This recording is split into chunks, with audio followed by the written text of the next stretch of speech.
You couldn't look any more bored.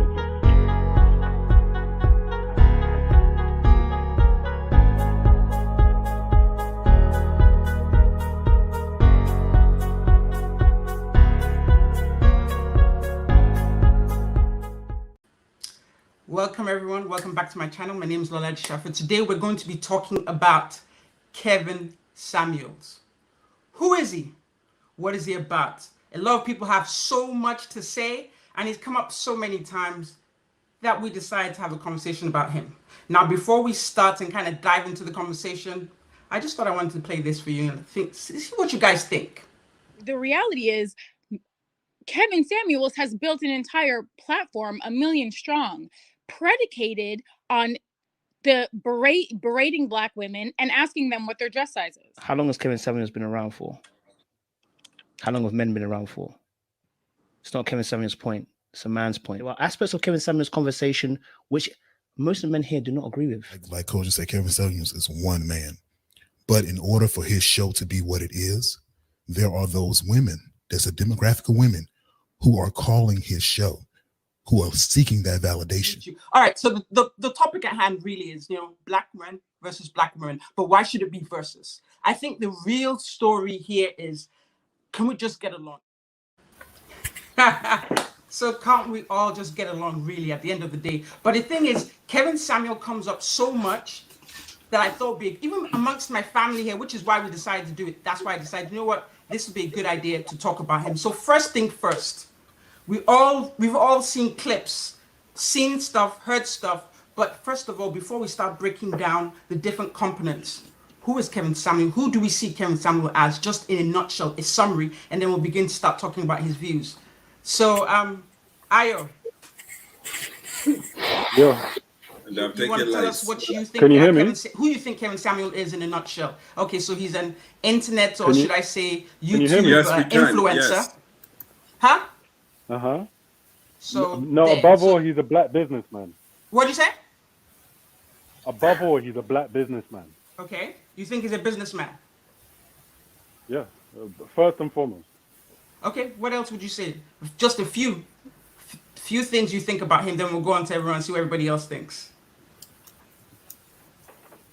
I think he's I don't know. Let's say he's a well-spoken advocate for masculinity.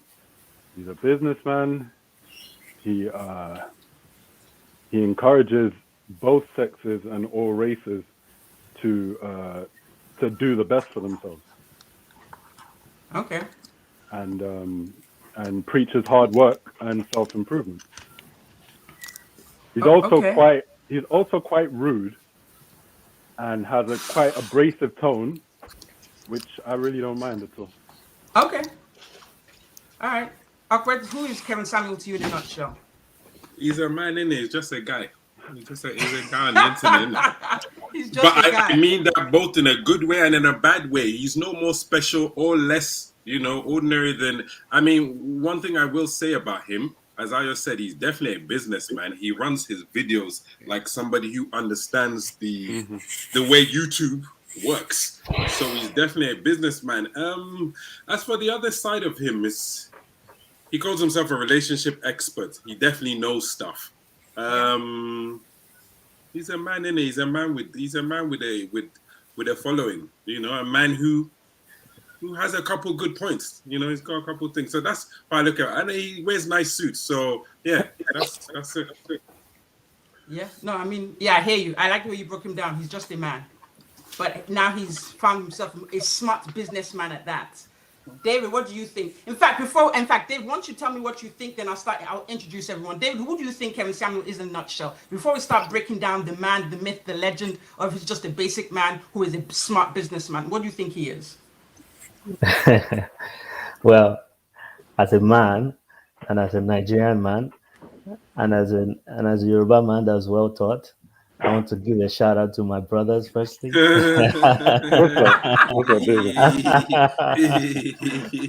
What's up, bro? Yeah, no, it's great to be in this space, being with my brothers. All my Likewise, Yoruba likewise. brothers, all my Nigerian brothers. I Amen to that. always like to look for my brothers on this YouTube stream. So any live I'm on, I always ask, hey, where are the Nigerians? Let's locate them, sharp, sharp. So I'm happy.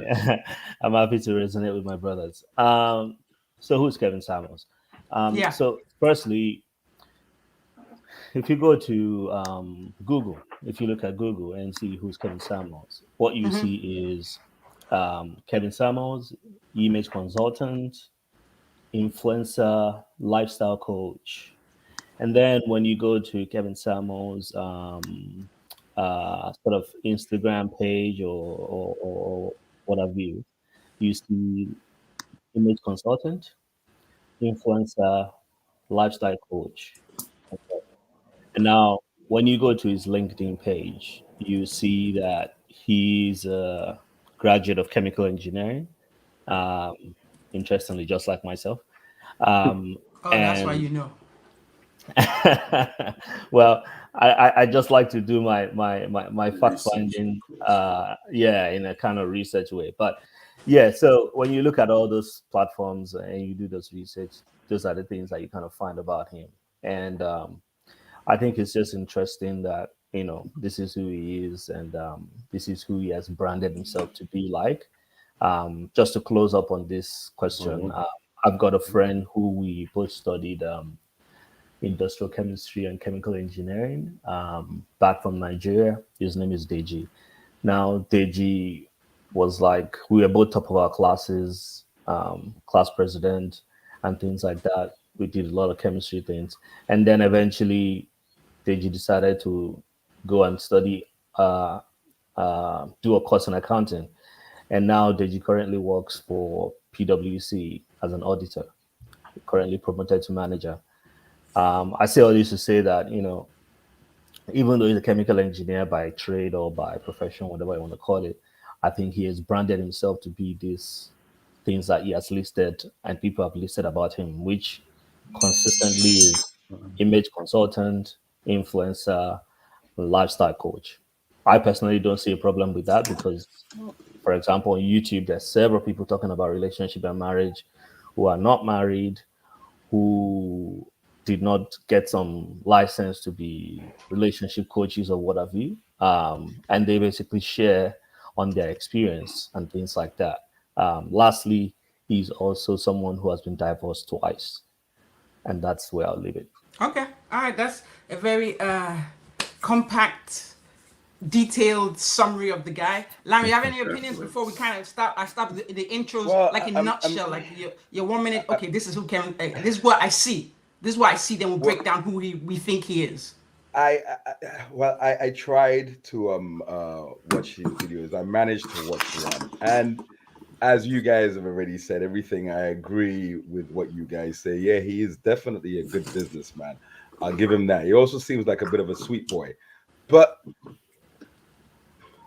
I just don't really like the way he even. I mean, it's not really his delivery on what he's saying. It's just when he starts speaking about women, it's just like, I mean, we've all had, good and bad experiences with women, but so far, an experience has not happened to me yet that is making me feel like, man, these 37-year-old bitches, man.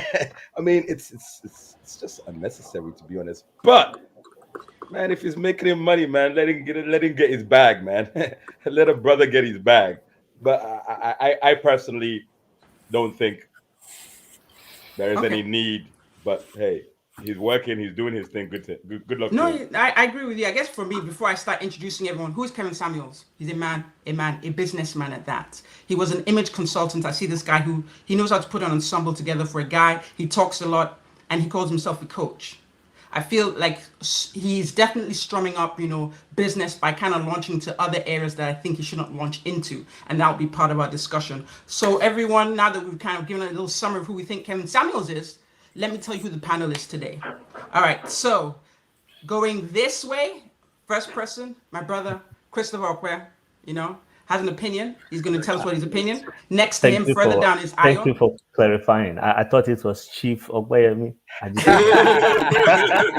Well, you know, since we're kind of transmitting to the Western world, we'll drop the Chief for now and just go with Chris. The C's for Christopher, not Chief yet. Christopher. That's funny. We'll leave it at that. Next to him is my other brother, who is, he kind of gave, we started talking about Kevin Samuels one night. His name is Ayo, lives in Barcelona. And he said some things, and I was like, this is interesting, because this guy comes up a lot, but I love the opinions you have, and you feel strongly, so let's do this. So he kind of gave us some of the material. I want to come almost like a co-producer, because he gave me some of the material I went over, because I don't want to talk about a guy, and I've only seen 2-minute clips. So I went into detail to look at, okay, who is this guy? What's he about? What's he talking about?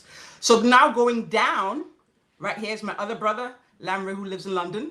We're Irish twins, so you've probably seen him talk before. And of course, I think most of y'all know, down next to my other brother is David.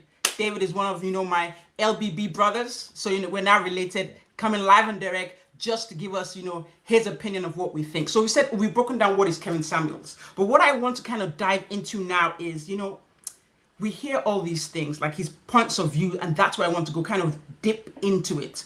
So as a man, right, who is this guy speaking for? Like, who is he representing? Definitely not me.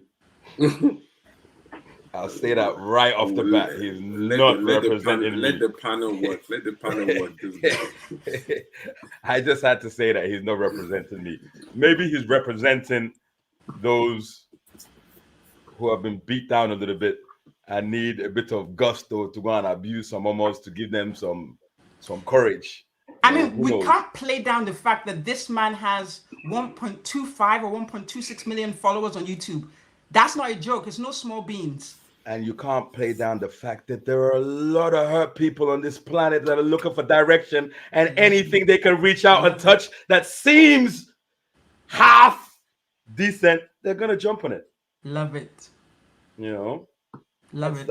That's what I think. I mean, because if you think about it, I remember Tosin, when we were young, always said to me that the majority of people that you're going to come across are going to be morons. And when he said that to me, I thought, no, how can you say that?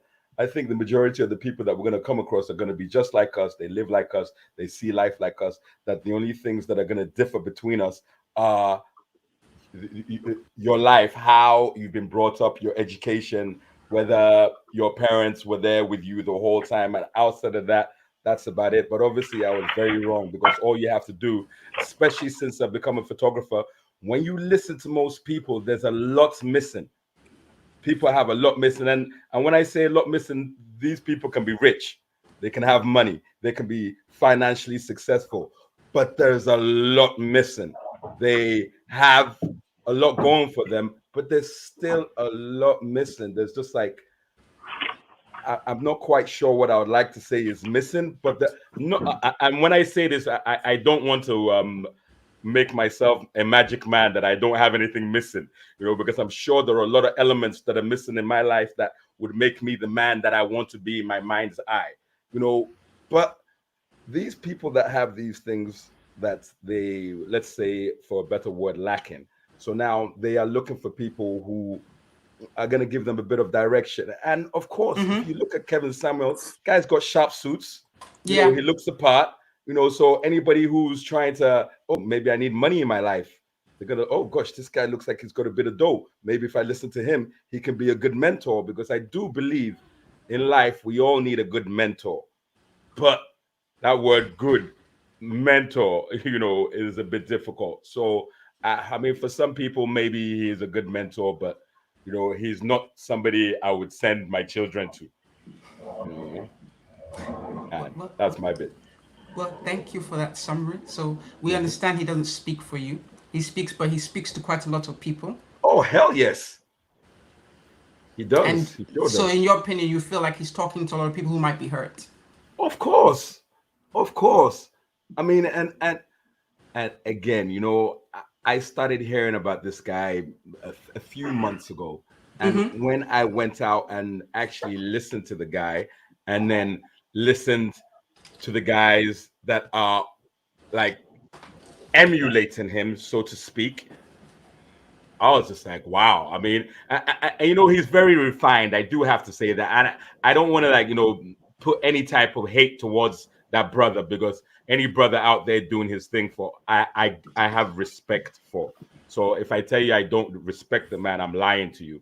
I do have respect for him. He's towing his line. He's got his lane, and he's staying in it 10 toes down. So you have to respect him for that. But it seems that when people listen to him, the trickle down seems to have even more negativity than him. And for me, I just really think that if you're going to do anything, you have to do it positively. And if you go around thinking that all women are bitches, that's all you're going to meet. That's all you're going to meet. I think that you have to be very positive about the type of engagements that you enter. And if you enter engagements thinking that it's going to be negative, it likely is. And if it is, you remove yourself from it very quickly, because there are always alarm bells. Some of us just choose to ignore them, you know. And I guess, you know me, I can carry on talking till the time is over, Yes. so I'll let everybody else talk. Yes. You know? Okay, thank you very much, Lamre. No worries. No worries. Would anybody like to add to, you know, just what he represents? I'm going to start breaking down like some of the things he's known for, and you tell me what you guys think about him in those regards. Do you want to go around a circle, or are we just? We going can to start shout with and you, say OP. We hello? can go around in a circle and start with you. Okay. So actually, you know what? Ayo, would you like to speak before me? No, you seem please quite go. ready. No, but please start. Please start. Go. To the question, who does he speak to? I think. Yeah, who do you think he speaks? Or who do you think he's representing right now? Because he has quite a big following. He has a big following. I know it's an international following. I know it's a multi-gender following. A lot of the women whose comments I see on there, they seem to be women that have more of a traditional mindset. Women that are already married and are already actually kind of partaking in traditional female like housewife roles, and you know they're speaking and advocating for that. He has obviously some people that are watching just for pure entertainment, and people that hate him and are watching him for pure entertainment because they clearly can't stop watching him.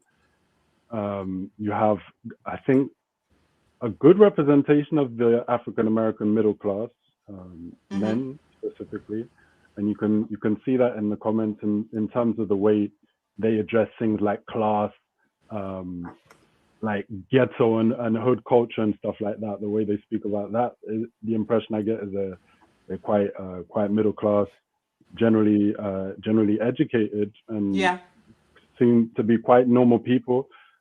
If they're hurt people, that would probably just be a reflection of the amount of hurt people there are in society. I think there's a large portion of his watchers that are not just hurt people. They might be young and trying to get to grips with what the dating scene is right now in 2020, 2021. And yes, be looking for some guidance. But at the end of the day, if you have to go onto YouTube to look for guidance, I think that says more about society than it says about any person, be it Kevin Samuels or anyone like that. Why don't they have like big brothers, fathers and stuff like that are there to, and it's clear that right now men don't have that, because we are, I'm going to include myself in that, we are gravitating towards figures like that, be it Jordan Peterson or anyone else like that. So I think his audience and who he speaks to is quite varied, quite diverse. Surprisingly so, the way you hit, surprisingly so, his audience is varied. It's crazy. There are a huge amount of women following him. Yeah, most definitely look like the more traditional, but they really are following him and sucking everything he says up. So right now, we're starting off I don't have a conclusion here. The discussion will be the conclusion. Because after my research, there's a lot going on that I might have not seen. And that's what he always says when people call in like, well, did you just see a clip? But bruh, your show is like 3 hours a piece and you go on like 2 or 3 times a week. And he's long-winded too, and he really likes himself. So you get turned off by that. But there is a huge following that would surprise people who haven't gone to research him. So yeah. Okay, did you want to jump in now? Yeah. See, having Ayo speak before me made this a whole lot easier, because he actually pointed out certain things that I had forgotten. The traditionalists, for example, there are a lot of traditionalists that listen to him and commenting. You know, they kind of, and I know it's usually a bad thing to kind of be associated with these people, so to speak. But he kind of his fans, some of his fans remind me of like Republicans. You know, I was on Twitter the other day. There's a particular lady, forgotten her name, but she gets a kick out of saying to other women, that, you know what, if you're not married by the time you're 29, I don't want to see you in a club. Like you don't know what, certain things. And she she's looking for trouble, and she gets it. But then when you think, okay, she's that stereotypical Bible Belt Christian, that stereotypical, by the way, like, then it kind of makes sense what she's doing on Twitter. So you get those kind of people. Obviously, you get the traditionalist men who are looking for that housewife. They feel like they want to be the breadwinners, and they just want somebody who's fulfilling that, housewife role. I also think you said, who does he speak to? Obviously, I think he tries to speak to as many men as possible. I think the ones that gravitate to him the most are either men that are looking for young men, boys that are looking for guidance in today's world, because they really don't know where their place is in this world and how to navigate the situation, whether it's dating or wherever it may be. And in a humorous way, I feel like when I listen to him, sometimes he gives some kind of balance, because I think one of your listeners or your watchers kind of mentioned it about him taking up this place or taking up a space in the gender war. There is some kind of gender war that is going on. You may not call it a gender war, but and I think he provides a sense of balance, in the sense you don't see a lot of people like him out there. You see Jordan Peterson, there's him. So he provides some kind of balance, whether it's a good balance or bad balance, because I think anybody who's stoking up any kind of gender war, you're always going to be controversial anyway. We're not talking about whether you're good or bad, but I think he plays a role in that sense. And yeah, that's pretty much what I have to say about that. David, do you have something as we're going in the circle? Do you have anything to add to who you think he's speaking to or who he's representing? Yeah, definitely. Shout out to Ayo in Barcelona. I've got a big brother who lives in Canterbury, in Barcelona, in Spain as well. So who does he represent? So I'd like to address the question as the question is, and try to not veer off. So when you look at the word represent, I think represent means to speak or to act for someone, or to present officially for a person. And first person I'll go is to what he has said on this channel. And what he has said on this channel is that, because for some people who don't know, Kevin Samuel started actually talking to men firstly. His channel started off firstly as a perfume reviewer and an influencer and a brand ambassador, things like that. That's what he was doing. The likes of Tom Ford, the likes of other perfume manufacturers like that. He reviews, which he still does today on his channel. And that's one of the things that he started out doing. And then he was talking more towards men. Actually, a lot of people see the videos where he has suits on now, but if you actually go back, you see videos where he looks like a regular guy in a small, almost 4x4 room with just a shirt and a jeans. And he's just talking to guys on how to brand themselves, on how to because he's someone who has been in sales for several years, made upwards of millions of dollars in sales. And he has been sort of like a kind of a brand person for several companies. So when he started out telling guys, you need to, one of the things he always talks about on his channel is advising guys that are sort of not in the right career or not on the right path to try to get their CDL and become official drivers, sort of like long distance truck haulage and things like that, because it's one of the most profitable businesses to do in the US as a young man. Yeah, I heard. And when you get into that, actually, you do get a lot of, even in Australia where I am, you get a lot of fund, a lot of reward for being a truck driver, long distance truck driver, and things like that. So he started out talking to guys to upgrade their finances, upgrade their level, brand yourself properly, if you even if you don't have a university degree or whatever, even though he's a chemical engineer, get a CDL, get a trade. He was talking all about that at the beginning, and he was just a regular guy, no suit, no fancy whatever. But then what happened recently, he did talk about it, what was the fact that after several years of talking to these guys, and some of these guys actually upping their level, let's use that word, they came to him and they're like, hey, I have a challenge finding Black women who level up to where I have now attained. Because the truth is, when you work hard to achieve something, you want someone to earn the position to be there with you. You don't just give it away, which is sort of the difference between rich people that work for their money and Nigerian politicians. Let me not veer off the topic, but you understand what I'm saying. So many of those guys, according to him, then come back to him and say, hey, I have a difficulty finding this kind of women that can level up to me. And he kept on getting this again and again. And according to him, I'm just telling you what he says on his channel, or what he said. Then he started talking to the women to say, hey, maybe the women also have to level up, or maybe the women also have to cut their dress according to their sizes, and actually look for what they are actually sort of qualified for lack of a better word. Because the truth is, we don't deserve anything in life. We earn the right to play on whatever level that we play on. By getting a degree, you earn the right to earn a six-figure, or earn whatever it is that you earn, or to be addressed as whatever you are addressed as. So then he started in his assessment and talking to the women to say, oh, you also need to probably level up, or you also need to probably cut your dress according to your size, and pivot to the right direction. And just like in everything in life, in churches, what have you see mostly it's women that are in churches.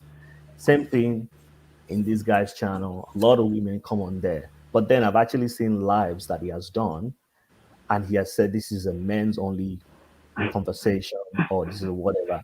And funny enough, to me, I still see several thousands, almost millions of people still tuned in. And this is a men's conversation only. I mean, a few weeks ago, he did a live on copyright and copyright issues for YouTubers, and he had conversations where that whole live 3 hours plus was just talking about copyright issues and how to protect yourself, and how to go about copyright as a YouTuber, and how to brand yourself as a YouTuber, and things like that. So I'm just saying all this to say, I get the point, and I understand. I'm neither for or against. I'm not a Kevin Samuel advocate or whatever, but as a as a logical mind, as a researcher, and things like that, I always like to give a balanced opinion or perspective on anything I talk about, as opposed to And the truth is, a lot of women, or a lot of people who give what do you call it, testimonials, if you want to say that, on this channel, many of them actually talk about the fact that for the first few weeks of listening to you, I was turned off. I was like, you know what, this guy is shit, this guy is crap, I don't want to listen anymore. And they come back and start saying, oh, now that I did this, now that I did that, whatever it is that he suggested or whatever, I'm now engaged, I'm now married, I'm now whatever it is. And they come back and say this, So it's sort of a kind of, you can almost say, a little bit of an acquired taste or an acquired listening to actually listen to. Because even myself, when I listened to him initially, I also was turned off. And then I started listening to his old show, because just to round up, when you listen in communication, they say when you want to get a full context of a conversation, you listen to it in its entirety. If you just pick up little bits and pieces, just like little kids come and do and say, mommy, he slapped me. But what did you do before he slapped you? You see what I'm saying? And they want to make you become the Julius Caesar so you can slap that other kid. But you have to listen to the whole context of the conversation to say, okay, what did you do? What happened? And things like that. So I'll leave it there. I agree with your sentiment. That does make sense. So to just kind of summarize before I want us to go into detail. I think I'm kind of pulling from what everyone has said. So to me, Kevin Samuel, we know that I feel like his initial purpose, which was mentoring what he calls beta men, aka men who are shy. He has some term for them. What does he call them? Like some term that says incel, like an involuntary celibate man who doesn't want to be celibate because of his poor social skills. He's celibate. Now, when you see him do those shows, that's his lane. That's where he needed to stay, but he didn't. He really, even the way he speaks with them, he might get a little impatient, but he always rolls back around with some compassion and never hangs up on them. But what I think he did is what somebody put it here as well was, it seems that a lot of people, he's making money by bashing black women. I'm sorry, that's what I'm seeing. Because he doesn't even, when he has women on his show, he doesn't even speak with them with the same empathy and kindness he addresses to some of those, what he calls them socially awkward guys or beta guys. So he has found the fact that maybe as viewership, as consumers, as YouTube watchers, there are more black women doing all of that than black men. And so he has found an avenue where he can both mentor these guys and then on one hand bash them to get some clicks. This is what I'm starting with. This was my I'm looking at it. This is what I'm seeing. This is how he appears to come, because he calls himself an alpha. In my opinion, if a man has to lead with "I'm an alpha," and he probably isn't an alpha. He has these terms where he says beta man with alpha qualities or alpha man with beta qualities. I think he can really identify with these beta infidel or whatever he calls them men, because he probably was them. That was him back in the day. He found some kind of skill set and got confidence in his corporate background and built himself up. But he's talking to the people who he was 20 years ago. And so that's why he can identify with them, because even when he gets mad, even when he's talking with some of the guys who are very combative with him, he always comes right back around, calms down, and then talks to them and makes sure they get the message. He's never like that with women. For some reason, he has found a market where his feet shouldn't be with the. He doesn't have any good skill set talking to black women, but he has consistent and persisted to do that, and it's given him a name. He's got a name doing this. So that's what I think. Opa, you wanted to say something? Yeah. Go ahead. I know we're going to get into it, but I don't know if that's 100% true. I mean, that style that he has of losing it, then kind of reconsidering and trying to go the calmer route. I've seen him do it with both men and women, to be honest. And I think that is somebody he tries to be. There are a lot of things we can talk about him, and we'll get to it for sure. But I just felt like I had to say something there, because I know that he's blown up because of what he says about black women. But as he's often said, he has ripped black men to bits and men in general. But that doesn't really make the news. It doesn't really do anything. I think it's that outrage over what he does when he speaks to women. And because he's a businessman, who knows? Maybe he's exploiting it. But to say it's completely different, I don't know. But that's all I quickly wanted to say anyway. It's funny you said that, okay? Because today when I was watching his video, and it was about relationships with black women. As I was texting you guys, the first thing I thought, I wonder if that guy was a boxer, because I was just like bored of listening to him talk. So I was looking at his fists, and I thought, guy's got some decent fists. I wonder if he could give a good right cross. But the thing is that he was kind of making sense. I mean, not kind of. He was making sense. He was making sense. But you see, I guess where he lost me was that I felt like he made a lot of generalizations. And being a black man who grew up in London and went to prep school in Dorset, being like the only black person that would be seen for miles around, I'm very sensitive to generalizations. I'm about to bring the points that I want you guys to hit on that I think he always goes into. So just keep it general, and then I'll go through each one with you guys. This whole thing that all black people are criminals, all black people are more criminal, we have bigger dicks, we dance better. All these things, they're just generalizations, because I know some people that can't dance for anything. And I know, so when I'm just hearing black women this, black women that, I mean, we all know that within anything there's a lot of nonsense. There is a lot of nonsense. There's a whole heap of nonsense, but you can't just be saying that is it this. And when I hear a generalization, for me, I kind of start kind of like, pushing back a little bit. And you know what? I'm sure we all generalize on things, but something like that I just felt like was a little bit too much for me to, take on board, because I mean, yeah, some of what he was saying was correct. Okay. So now that we've touched the surface, now I want to start breaking down some of his well-known points and some of the well-versed. Are you okay? Yeah. No, there was something else that I wanted to say. Oh, please say it. Yeah, say myself it, as go well. Ahead. Cool. What do you want to say, sir? No, Oppa said something about like he's providing a balance, and I very much think that in any type of fight for something, the fight should be fought on as many fronts as possible. So for example, in you had like in the civil rights, excuse this metaphor, but in the civil rights movement, you had Malcolm and you had Martin Luther King, right? And Martin Luther King was much more of the dialogue and everything like that. And Malcolm was more like, no, we are going to take our respect, like, any means necessary. Exactly. So I think like, yeah, he's definitely trying to achieve something, and he's doing it in a way that's pissing off a lot of people, but he's also doing it in a way that's clearly speaking to a lot of people. And the fact that that some people don't like his voice is not a reason why his voice shouldn't exist. His voice definitely should. His voice definitely should exist if his goal is, as he says it is, the interest of the black family in general. He wants more black people married to each other and having kids within a marriage. That to me, that seems like that's what he wants most. And if that is his goal, then no matter how his message comes across to some people, as long as there are a lot of people taking that message, then I think its presence is valid. I agree and disagree. Okay.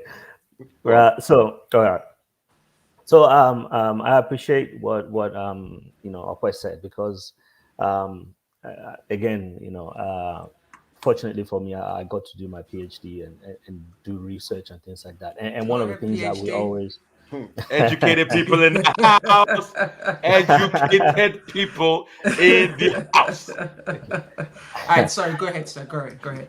Yeah, and I think one thing that we always try to do, or we always advise to do, is to try and give reflective, balanced data. Again, when I speak, sometimes some people are always quick to jump off on, he's a Kevin Samuel advocate or whatever. But no, if disciple, Kevin Samuel disciple. Sorry, go ahead. And we will get to that. We will get to the part where we'll talk more in detail. But like I like to stay on the question at the hand. But I don't agree with everything you say. But I like to point out, that he gives a balanced point of view, because the truth is, he has done, like I said, he has done lives where he has talked to men exclusively. And Lola, there are men who have come on. I've witnessed it before, and I was really surprised, that I've come on and I've started saying some kind of very derogatory things, and he has gone like hammock on them, like, and sometimes they're even trying to prove what is not proven, or disprove what's already proven. Because the truth is, we can't say statistics are this and statistics are that, but then we always want to go to Google to go and get information.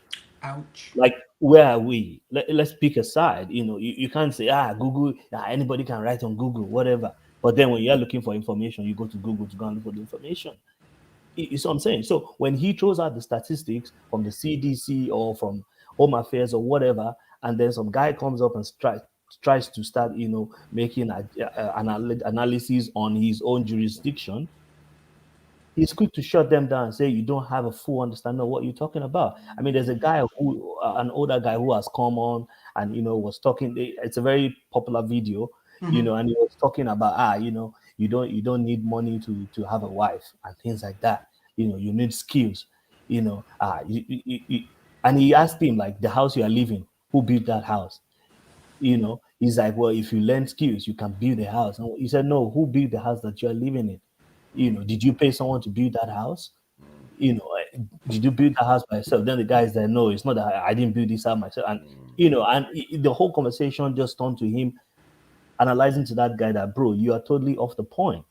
If you want to make an example or make an illustration, you have to make an illustration that's related or respective to what is being talked about, not just say, you don't need money to I can build this house myself when you did not build the house. And you know, so I'm sure.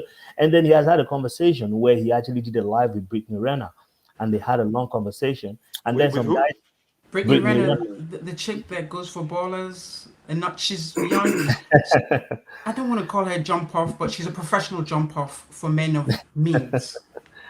You know, and many of some of the guys came on that live after, because he did a live after that live and was talking to the guys and things like that. And many of the guys were like, hey, some of them were like, you know, they want him to shoot at her and talk to her like, hey, you are this, you are that, you are what, and he's like, hey, what are you talking about? You know, am I the YouTube disciplinarian that's supposed to be telling people, you know, whatever? When people call in as women, they call in and tell him, and I think we'll get to that part. But essentially, what he was saying was, you know, I address what is being talked about or what is being brought to the conversation. I don't try to veer off to whatever is. So I'm just giving this to say, you know, there are people who have actually, as men, come on and whatever, and he has really shut them down like big time. But the truth is this, against what I was saying, there are more videos of him talking to women than of him talking to men. So when you're looking for a sample size to pick from, there are more in the conversations with women than with men. So it's easy to pick videos of him talking to women. You see what I'm saying? And the truth is this, most of the time, even on shows that are men only show, a lot of the women call in or try to call in, and he has to tell them this is a men's only show.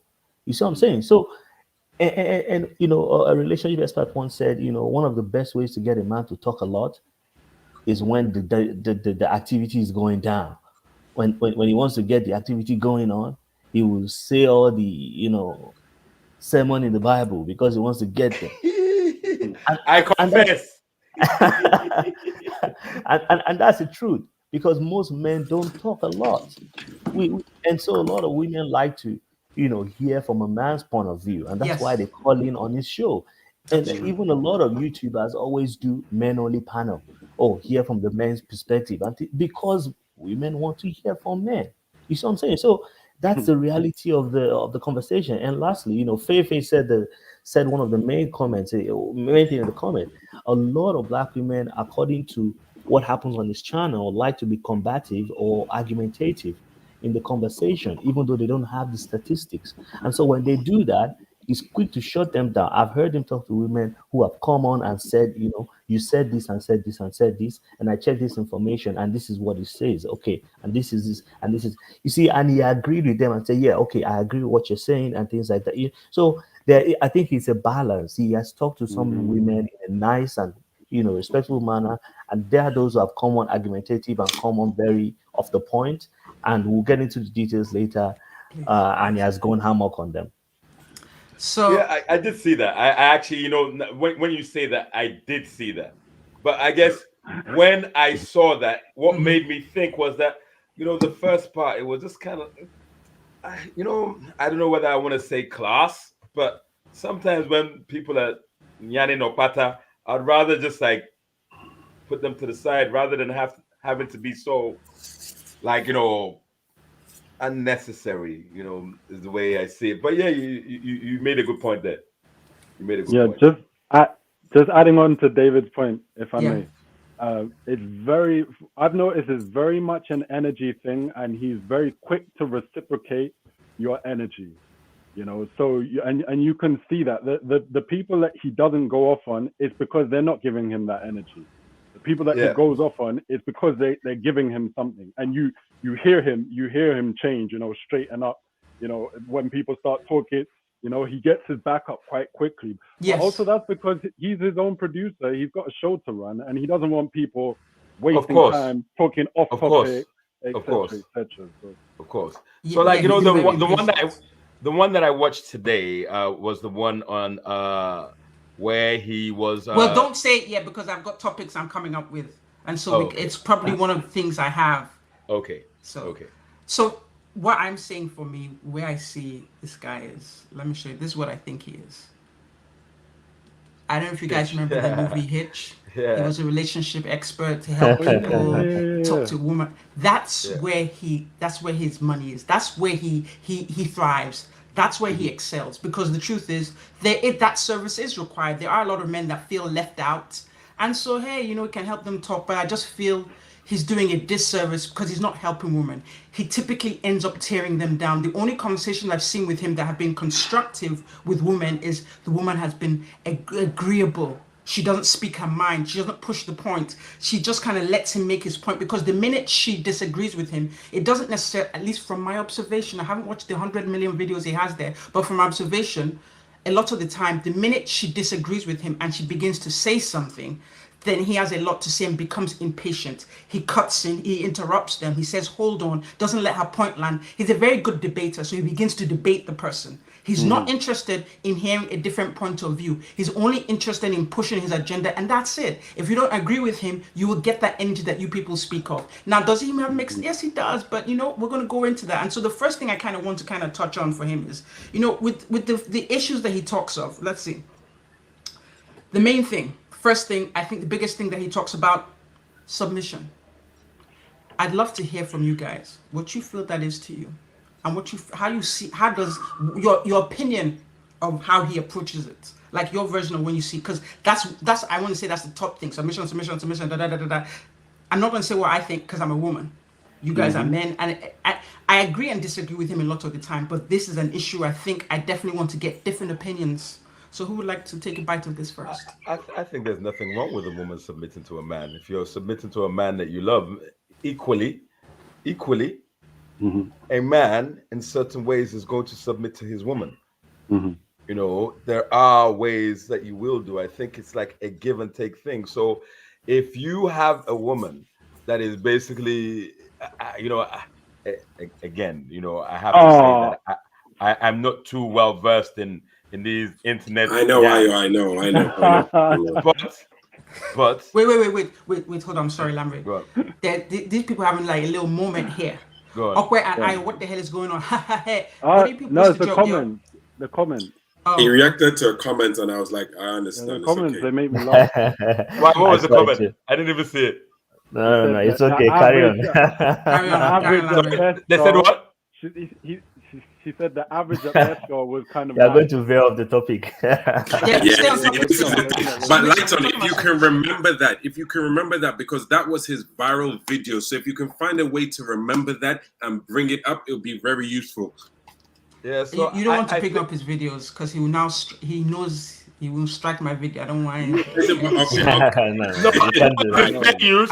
As long as it's fair use, you can't strike nothing. Larry, when you don't see yourself, it's a business though. Oh yeah, Larry, talk about submission. Go ahead. What you think? How you feel? I think, you know, you meet a woman, her submitting to you there is absolutely nothing wrong with that. And in certain ways, at certain times, a woman does need to submit to her man. Now, submitting to her man does not mean you have become mumu. And if the guy says, oh yeah, in fact, maybe I shouldn't say that, but if the guy says, do something, you can say, nah, that's not me. And then at different times, you know, it's also okay for the woman to be the boss. There are times and places where a woman can take control of situations, and she can also submit. She can be both things. It doesn't mean that she has to be, you know, kneeling on the floor to you every second. But there's nothing wrong with a woman submitting. And of course, there are women who feel that for them to submit to a man is wrong, even though they do, but they just don't want to admit it. And I think the give and take of that is perfectly reasonable. Okay. And I think in fact, you know what? I'll go one step further. I think every woman should know and understand where and when to submit or not. Okay. I think this is almost like, you know, social skills. It's almost like a social skills. There are times that you know when to do certain things and when those things are just not necessary. So I'll start this point by saying two major things, which I think are critical to understand. The first thing is what Aya said previously, and that is the fact that most of his listeners and he himself come from the traditional mindset. Okay. Now, when you look at marriage previously, marriage was about, which is something he says on his channel, marriage was about duty and responsibility. He often says marriage is not about love. It's not about love. You find love and you develop love and what have you as the road goes on. And if you want to go by the statistics, the most successful or one of the most successful RNG. exactly one of the most successful statistics of marriages that have been there. You can ask the Indians, you can ask some of the, and that's the truth. But he comes from that perspective of the traditional mindset, and the traditional mindset is marriage is about duty and responsibility. And I think everyone on this panel, and probably some in the comment, can attest to the fact that submission that we're talking about in the traditional sense and in the modern sense are two different things. The way your mother and my mother submitted to our father is totally different from what we would take today. And that's the honest truth about it. So if someone is coming from that perspective of traditional point of view on submission, then I can tell you, even without being in a relationship with them, I can tell you what their expectations are when it comes to that topic.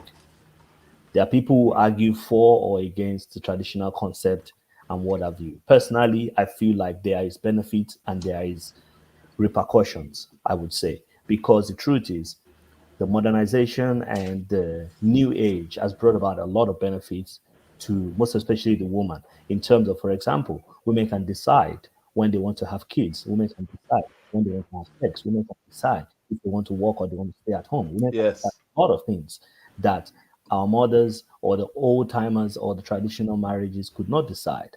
And that Yes. comes with a lot of benefits. Now, you can say that has also brought in some differences because a lot of people talk about, oh, marriage was so good back then. Marriage is not so good now. If you want to go by statistics, you can look at the number of divorce rates and the number of marriages that are lasting. You see what I'm saying? So there are different people who go on different point of view. But the truth is this: it's all about if you understand that this is the new age, this is a new definition of submission, and how you and your partner want to work with that. Now, the other point of this is this. When I listen to Kevin Samuels, even though I'm a Christian, I'm a PK, I grew up in the church and things like that, I understand that he's talking from a neutral social point of view. Remove the Bible, remove the law of God, remove the whatever. He's talking plainly on a social point of view. It doesn't have any morality or whatever to it. It's just plain point of view.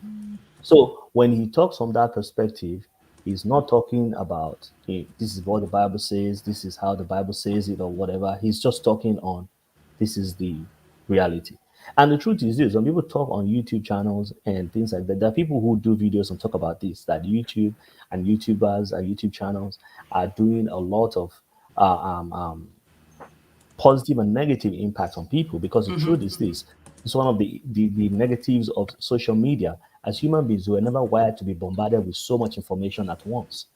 But Facebook, Instagram, YouTube, and all these things have made that our reality today. And people are bombarded with several information from different sources by people who have sometimes no clue of what they're talking about. So you're saying that his thing with Not submission is sometimes, he's going often. through the modern Exactly. form of as opposed to the traditional submission. But So yeah, so I he's hear you talking say that, but about it sounds different. Like when yeah, he yeah. says it. Yeah, so and that's the second point wanted to make. He's talking firstly on the traditional point of view, which is the fact that a woman should be submissive in this sense. Again, I made reference to the Bible. He's not talking about the Bible perspective because the Bible says submit one to another. You see what I'm saying? He doesn't stress that point. even though that's what the Bible says. Why? Because, like I said, he's not focusing on the Bible. He's not adding that into his conversation. He's talking from a purely traditional social point of view. And then when he pushes more off the point, or like you're saying, is the fact that his conversations about submission goes towards the fact that if you are in the place of power, then you have more to control, you have more power to hold. And that's one of the conversations he talks about when people talk about race and things like that, racism and whatever. He tells black women, he says, if you want to go with your hair nappy and natural hair and whatever, build your own corporations and make the rules that black women can come with their hair natural. And that's what he talks about. He talks about the fact that if we have more power as a people, as black people, we can then decide to vie for our own preferences and things that make us happy. And there's no one who's going to tell us whatever. So if I have a Fortune 500 company and I hire all black people, I can tell them to wear that danshiki and wear the Yoruba and come to work. 100%. It's my company and I'm worth whatever $1 billion I'm worth. So that's his position is a position of you have power, you have more to pull. I'm a traditional mindset on marriage and I have a social point of view. I don't bring Bible or whatever into it. This is my point of view on this topic. And like I said, there's several YouTubers who have their own channels and talk about people's lives, even on reality TV shows. And we don't even see behind the scenes. And we give all this analysis, is narcissist, is what. And then they do the reunion. And then we see things and eggs on our face like, oh. There's no egg on my face here. Stop. Yeah. What are you talking about? But you're talking about me.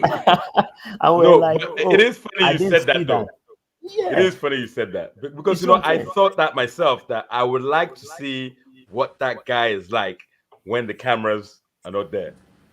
I would really like to see what it's like. That's the only thing that kept popping into my mind.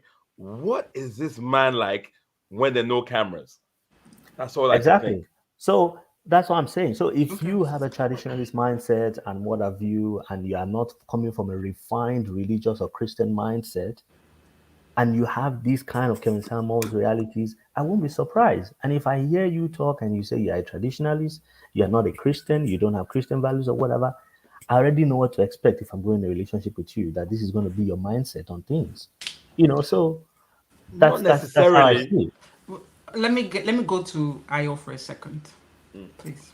Ayo, submission. Kevin Samuels' version, your version, what you see as his version. Yeah, it's interesting. It's a bit of a dirty word, isn't it? And yeah, I think that's it's got some. Yeah, I was gonna say something in Spanglish or something like that, but it's got bad press. We would say, but it doesn't have to be like that. Yes. When I think of submission, I think of it more in a spiritual sense. And there's like there's a quote from the Tao Te Ching. And it's about it says something about females and men, but it's speaking about countries. So it speaks about the power that the little country, which is the feminine country, has in being absorbed by the big empire, right? Because this little country also gets to be protected. You know what I mean? And then the big country is kind of like their ego gets stroked because they're doing the protecting and stuff like that. But I think the point was that in a spiritual sense, as long as the relationship is flowing and you know that there's love and there's respect, I think some people hear submission and and I see it in the comments. They think like someone's talking about them, I don't know, staying in the kitchen all day, chained to the cooker and I don't know, in a bikini, waiting until the man gets home. Like that's it sounds like that's what they're thinking. How does Kevin Samuel push it, in your opinion? Like, what is he? Because he uses the word all the time. But like the way word, David and I'm not said, sure if he uses it interchangeably with the word cooperative. Okay. It might be two different concepts, but if it's the word cooperative, then I think that's a bit clearer to people, right? Gotcha. It's kind of like in a relationship, you don't want to be if I ask you to do something, whatever that might be, can you take this check to the bank or something like that? even if you can't do it, there still needs to be a cooperation. You know, it can't Gotcha. just be like, OPE. Yeah. Which one? Are you sitting down chilling? Yeah, your question, you said what is So- submission and Submission to you, and when you Yeah. see Kevin Samuel's version of submission, yeah. like are they interchangeable? Is he being consistent with the meaning of the word, or is he using the word loosely? You know, I don't want to talk on his definition of submission. Mm-hmm. I would rather take it how we all kind of take it, both in maybe the modern sense and in the traditional sense. You know, I don't know why. But I think when it comes to submission, that's a topic where I kind of disagree with him slightly. And it's not disagreeing like I disagree with his points. He's a very black and white person, definitely. And I think the problem I will have with him, with his generalization, as Lamre said, is a problem I would have with probably anybody else. I do believe there's a place for submission in this world, definitely. Yes. I don't know how useful it is telling everybody, including somebody who doesn't want to submit, that you are probably not living up to your agenda, or you're not doing the right thing by not submitting. But he does say something. He says people, and speaking to women specifically, call in looking for a specific situation. They want to be in a specific situation with a specific man or type of man. Mm-hmm. And in this world, we all want the yay, and we don't want the and they are asking for that black and whiteness that I don't want. And I'm not a woman, so I can't talk like one. But the point is, you want something, but you don't want the other side that comes with it. So I'm saying, I don't even want any parts of that. I don't understand submission. I'm not looking for anybody to be that level of submissive. That's me. But there are people calling up that they want that lifestyle. They almost want a housewife lifestyle, traditional housewife, but they don't want the stuff that comes with that. Do you see what I'm trying to say? Yeah. You know, and someone could articulate what I'm trying to say much better. But just to be objective, when you realize that it's kind of true, you know, there are certain people trying to get that lifestyle. They want that traditional lifestyle. They just don't want to, like we say in Nigeria, they don't want to finish last. They don't want to finish last. They want to take, they don't want to finish last. And then that's where it's like, okay, well, you know, maybe I see where it's coming from. But just to summarize again, I don't really believe this is a life where everybody, certainly not women, have to play a role of submission. But that is my own personal view. That's where I'm kind of like, you know, and then, yeah, that's it. So as a woman, do I have a problem with submission? I don't. But unfortunately, it's not everybody you submit to. I've used this definition in the past, you know, the technical definition, the way I break it down, the way I understand it, and the way it makes sense to me, both as a woman, as a Christian. It's like when you're submitting, to me, it might not be the old school version, but you're submitting one to the other because you're both submitting to a mission. The mission is greater than you. It's God that has created that mission. That mission could be the children. So it's that responsibility. So even when you get married, the vows you make are before God, and really because of God, not necessarily because of the man. But today, so we say that women have changed the definition of submission, but the whole society has changed. Men too have changed. You will hear him, he speaks to some men sometimes that they have different views of what they want. Some of them want to be at home. Some of them want to be house husbands. Some of them don't want to work.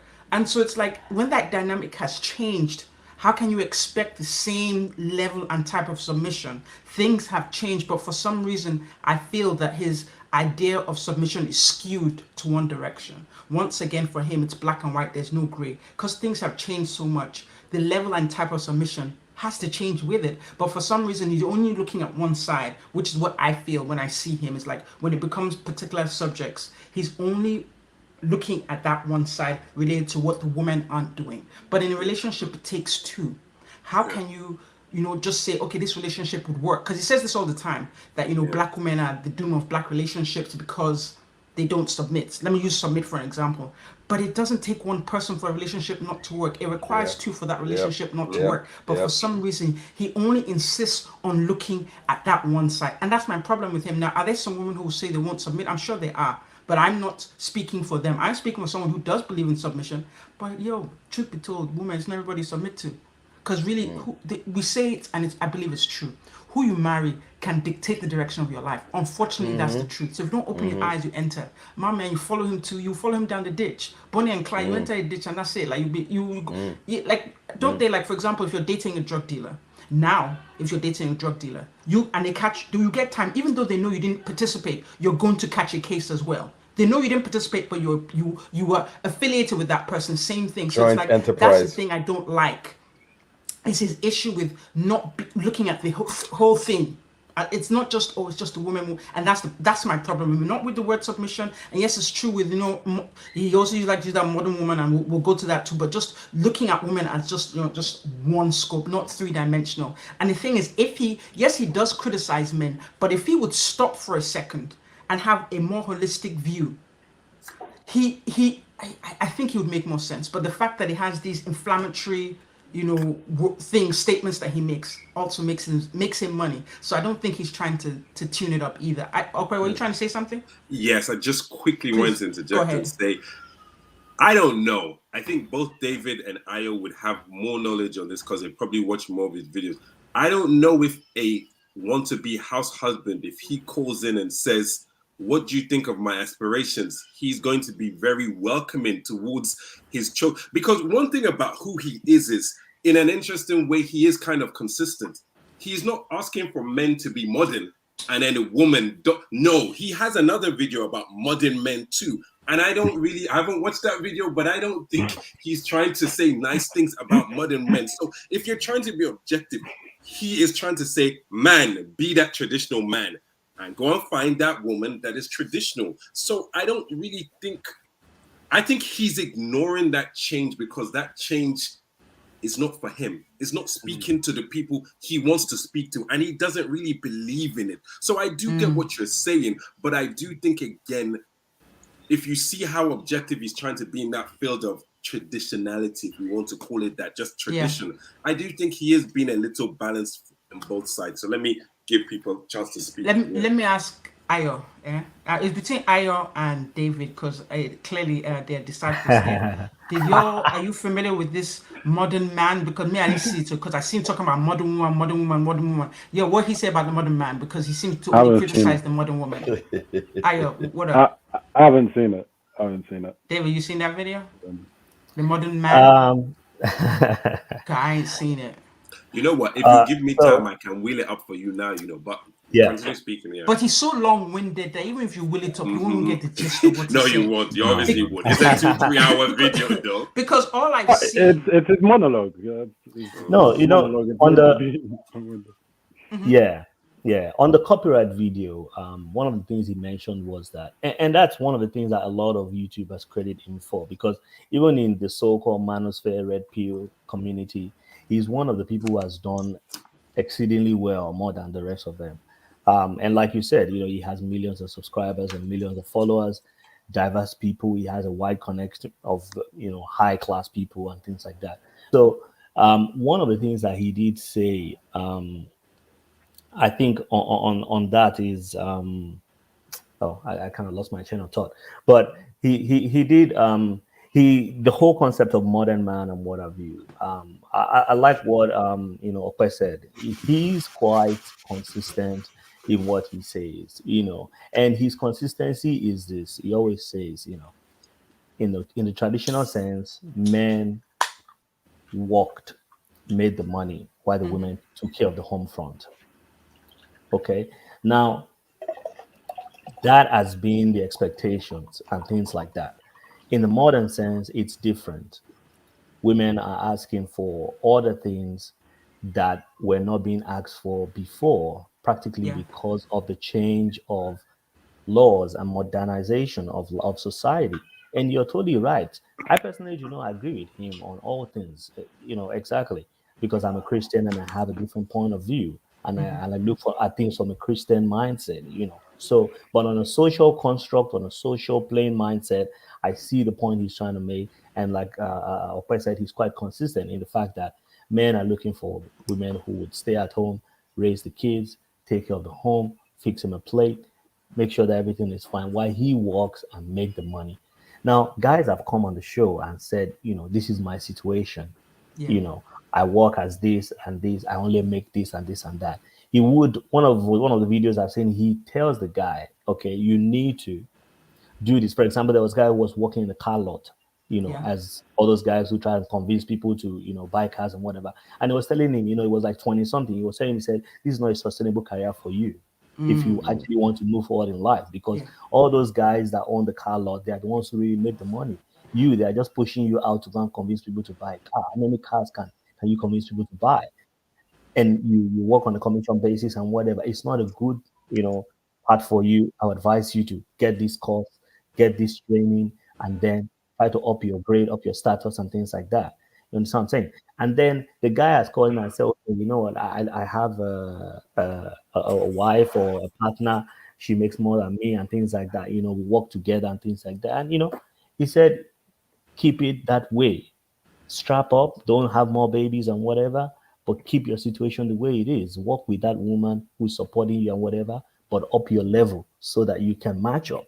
See what I'm saying? So, like Okpa is saying, if a person comes up with that modern concept and say, this is my situation, I'm whatever, my wife makes more than me and whatever, this kind of situation, I don't think he's going to go off and say, you're a bomb, you're whatever, because again, when we get to that part, I'll talk about it. But what he always asks these women for, which I think sometimes people don't listen to, they always go past, is this. He always asks them, like Okpa said, he asks them, what's your outcome? What are you looking for? And when he asks them this question, like Okpa was saying, they go on and on and on about, I want a house in, let me not use Nigeria, let me use US. I want a house in Beverly Hills. I want to have a Porsche. I want to have a this. I want to have a that. You see what I'm saying? And then he goes on his tirade, which I'm sure we will get to eventually. So can I say something? Please. I just wanted to point out that this whole thing about the woman being the breadwinner is not a modern thing. It's not.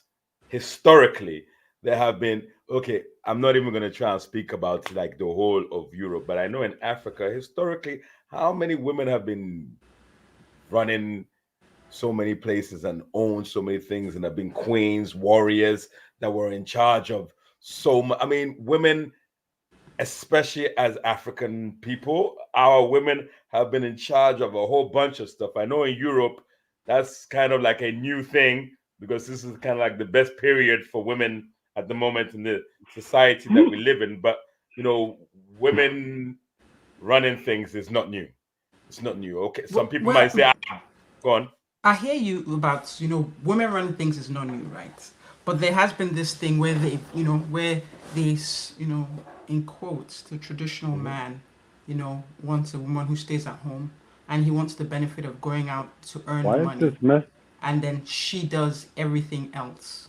So he comes home and everybody caters to him and runs, they run, hey, daddy, they take his shoes off, and then she bows down, gives him the bowl of water to wash his hand, gets the food on the table, that kind of, coming home to live like a king in your palace, that kind of thinking. So the thing is with that, if both of you share that view and ideal, it's perfect.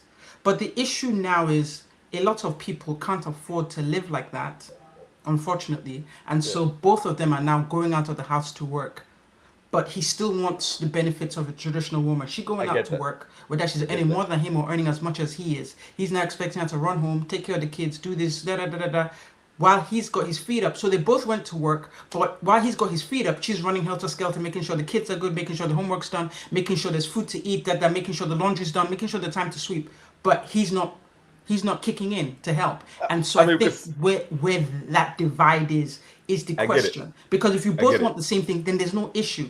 But the thing is, I hear him sometimes address guys. It's true. That's why I would not say, and that's why a lot of my stuff was question marks on him. I would not say that he's inconsistent with that. He definitely does tell the guys that they need to get their bread up, they need to get another job, they need to do this. But a lot of the time, his criticism is always skewed towards what he calls the modern woman. But the modern woman was created as a result of the traditional man no longer being traditional. The modern woman didn't just wake up and say, oh, I want to be the modern woman. No, circumstances led her to You know how when you talk about evolution, the way things changed is how she now created herself and now became a modern woman, so to say, and now decided to go out to start working. But technically, a lot of women who are working outside in the field right now would rather be at home, but because of financial reasons, they're helping the family out. So that's the thing. But he never gives that round, my opinion, he doesn't appear to give that round picture. A lot of the time when he's throwing out that criticism, he's using one brush to sweep it, but he's not really acknowledging how the modern woman, how a woman evolved into the modern woman. She didn't just wake up one day and then fight patriarchy and become a modern woman. No, situations led her to become that person that she is today. So I wish he would acknowledge that more, be more rounded. But then again, being more rounded doesn't get clicks.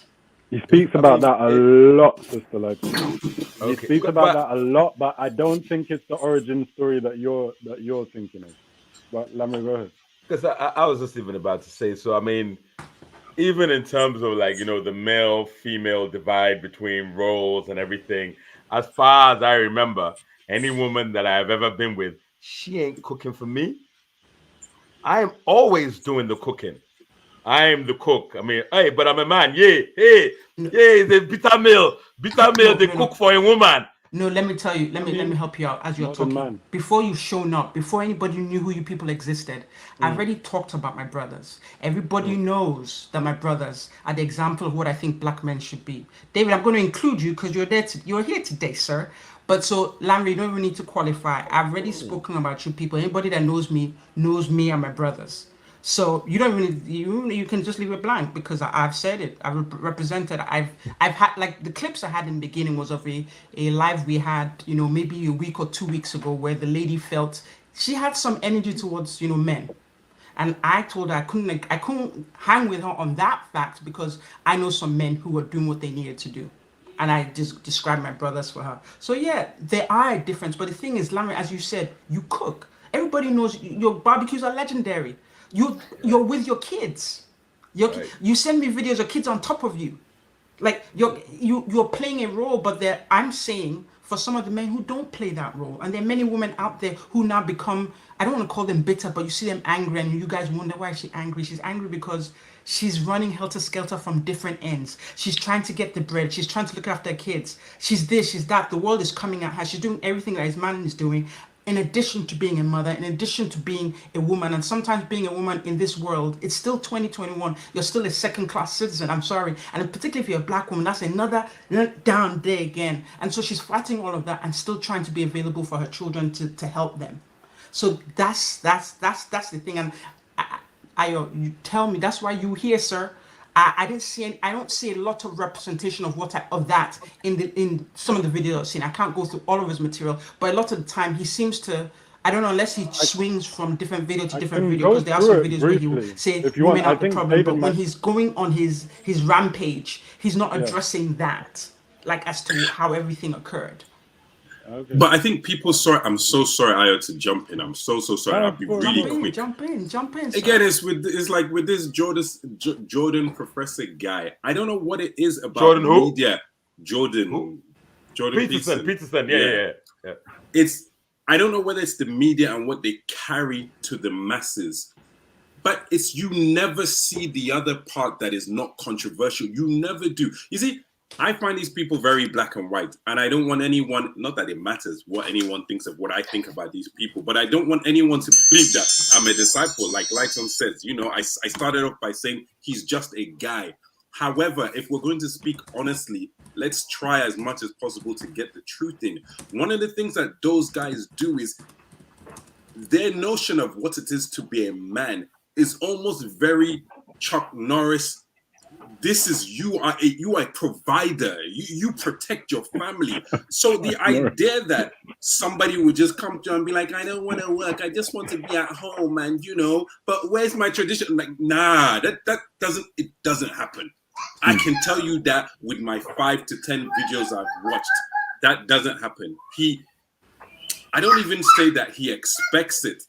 I think that he requires it of the kind of man that should attract these women that he's expecting to be feminine and submissive and everything. So I can understand a person saying, I do not agree with this world that you want. I cannot agree with you. But what I would kind of push back against is, oh, men, come as you are. Be as waste managed as you like. You know, be a scrub and enjoy the fruits. Nah, I don't really think he's about that. So I'm done there. Yeah, did you want to say something? No, I was about to say that I think you might even be able to explain it better. Oh, okay. Like the story he tells of how the modern woman became the modern woman. Okay. So one thing that first came to my mind was a conversation he had with a guy who was talking about, he wants to have a partner and things like that, or a spouse or whatever, or a girl and things like that. And he was asking the guy, what do you want for her, and things like that. What's the vision, and he was like, I just want her to be, to be herself, being our energy and being a space. And he's like, no, you need to have a vision. If you're gonna have a wife or a woman, there needs to be a vision. What's a vision? What are you looking for?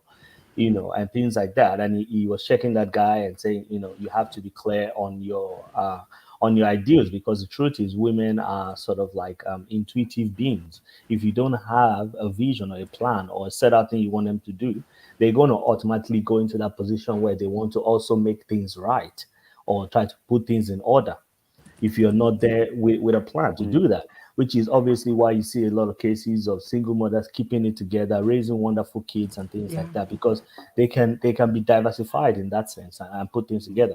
Now, the whole concept about, him not talking about what the woman has to go through and the management of things. And that's one of the things that I can say I agree with you. And I kind of disagree with Kevin on, because the truth is this. Even though, again, I would say oftentimes you always ask them, what are you looking for? What's your end goal? What's your outcome? And when you go and say, this is my outcome, then he goes off on that energy of, okay, this is what you're looking for. Yeah.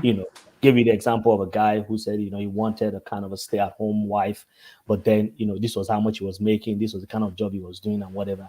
And he told him, he said, you know what? The American family cannot survive on one income if you are making that amount of income. You need two incomes to survive a home. If you're making this income that you said you're making, then you cannot be having a stay-at-home wife or whatever. It's not going to work for that woman. Or you have to pick a woman who is in this category or who is in this class, because you cannot afford this kind of woman. And I think that's one of the challenge that a lot of women don't like to take on, because the truth is, as a man, and I'll probably give more information about myself. As a chemical engineer, who works, I make six figures and things like that. I do very well for myself. I have a home and all those kind of things. I don't have any debt or student loans or whatever. But the truth is this: I myself, as I am, as you might consider me to be, I don't think I have access to all type of women. I don't think so. I feel like there's some kind of women that I would say, you know what, that one is too high for me to reach. But the problem is, a lot of the women often feel like they have the right to any kind of woman or any kind of man, or they can get anybody. Why? Because they're a woman, they can have babies, they can cook, they can do whatever, and all this kind of things. And I think that's totally wrong, because and that's one of the things that he always tries to do, which is, like I said before, cut your dress according to your size. The reality of this is, now I work as a chemical engineer in the energy space and things like that. But I have an uncle Tola, who is a drilling manager. He works now in Kazakhstan. He makes way more than me, even though I'm in six figures and whatever. He does so much more. Now, my uncle, my uncle doesn't cook. My uncle is not, whatever, but he chips in when he can chip in. Okay. If my auntie is doing cooking or whatever and she needs help, he's there to do whatever. But when they were in Nigeria, in Port Harcourt, he got her maid to assist in the kitchen and help with things like that. They have 3 boys. Okay. He doesn't do, you understand what I'm saying? But I grew up learning how to cook as a Nigerian, as a Yoruba boy. I cook in my house. I cook egusi soup. I cook, I do things and whatever, and I support my wife. My wife also works. She has a PhD. She makes 6 figures, but we support each other because this is my level. This is what I can afford. This is my, you see what I'm saying? So, and I don't try to reach beyond my level. And that's the reality of things. So when you're now talking about a woman who's 45 or who's 50 years old with 2 kids or 3 kids, and she's looking for a guy who makes 6 figures, and there's this percentage of 6-figure men in the USA, the truth is this: people who make this amount of money, some of them shop at Trader Joe's, some of them shop. Yeah. Why the other people who make this kind of money shop somewhere else? And that's the reality of life, and we have to be honest about it. So when you are at the particular phase or a particular level, you have to understand your level and trade on that level, or eat on that level, or walk on that level. Same thing, date or look for a spouse on that level. But when you're coming off on a higher level, then that's different. Now, to the point that you're making about, women working and all those things, I fully agree, because the truth is the traditional man of back then is not necessarily the traditional man of today. And why did I say that? Because the truth is this: now women are working, women are studying. Even in the UK, the last GCSE, women outpaced men, outpaced boys. Women are working in all societies of today. They're making more money and things like that. And in their homes, they're contributing a lot. So they are still, some of them are still doing what the traditional woman does of cooking and cleaning and all those things, but they are still also financially supporting the home, which I Yeah. agree with you on that point. So based on that case, if your situation is that, where your wife is in this situation, bringing in the money or bringing a lion's share of the money or bringing in 50% of the money, then that means that you also need to chip in, like I do in my house, to support her, because you cannot be that so-called traditional man again, because the traditional man, his wife sits at home, cooks, cleans, and looks pretty for him when he comes back home. But that's not what your wife does. Your wife goes to work and hustle like you. You see what I'm saying? So that's the part where I agree with you that, maybe you don't see a lot of videos, or maybe there are not a lot of videos where that's the conversation that's being had, because oftentimes what happens is he asks the people their outcome, and then they say this is their outcome.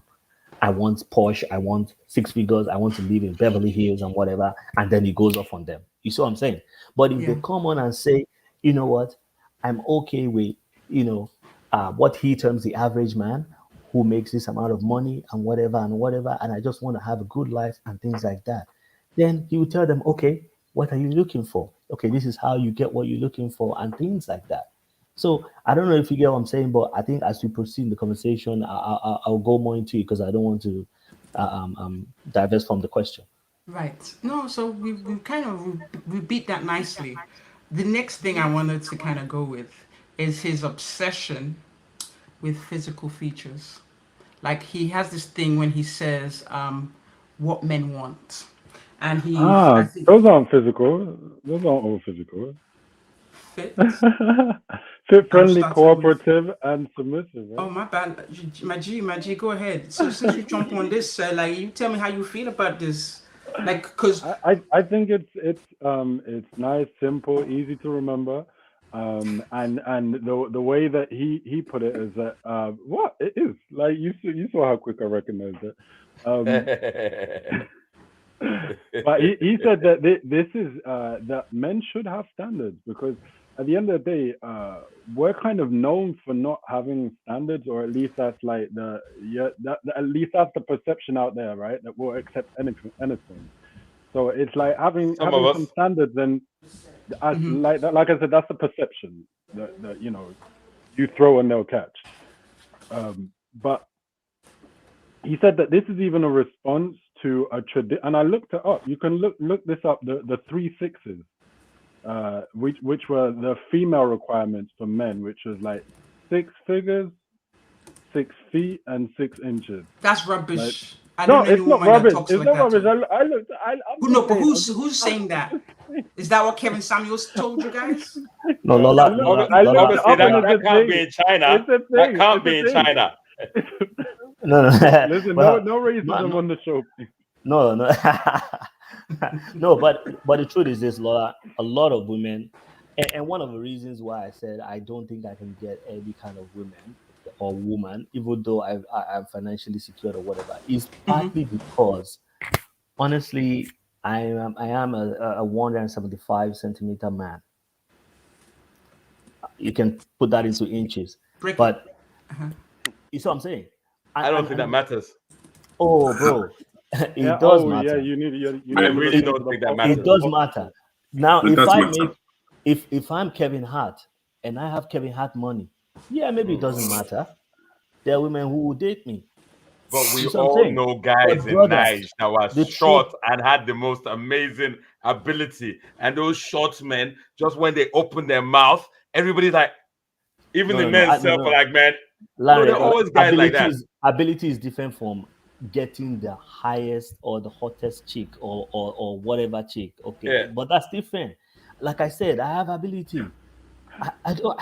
I mean, we have done lives on Lola. We have we have done lives on Lola's show, on Little Black Bull, even on Crystal's show, where women have said, "Ah, he must be 6 feet. He must be this height. He must be tall. He must be dark. I don't want the, Factual, I super prefer the, factual. yeah, and that's the truth. Yo. I So might be outnumbered, no, but come let me on. put my foot down. I don't. Yes, that is a. No, you know what? The truth See, is, and that's the thing about even using a someone in your brush comment, to one even color someone for in your everything. comment, Yes, there may be some chicken heads like I want Brittany Renner and them, Pookie and them that might say that. But when you talk about the typical woman, the woman I know, the black The woman, correct no black woman. woman with some sense in her head, she's worth her beans, is walking around. Let me land. Walking around saying, "These are I want him to be 6 this, he must 6 this and 6 that." Because at that point, it's like I'm looking at you myself, like how serious are you? Because a relationship is so much more than that. Because the truth is, the numbers don't lie. Most women in relationships today have settled for many reasons. They may not be with someone who has means, but they're looking at the other things. Does he have character? Does he have personality? He may not have even the physical requirements in terms of height. And of course, when they call BD energy. Guy has zero energy, zero D energy, not even big D, not small D, zero D energy. But the other women compromise. Come on, dudes, like come on, you people stop lying now. You people know that women compromise, and that's our issue. That's the problem. We end up compromising for things that are we really shouldn't. But we do have that thing. We're built to be empathetic, and we're just built to understand and be nurturing. Yeah, we can do rah rah rah rah. I can do all this, but the truth is, we settle. That's the truth. We settle more than men do. So I don't want us Right, and to respectfully speaking, I think yeah, you're being but bro, biased. let me land. Everybody I settles. respect you Everybody respecting that, sir. settles. But that's not the Everybody truth, sir. settles. You're a handsome man. What do you know about that, sir? Mhm. Okay, what do you know about that as a handsome man? What do you know? Settling. What do you know about that? Nobody, Settling. huh? What do I know about settling? Yeah, you're a handsome dude now. People will be flocking you. They don't Oh before my you. goodness. Let me qualify. I Before agree you with got I agree married, with Lighton. I know they didn't I let agree you with Lighton. rest. I agree with But Lighton. for a woman, women are always settling. No, I agree with Standard. Women settle more than men do. So can I say something? Check the chat. I was on a show yesterday. So quickly, I think there's a kind of a troll. I did block the troll, Okay. but You did. yeah, I think there was a troll in the So I was on a show yesterday, and they were talking about I think the conversation was men get what they want, women get what they can. That was the topic of the conversation. Men get what they want, women get what they can, and the like the conversation opposite. was. And the conversation was, can you hear me? Yeah, Yeah. go ahead. Yeah. Okay. Yeah. And the conversation was on settling. And one comment that was being made that was kind of agreed across board after all the men settle more, women settle more is the truth that they said people settle as they grow older in life. And I agree with that comment because when you're younger, you have more options. You can choose who you want to be with. As a man, you're making whatever amount of money you're making. You can look for a woman who's in your age range, whatever, who's willing to grow with you and whatever. As you grow older, a woman, your biological clock or whatever, you want to quickly settle down, have a family. And then as a man, okay, you might feel like, oh, I need to have a legacy. I need to get into, I don't want to be running around the playground at 65 with a 3-year-old kid. I want to have my family early and, so that's true across board. I can totally agree with that. But I think the argument of, saying that, women settle more, men settle more. I think that's sort of like a kind of both way argument. I wouldn't say I one agree. settles more than the other, but I would say it's based on those things I've said with the age thing and time. But the whole thing about Okwe not not settling because he's a handsome tall guy, I don't agree with that, because women don't pick men just based on the fact that they are tall and handsome. I think they pick more on that. That's the truth. And Lola, the truth is, you might say personally, you do not pick or you don't mind on the height of the man, whatever, and all those things. But the truth is, if you ask a lot of women, like I said, we've asked on your channel in a previous show, we've asked on Crystal's channel, we've asked on Little Yeah. Black Folks channel, and many of the things I've stated is I want a man who's tall, who's taller than me, who's 6 feet. I want a man who's black. I don't like the light one. I want a real black man. He has to be making what I'm making or more than me. You see what I'm saying? Which oftentimes is like he has to be making six figures and whatever, even though the statistics are very clear on how many black men make what amount of money in the United States and even in Australia or in the UK. And they go on about the statistics of what they want. So when, like I was saying, when then he then says things like, oh, you need to be the acronym you put up before: fit, feminine, cooperative, and Yeah. submissive. When he then brings that and says men should have their own standard, the thing that people jump off on is those four acronyms. But like I was saying, he also backs it up by saying women who are in this level should date on this level. Men who are in this level should date on this level. If you are if you don't fit those four things that according to him men of resource, men of high value or whatever are looking for, and you are aiming for that, then you're shooting above your reach. So if you can find a good man who is making average or whatever, making whatever he's making and all these kind of things, and then you decide to work with that man, then see, that's it. So there's nothing wrong with men and women having standards or having preferences. The problem comes when women feel like, like I said before, every man they can have access to any man. And I think that's wrong. As a man, I don't think I have access to all women for other reasons. Even though, yeah, it's fancy, I have money, I'm settled, whatever, I have a PhD. But I still have deficiency or whatever you want to call it in an area that on the social scale. If you're talking about Jesus Christ and the Bible and the law of God and whatever, yeah, maybe I'm suitable to be a husband or whatever, or to anybody. But on a social platform or on a social basis, what people are looking for on the majority, not what Lola is looking for or what one or two other women are looking for. On the majority, if you take a census, then everybody does not have access to just anybody. You need to cut your dress according to your size.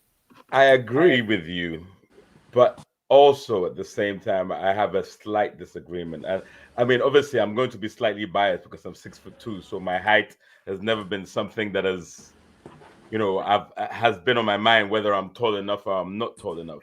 But the thing is that I do believe that I can be with absolutely any woman that I want to be with, and I'm just saying that on a level not from anything outside of myself.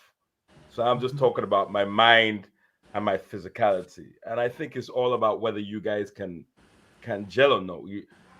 I think you can totally get into a situation where all those other things don't really matter. They don't always really matter. I know that there are a lot of people who Which are other going to things? look like, oh, whether she has six figures, whether she's the breadwinner, whether I'm the breadwinner, whether she's a 10, and whether I'm a 5, or whether I'm a 3, or whether I'm a 1. I really don't think any of those things matter that much. I think what really matters is the individual who's there, and that individual, whether he is male or female, you can swim within any pond or river or sea that you really want to. Should they be someone that you trust? You see, finding somebody that you trust is always a must. So, like, for example, like now for me, I am going to like rewind and say I'm a younger man, I'm going out and I'm going to look for a woman. There are certain criteria that I think everybody has. So everybody should have standards. Absolutely everybody. But those standards should be your own. What you just feel that are going to work with you with the opposite sex. So now for me, I had physical and mental standards. So she needs to look the way I would like her to look. And then she needs to also be the type of woman that I'd like her to be. And for me, she doesn't have to be on six figures. She just has to be a sensible woman who's understanding. And of course, earlier on, we were talking about all these women that have absolutely outrageous ideas of what they want as a man. I find that I don't even get on well with those people because you're just talking about things you want rather than going out to go and seek them. And when I say seek them, I don't mean seeking a man that has money. I mean seeking, I want to make money. I'm going to go out and make money. A man, hey, you know what? I'm going to go and find a woman with money. Nah, man, you find out. No, but the six-figure thing, it wasn't for women, though. It was for men. But I'm just saying either which way, because you can have a woman that has more than you guys ready for me to bring money. some people into the conversation? Yeah, sure. But also, like, those standards, Sister Lighton, those standards, they're so easily attainable. Like, as in, it's not like as in you're a man, right?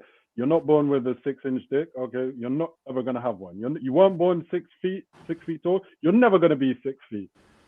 Okay, yeah, you can get to six figures, but be friendly, fit, cooperative. Like you can do all that. That's not even that's not even offensive. Me asking you to do that. That's not even offensive at all. Those are some really primary school. I was being a bit facetious. I don't disagree with you there. But the fit, it's for you, not for him. Cooperative is assuming, and it's almost what's the word I'm looking for? Condescending, cooperative. Where I'm walking to relationship because I don't want to be cooperative.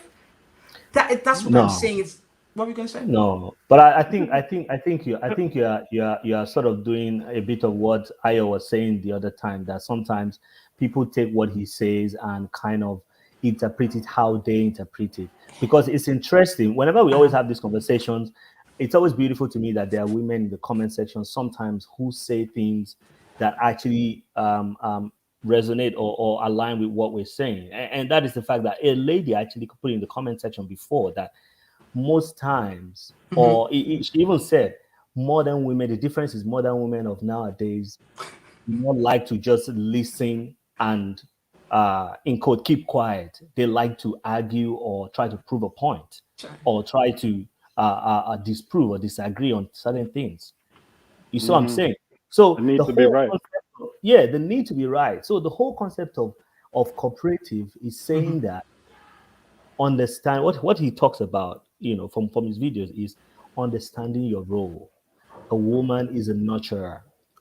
Okay, you give a woman ingredients, she'll prepare you a meal. You give her a house, she'll make you a home. You give her, a seed, she'll make you a baby. She'll give you life. If you go from the perspective of understanding what your roles are, the fact that I'm asking you, okay, how do we get to Hollywood, and you tell me, okay, go on the highway and go like this and go like this and go like this, and I say, oh, okay, this is my way to do it. It's different, and this is one of the conversations he often has about women who have kids or women who are older in age. He always says that it's always difficult for them to be very cooperative because they're quite set in their ways. Because as you grow older, the truth is, man or woman, we become accustomed to how we do things. And we find that way pleases us and makes us happy. You see what I'm saying? So when you then get with someone who is like that, you have to understand that she might not, or he might not be willing to be flexible to listen. Then you met the wrong woman. And I think you met the wrong woman then. So you see what I'm saying? And so his whole cooperative sense is that when a woman is younger, oftentimes, or when a man is even younger, he has less experience in life, or she has had less experience in life. So she's less to be argumentative or less to be point of view on certain things. And so for a man who I don't like that thinking though. It's that very thinking I have a problem with, because a woman is not, I'm not going into a relationship like, at this age, he's a little too seasoned. He has his own opinions and ideas, so I can't mold him into what is that. It's like, so as I am right now, I'm not, you know, I me, think that's me being making me is not acceptable means I'm set in my ways and I'm too much of something to be, you know, to stay in my place. That's it.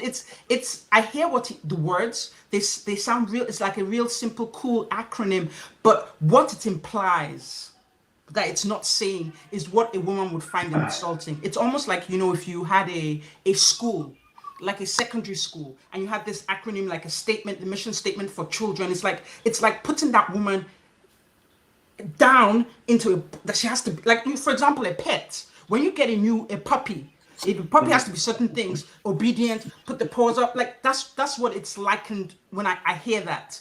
Like, is it because it's like, for me, it's an assumption. If I meet a guy, there's certain things I'm looking for, but do I need an acronym to have that? No, it's meet, talk, sit down, do we gel? Not that I have to be, you know. I like, the only thing I can I can agree with on that thing is the feminine.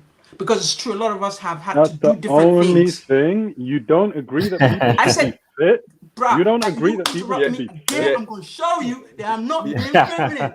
light on, but also, you know, as you said to Ope, you're also a very beautiful woman who is Exactly. educated, and Yes, so you have an amazing career as well. So exactly. you're actually in a small percentage of women. How many black women are doctors and making the money you are making, my sister? No, They're let's not say different. black You're women. trying to put me out on the streets, huh? Let's not say I'm black But no, trying to women. put your jokes bad details aside. out there. No, jokes aside. This is where I'm getting at, which is what somebody reminded me of too. Is like the way. That's what I'm saying. The way we've been pegged. You know how a dog dies at 14. It's the same way it looks at women. Like, it's, I think, up until 29, 35 or something, where you better rush. After you're 35, you're a must-go item, and then 35 to 60, he plays the rest in peace music. Dun dun dun. Dun, like that's insulting, yo. No, I think all that. I think all Why are you that. saluting? Because I'm problem with it, sir. That's insulting. That's what he does when the thing is played.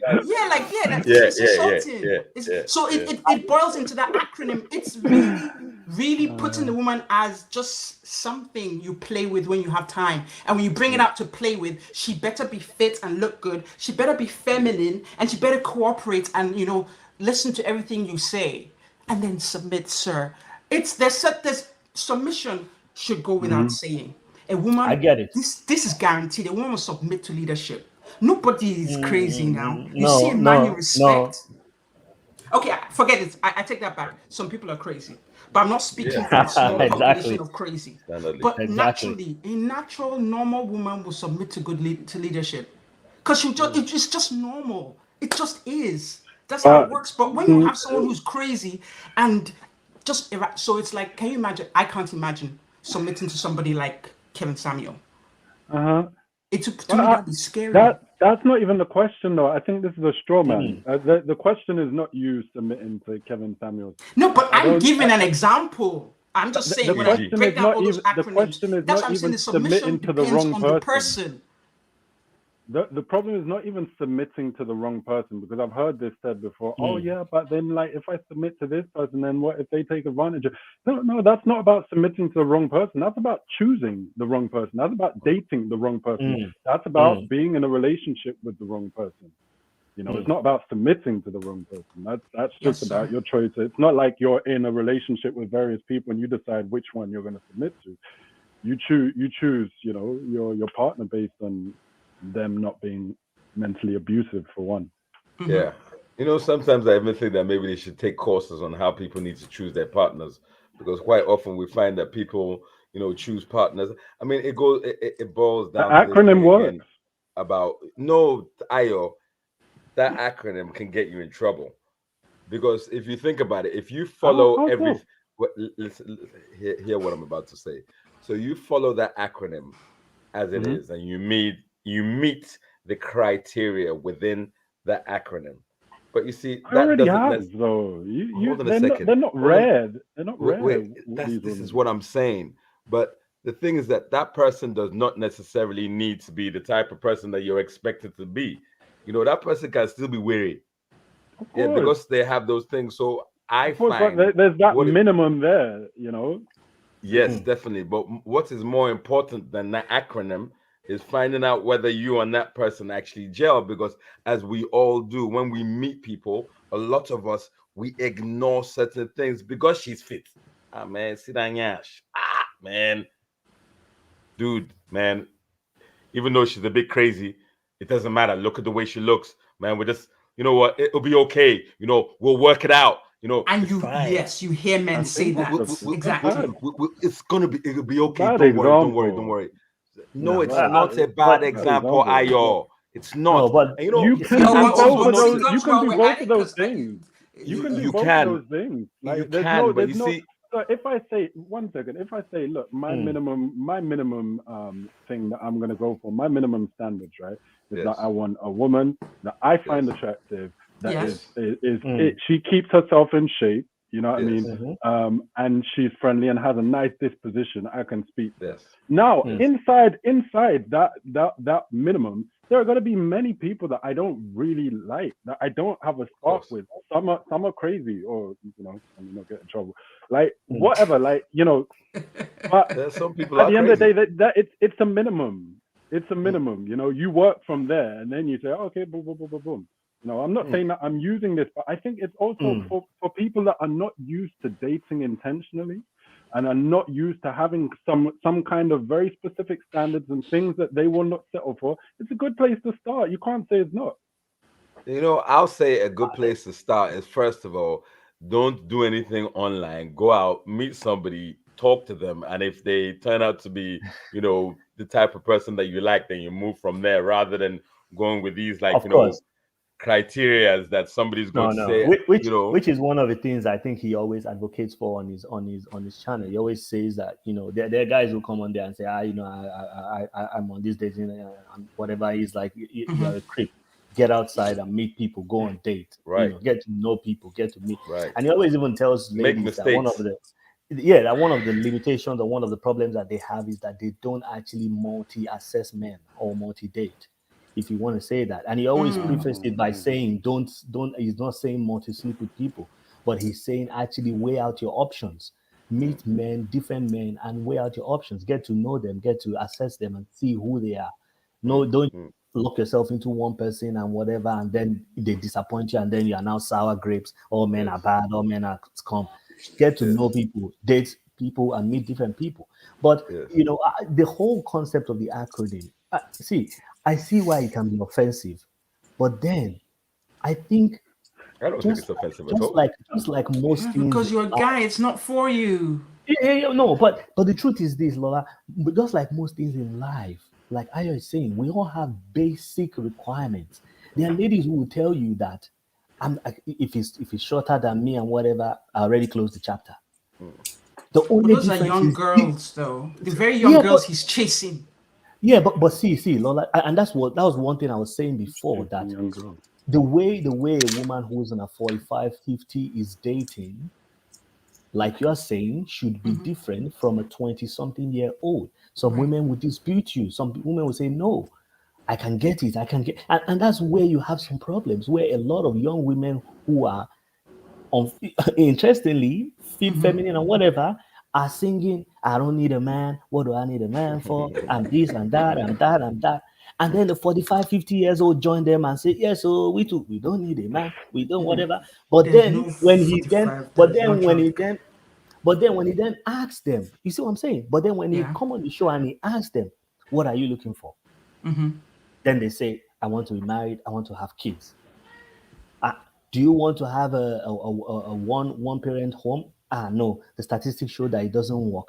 Then he says, then he tells them, he says, you are not being realistic.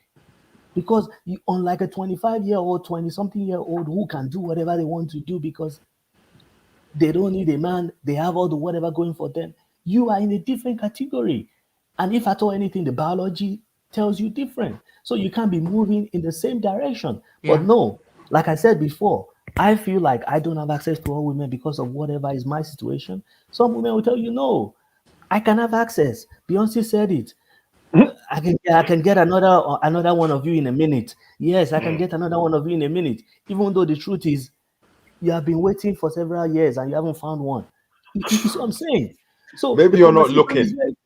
Maybe you're not looking. Exactly. Because so the from my conversation is very- experience has been I've gotten the women that I've looked for, that I've liked, and yeah, I've but thought, but I've that's a gotten them. different proposition. That's a different proposition, Larry, because you and that's one of the things you always tell them. Men have the advantage in the sense that we are the one who do the proposition. You hardly see a woman Yes. go and meet a yeah. Yes. So you as a woman, you're not going and looking at a guy you like and going to meet him. You have to wait for him to approach you.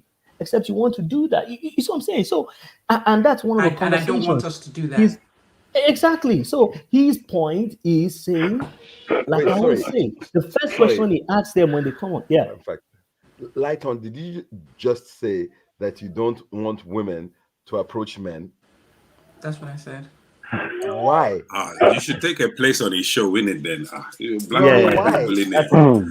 I believe that the guy needs, like, if there's a certain kind of strength I want, step up to me. Like people who walk up to me. Let me finish. People who walk up to me.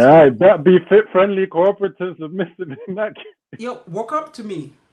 Because if you see somebody you like, you should go and yarn to him now. And introduce yourself. Even if I'm not interested, I respect the game. And I'm never rude to someone who walks up to me, even if I'm not interested. Nice. And that to me is something, but for everybody it's different. But walk up, why am I coming up to you like, hey, how you doing? Like, what the hell is that? Why don't I wear pants and sag my pants or something? Like, why am I going to, hey, how you doing?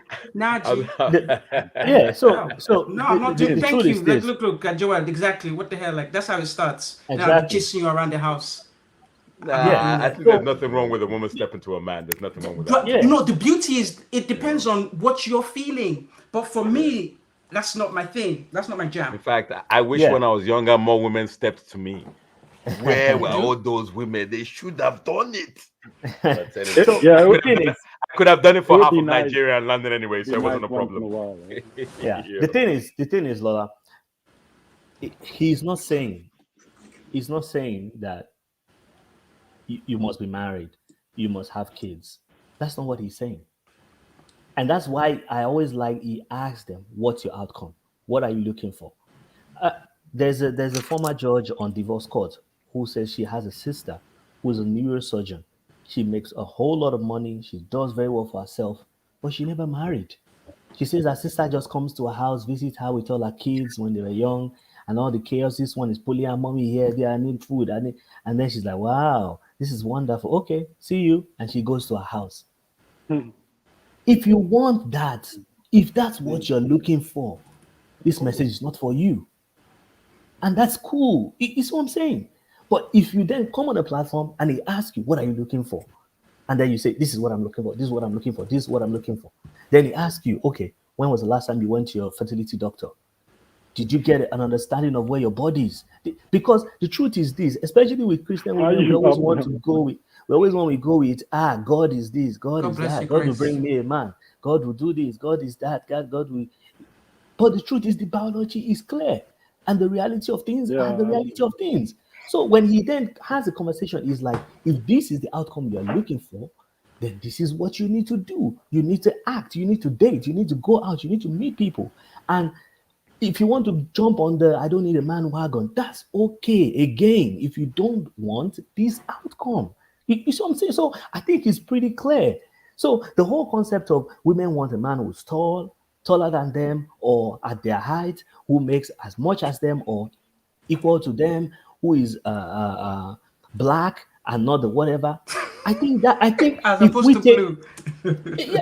we take at least those three things, we can make those three things into acronyms, and it equates to what the man does. You see what I'm saying? So the only difference here is one person took it and made it an acronym, the other person did not make it, but mentally they know what they're looking for, and they're looking, just like you're saying, I won't settle for a man who wants me to come to him. You have your preference. Same way the man has his preference. The only difference is your chest. The only difference is the man put it into acronym. I'm trying to date a guy and say A, B, C. You see what I'm saying? So mentally, everyone does the same thing. You know, if you push the argument to another side, the same thing with the Crystal. Don't worry, you're next. I'm sorry, we're getting into this too much. With people talking about why does he grade women? Why does he say what do you grade yourself? But the truth is this, Lola, I always say it. Man and woman must take responsibility. I think Okwe said this before, must take responsibility for who they date or who they have kids with. You have to take responsibility for that. Now, as a woman, you can say on average you have 3 to 5 guys, whatever, checking you out. This can include people who are asking you for boob pics or whatever, or who are DMing you on Instagram or whatever. They're all propositioning you.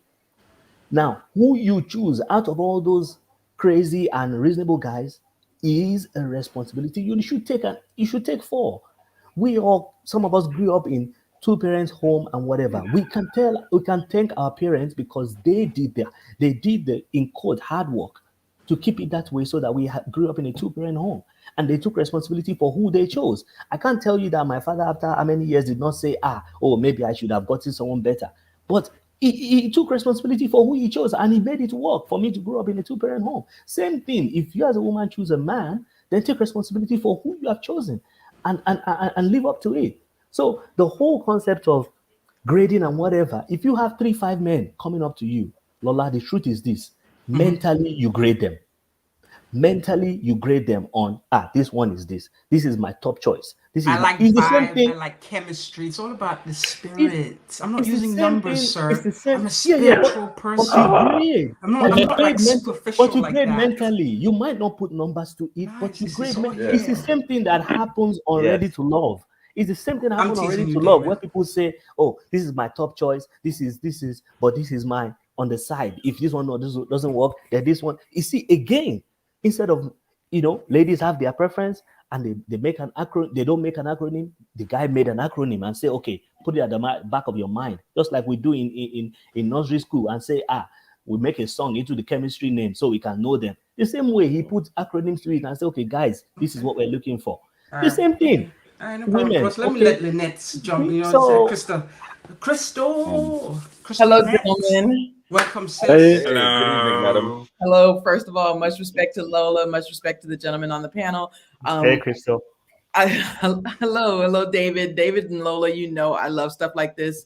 And I was just listening, loving the convo, but I actually had a question for the gentlemen. Please. What is the difference to you, in your opinion, what is the difference between submission and what was the word? And cooperative? Cooperation.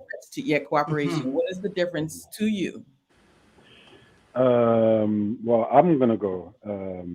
For me, I'm a teacher, yeah. Okay. And I think even between. By the way, you got YouTube on in the background. I can hear the echo, but I don't have anything else. Okay.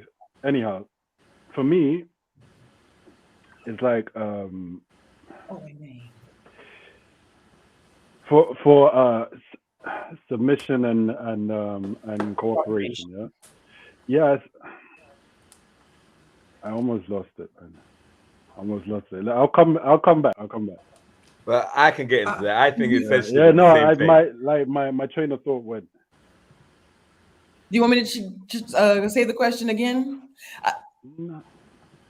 Yeah. So to you gentlemen, anyone can go first. What is the difference between submission and cooperation in a relationship, in dating, what have you? Just what is, in your opinion, what is the difference between being submissive and cooperative? Yeah, why not? Awkward bite it. Yeah, awkward take a bite. I mean, they just sound like what they sound like. Submission is, hey you. Well, this is my own opinion, right? So, hey you, go get my foods. Hey you, go do this. Hey you, don't look me in the face. Hey you, do this. Hey you, do that. That's how I see submission. Submission can go from that to basically, I am the breadwinner. So when we are doing things, I don't mind your input, but I have the final word always. If you get the final word, it's because I gave you the final word, but you get, Jonathan, I'm in control. Whereas cooperation is more like a partnership. That's what I like to see it as. And even if anybody is being submissive, you're almost agreeing to be, like some people say, I choose the person to be submissive to. And but submission doesn't even need to come to that side of cooperation. You're doing things together. You've got different roles that you play. You've agreed on them beforehand, and you're just playing out those roles. There's no I am the boss, I am the this. No, there's hopefully no power struggle as well. You guys are working towards a common goal. I'm gonna stop there. Yeah. So what I was gonna say was like that even between a teacher-student relationship, there needs to be a kind of submission, because you're in someone else's hands, and for the process to work, you need to trust yourself being in their hands, and that's why I think cooperation is like submission, but it's more of a logistical thing, right? It's more like, okay, how are we gonna sort this out? Get these bills paid, get the kids into the right school, etc., etc., and those conversations, they need to go in an adult manner for that to be cooperative. But a submission is more like a spiritual thing. Like we've agreed to have like a certain dynamic in this relationship in which, you know, you've obliged my need to feel like a man, and I've obliged your need to be treated like a lady, according to whichever, you know, framework we've set out, you know. And then once we've entered into that framework, the submission is just playing the game, you know, and us playing those roles, and you knowing and having faith in my ability to keep my word, basically. Okay, I like that. Did anyone else have I think personally for me, I don't think there's that much difference between them. You're just going through semantics of the words, and because you both cooperate, you both submit. Because at the end of the day, you're just like I was saying. But the difference here is the man is his theory. When we're talking about chaos, the man's submission is irrelevant. It doesn't have. It's just talking about the woman submitting. Right. That's where we bring it out. See, but I cannot give you my opinion based on what he thinks. I can only give it to you. I as I said earlier on, I don't really understand the whole words that they use. For me, it's simple. It swings and roundabouts. Sometimes we are cooperating with each other. I submit to, let me get a little bit graphic. When a woman tells me to go down, that's submission. I'm going to submit to her, and I'm going to go down, and I'm going to do. So we submit to each other. It doesn't even go downtown. Sorry. We're going to Buckhead. Okay. Look, for a drink. Look, please, my algorithm doesn't like certain words. What, to Buckhead? There's nothing wrong with Buckhead. Even though I'm in London. I wasn't sure where you were going. I wasn't sure where you were going. I'll take Buckhead, sir. I'll take Buckhead. Right. So what I'm saying is that we submit to, you know, and there are times for us to submit to. It's just, so whether you want to say submit or cooperate, you know, it's just one of these things that two entities, male and female, we are just working together. You know, it's a team. It's teamwork essentially. So yeah, I submit quite often, you know, when I need to, and and other times no. Are you still talking about the other thing? Bro, like why are we going back to the other thing? I'm not talking about that anymore. Pull it back. I'm just talking about how I feel the differences are. And I don't think there are much differences. You know? Okay, David, you didn't hear the question that Chris was asking? Yeah, I did. All right. Oh no! I wasn't talking Before about they like talk that. about downtown again. Let's go to David's opinion.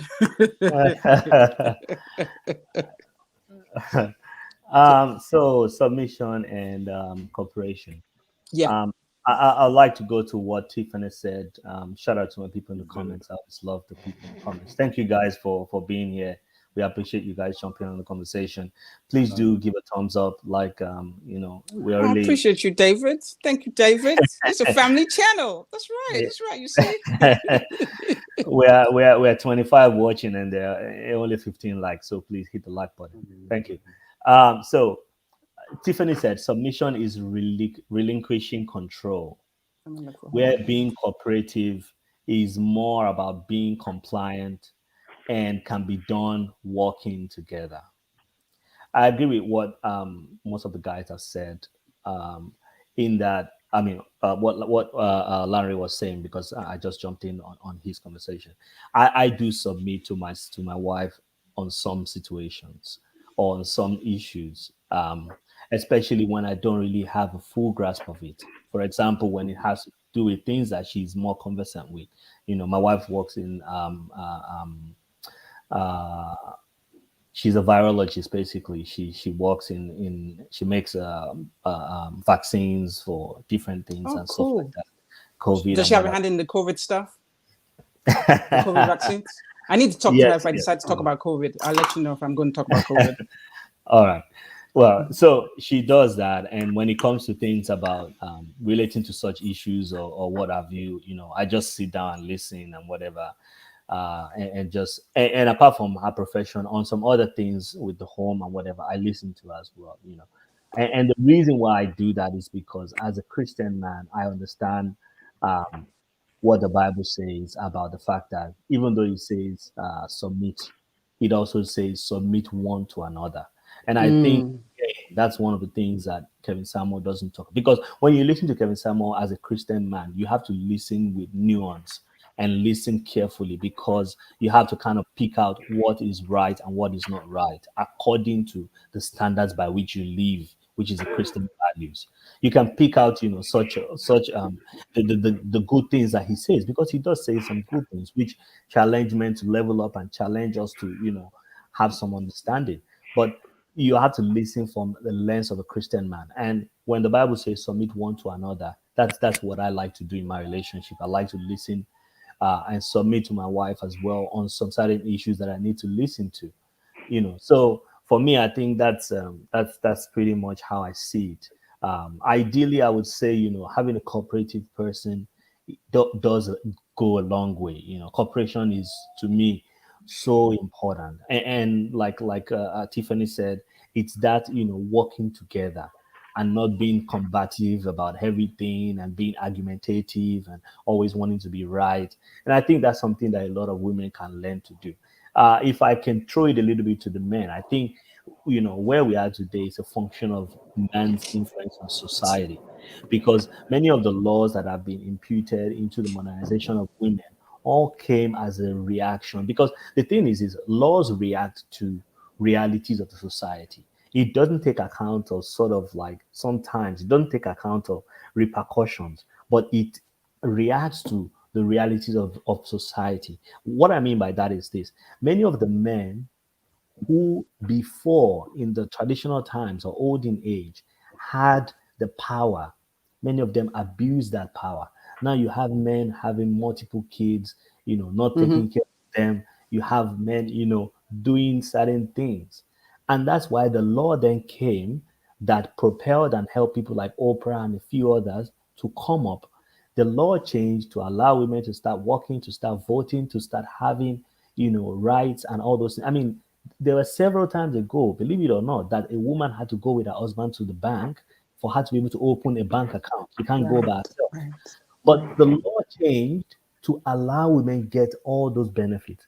And like I said Yeah. before, those things are beneficial to our society at large, but they come with other things that has happened. So part of the whole thing of women not being cooperative or being not submissive and all those things are also a reflection of homes where you have seen that the mother has been the dominant force because the father has left, and and so that girl has seen that this is how things are patterned, and so it takes a while for her to adjust when she now sees that, oh, there's a man in the home who controls everything, and I need to sit back and not be in full control like my mom was, because in my mom's case there was no man at home, but now there's a man at home, and I need to kind of, relax, let him take the lead, ask him what he wants to do, and things like that.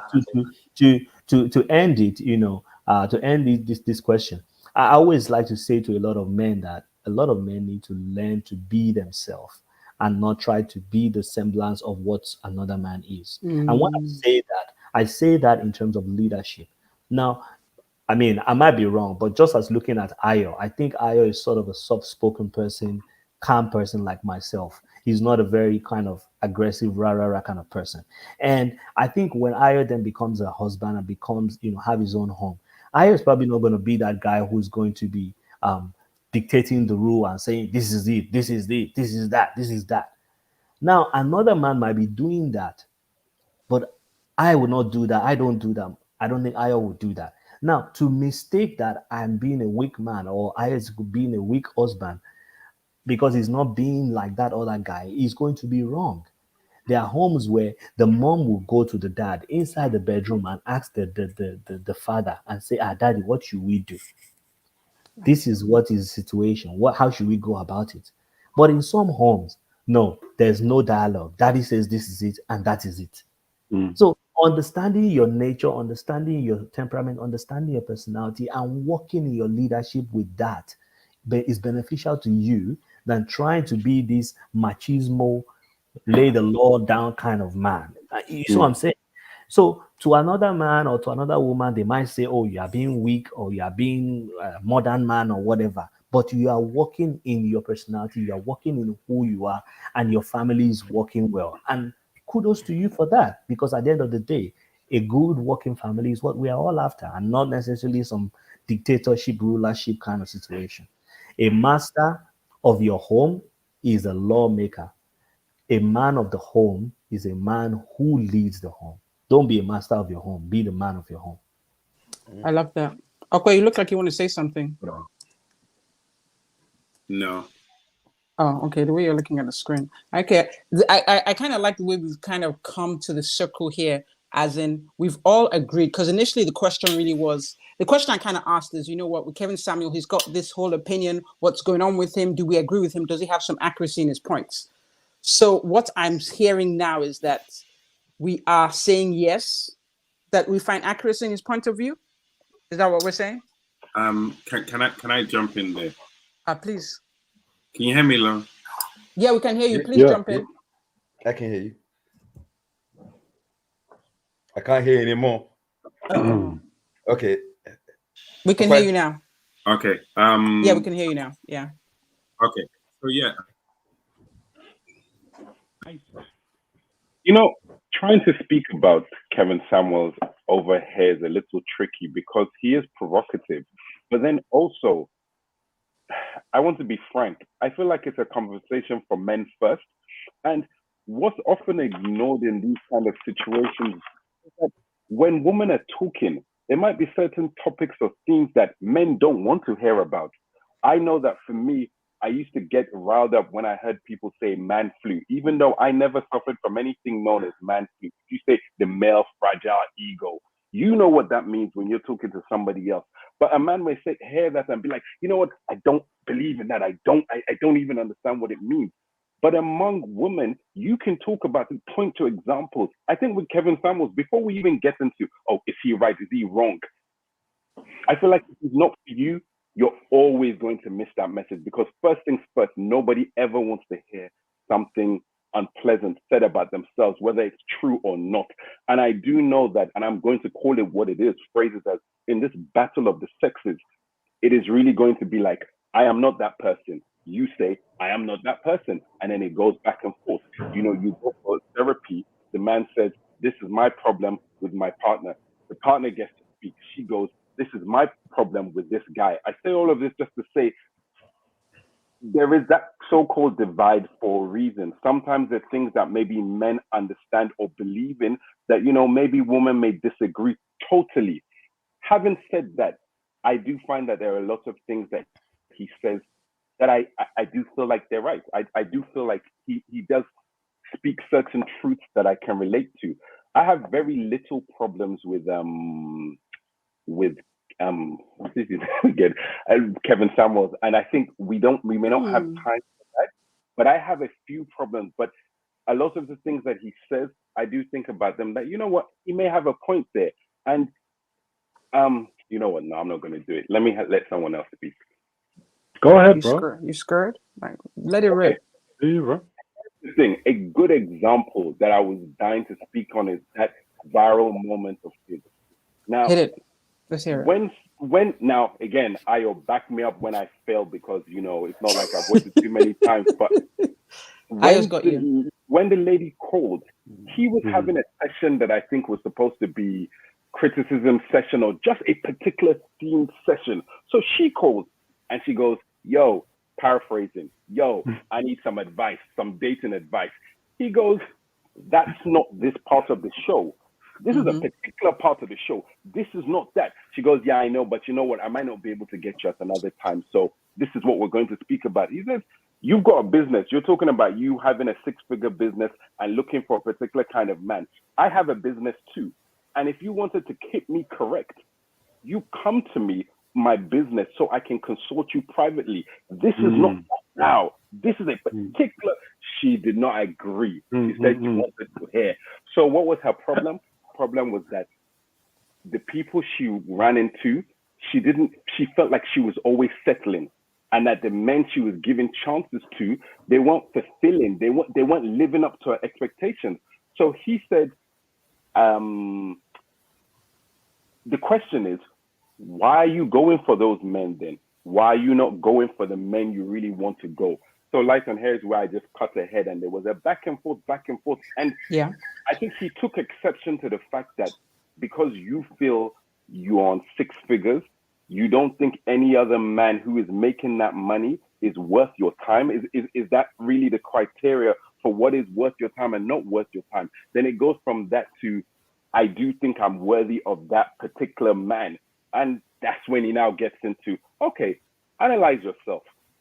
What do you rate what yourself? are you? Yeah, what do you rate yourself? These things are very, very controversial, but this is where I have to say, I would not like a boss like Kevin Samuels. I don't even think I would like a friend like him. But you know what? Sometimes the truth is stinging. And I think that for that black and white truth that she was looking for, she didn't say she wanted a sensitive man. She didn't say she wanted a fulfilling, nice, deep, passionate relationship. She said she wanted a 6 or 7 figure man, and that is the man she's looking for. And he said, listen, I need to tell you something. Those kind of men are not looking for people like you. You are a little too old for them.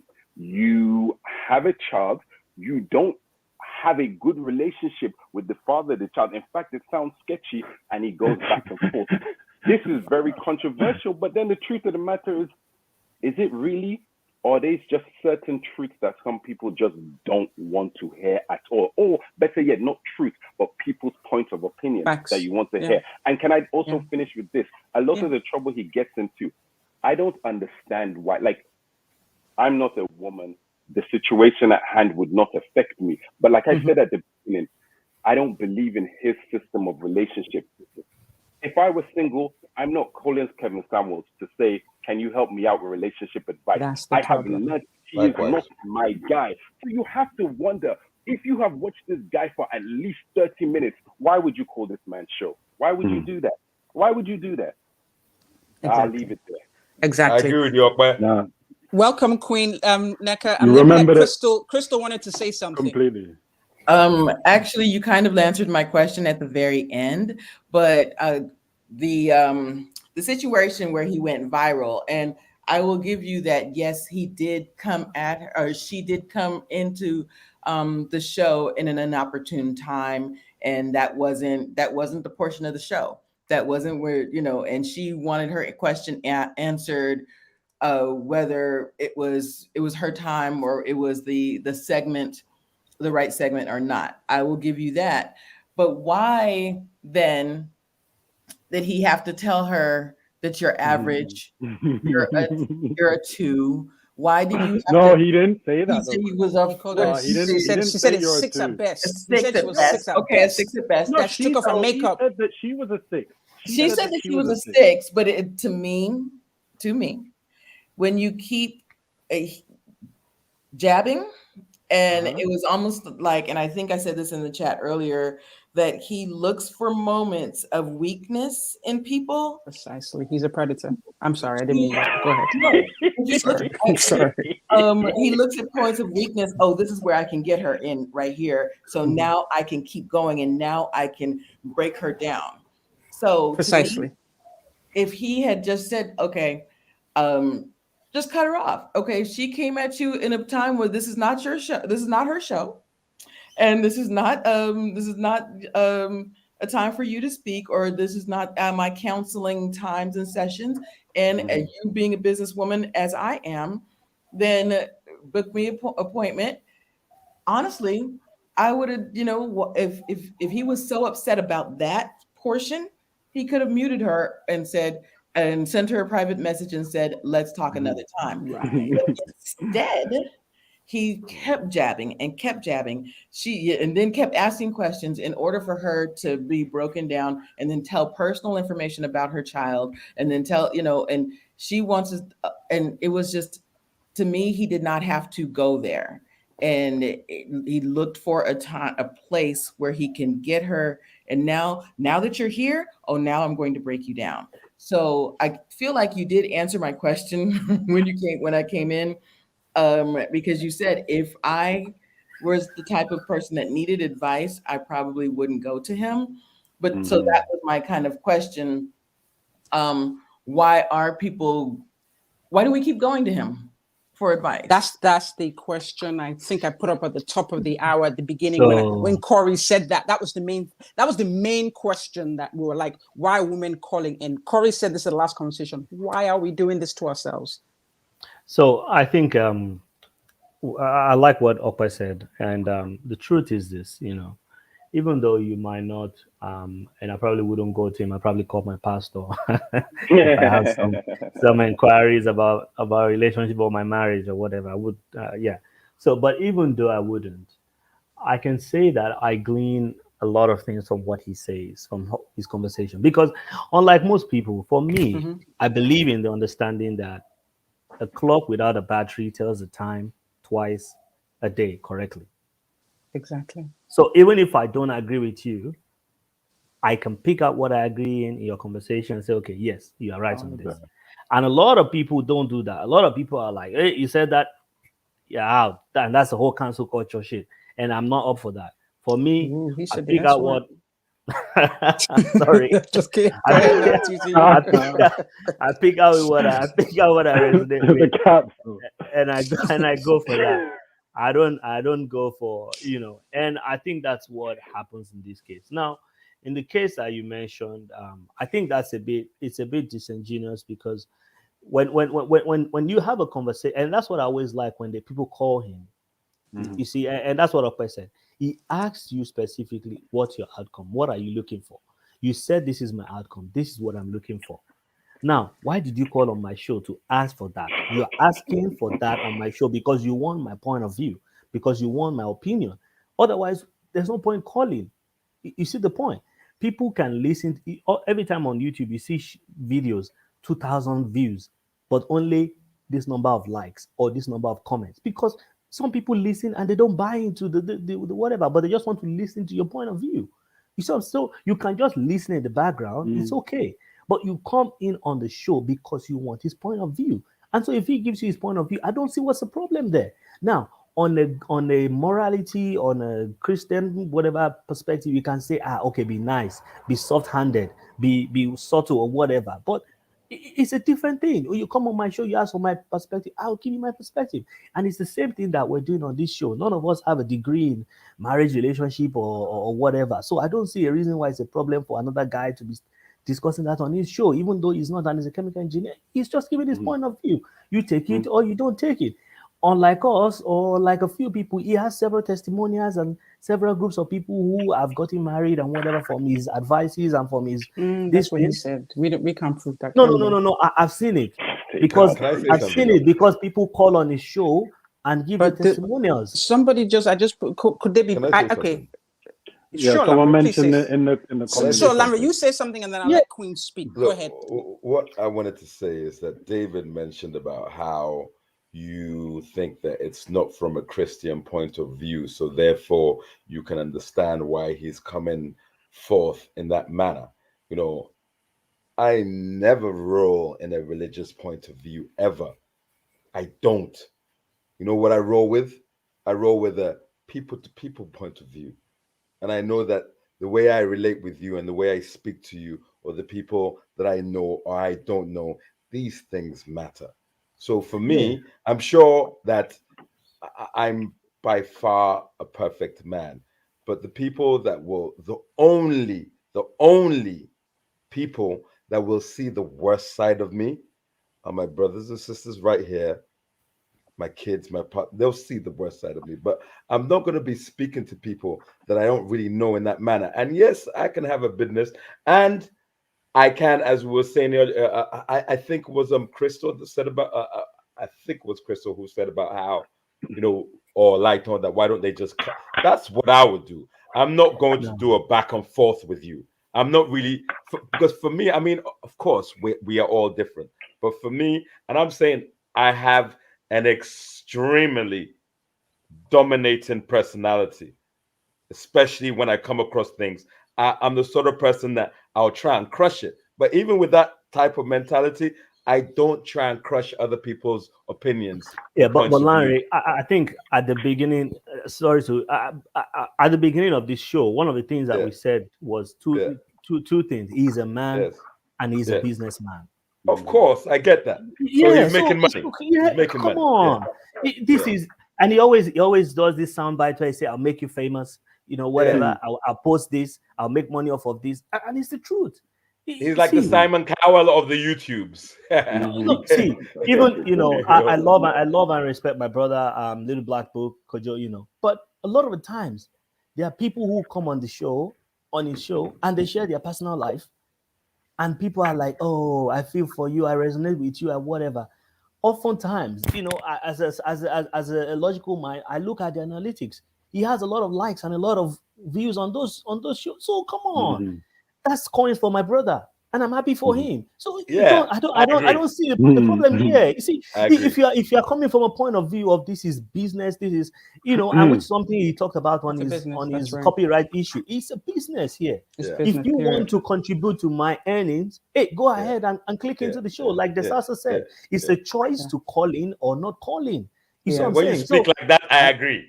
When you speak as you just said that, I agree. But on a guys, let me quickly bring Queen up and then we'll continue because I've had her kind of sitting here. Queen Neka, please jump in. I know we've had you sitting for a while. The guys got really into something. I didn't want to interrupt them. So welcome, ma'am. No worries. Can you guys hear me? Yes, beautifully. Okay, perfect. Okay, I'm Queen and my Igbo name is Neka, but my English name is Queen. So it's like welcome now. I have Welcome to to put the both family. of them together because people get confused and think that I'm like faking, but my English name is Queen. But it's don't pay them any mind. You Queen. You're Queen.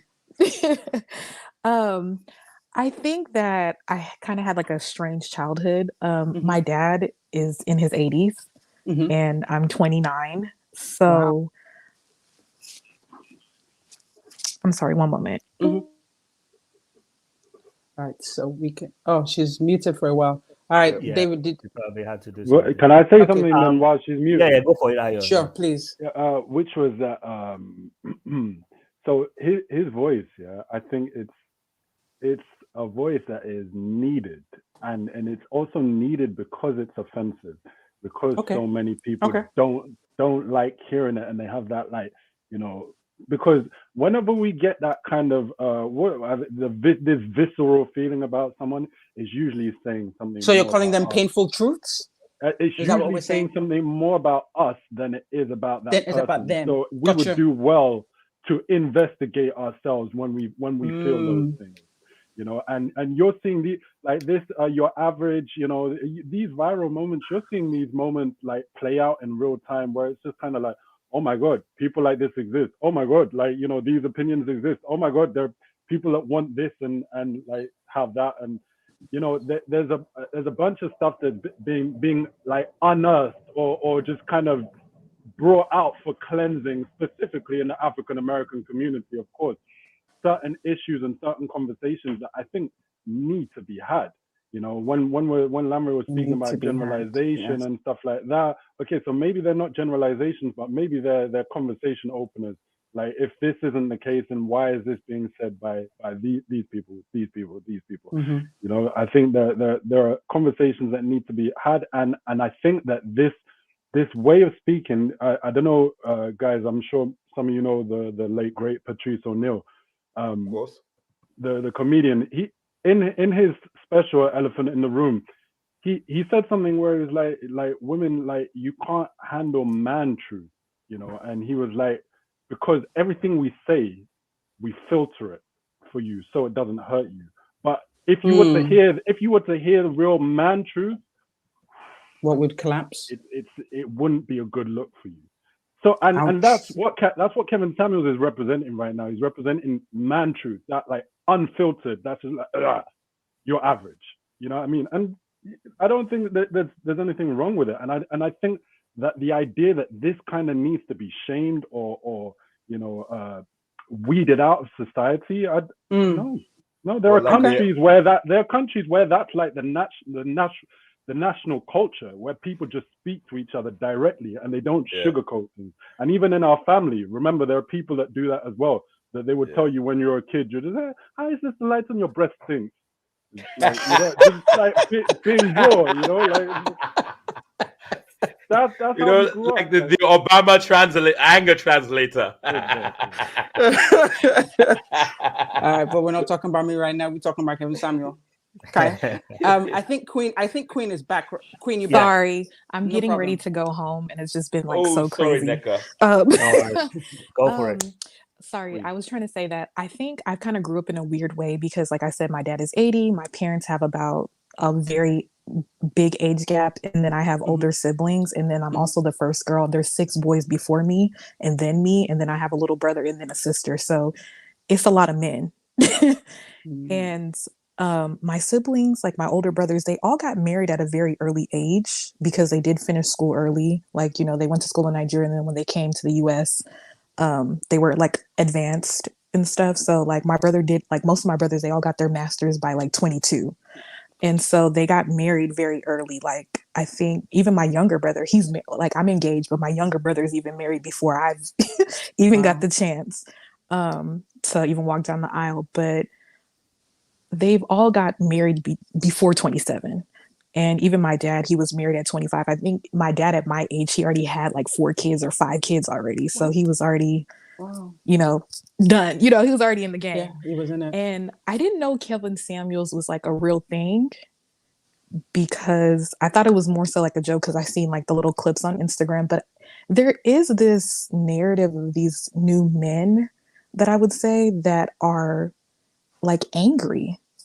And I find Kevin Samuels to be very angry. And for me, I think his points to me are not valid because it's kind of him telling women what they need to do, but he's had failed relationships. He's also still single.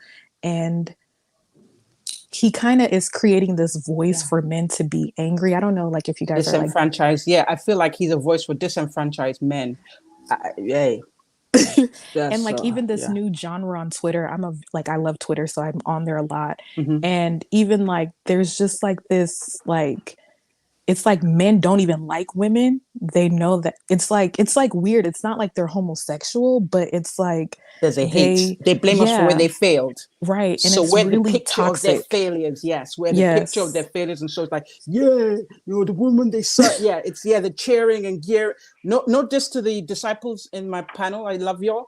But this is just our perspective, and it's all about perspectives. But of course, like when they say black, as long as you lot are ready to unpack this, I'm fine. I'm not really too informed on like the different sectors of like the men groups and stuff. I'm not saying I'm not into that, but like I said, like I feel like my view on men is because of the men in my family, and I think that they're healthy, and there's this thing about like I'm a man, but it's like if you're really a man, you don't have to say it. It's like constant.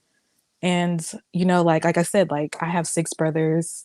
Like my dad didn't really know what to do with me because he had 6 boys. So then it was like me, he didn't know. It was just like, okay, we're gonna name her Queen because we didn't think we're gonna have her. And then that's that's no, but I think you've touched onto something I've been trying to say. So I'm happy to have someone because does he make some sense? Yeah, no, but just because that's where I'm coming from. She's not lying though. She's not lying. I'll back you both up on that. Thank you, bro. It doesn't make your view what she said is true, right? It gives you, it fleshes out the man because we're never just one dimensional. We're 3-dimensional. Yes, he may say some truths, but from where he's coming from, it's always, that's what I'm saying, that even when he's talking to women, he has a different way with women than he talks with the males. Yes, it's very aggressive. Thank you. But with the males, he'll circle back around and say, could you get my point? And blah, blah, blah, because he's talking to himself. That was him a few years ago. Whereas with the females, he'll just continue going, or let me say women, with the women, he'll keep going and then mute them. Like he treats them like children. And I see that difference. And so I have to, of course, fingers waving in the air, yo. Okay, what up? Yeah, because this, you know what I think it is? I just think that he shows there's actually a clear difference between the genders. Because you have repeated that this is what he does for men and there's a difference between women. And we are constantly saying, who have watched more videos, he doesn't do that. So what does that say? It doesn't say that your view is invalid. It says that he brings up something that you see in him that we watching don't see. But then you have to look at it both ways. We could just be chatting rubbish as men. But what if you're wrong, Lighton? And what if the other women watching him are wrong? Are we ready for that conversation? No, he's angry. Imagine when people were saying angry black woman. Do you remember how offensive that is? Angry black woman. But now it's Kevin. He's one of hurt them. you? He's one of Who them hurt- calling who us. hurt you?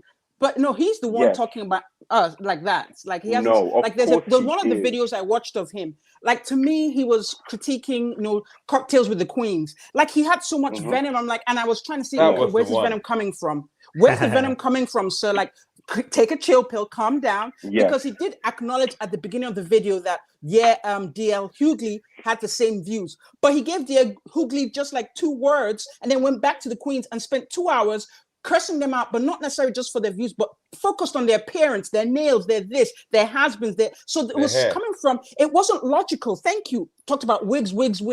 His critique wasn't logical. It seemed more emotional and from a place of, that's why we say, who hurt you? My son says this all the time. When I tell him off, he'll be like, Mom, who hurt you? I'm like, bro, sit down somewhere. But that's a question for KS. Yeah, KS, who hurt you? Hold on, guys. I need to run, so let me quickly drop this. Go for it, okay. Because all right, earlier on, this was the video that I wanted to speak about. Yes. So I watched this video, and then he presented those women on the panel. Which And one it is was that? Oh, speaking about Ice the Cube. genie. Oh, the Ice. The Ice Cube one. Brutal. Right. So they were brutal to Ice I Cube. was listening They to were. the women speak, and I thought, Oh, Lighton, they were brutal. Let me listen to them. Let me listen to Out of them. control. So listening to the women, I did actually think they were a bit disrespectful. I thought that they should have just let the guy talk, let him do what he's talked, and Vivica actually even seemed, she did seem a little bit like, but the issue that I had with that video is that yes, this whole concept about people saying that we should not rely on celebrities to give us our information, to give us our education, to give us our knowledge, but yet here we have a panel of, I can't remember whether it was 4 or 5 specific women. 4 women. 4 women. 4 very specific women.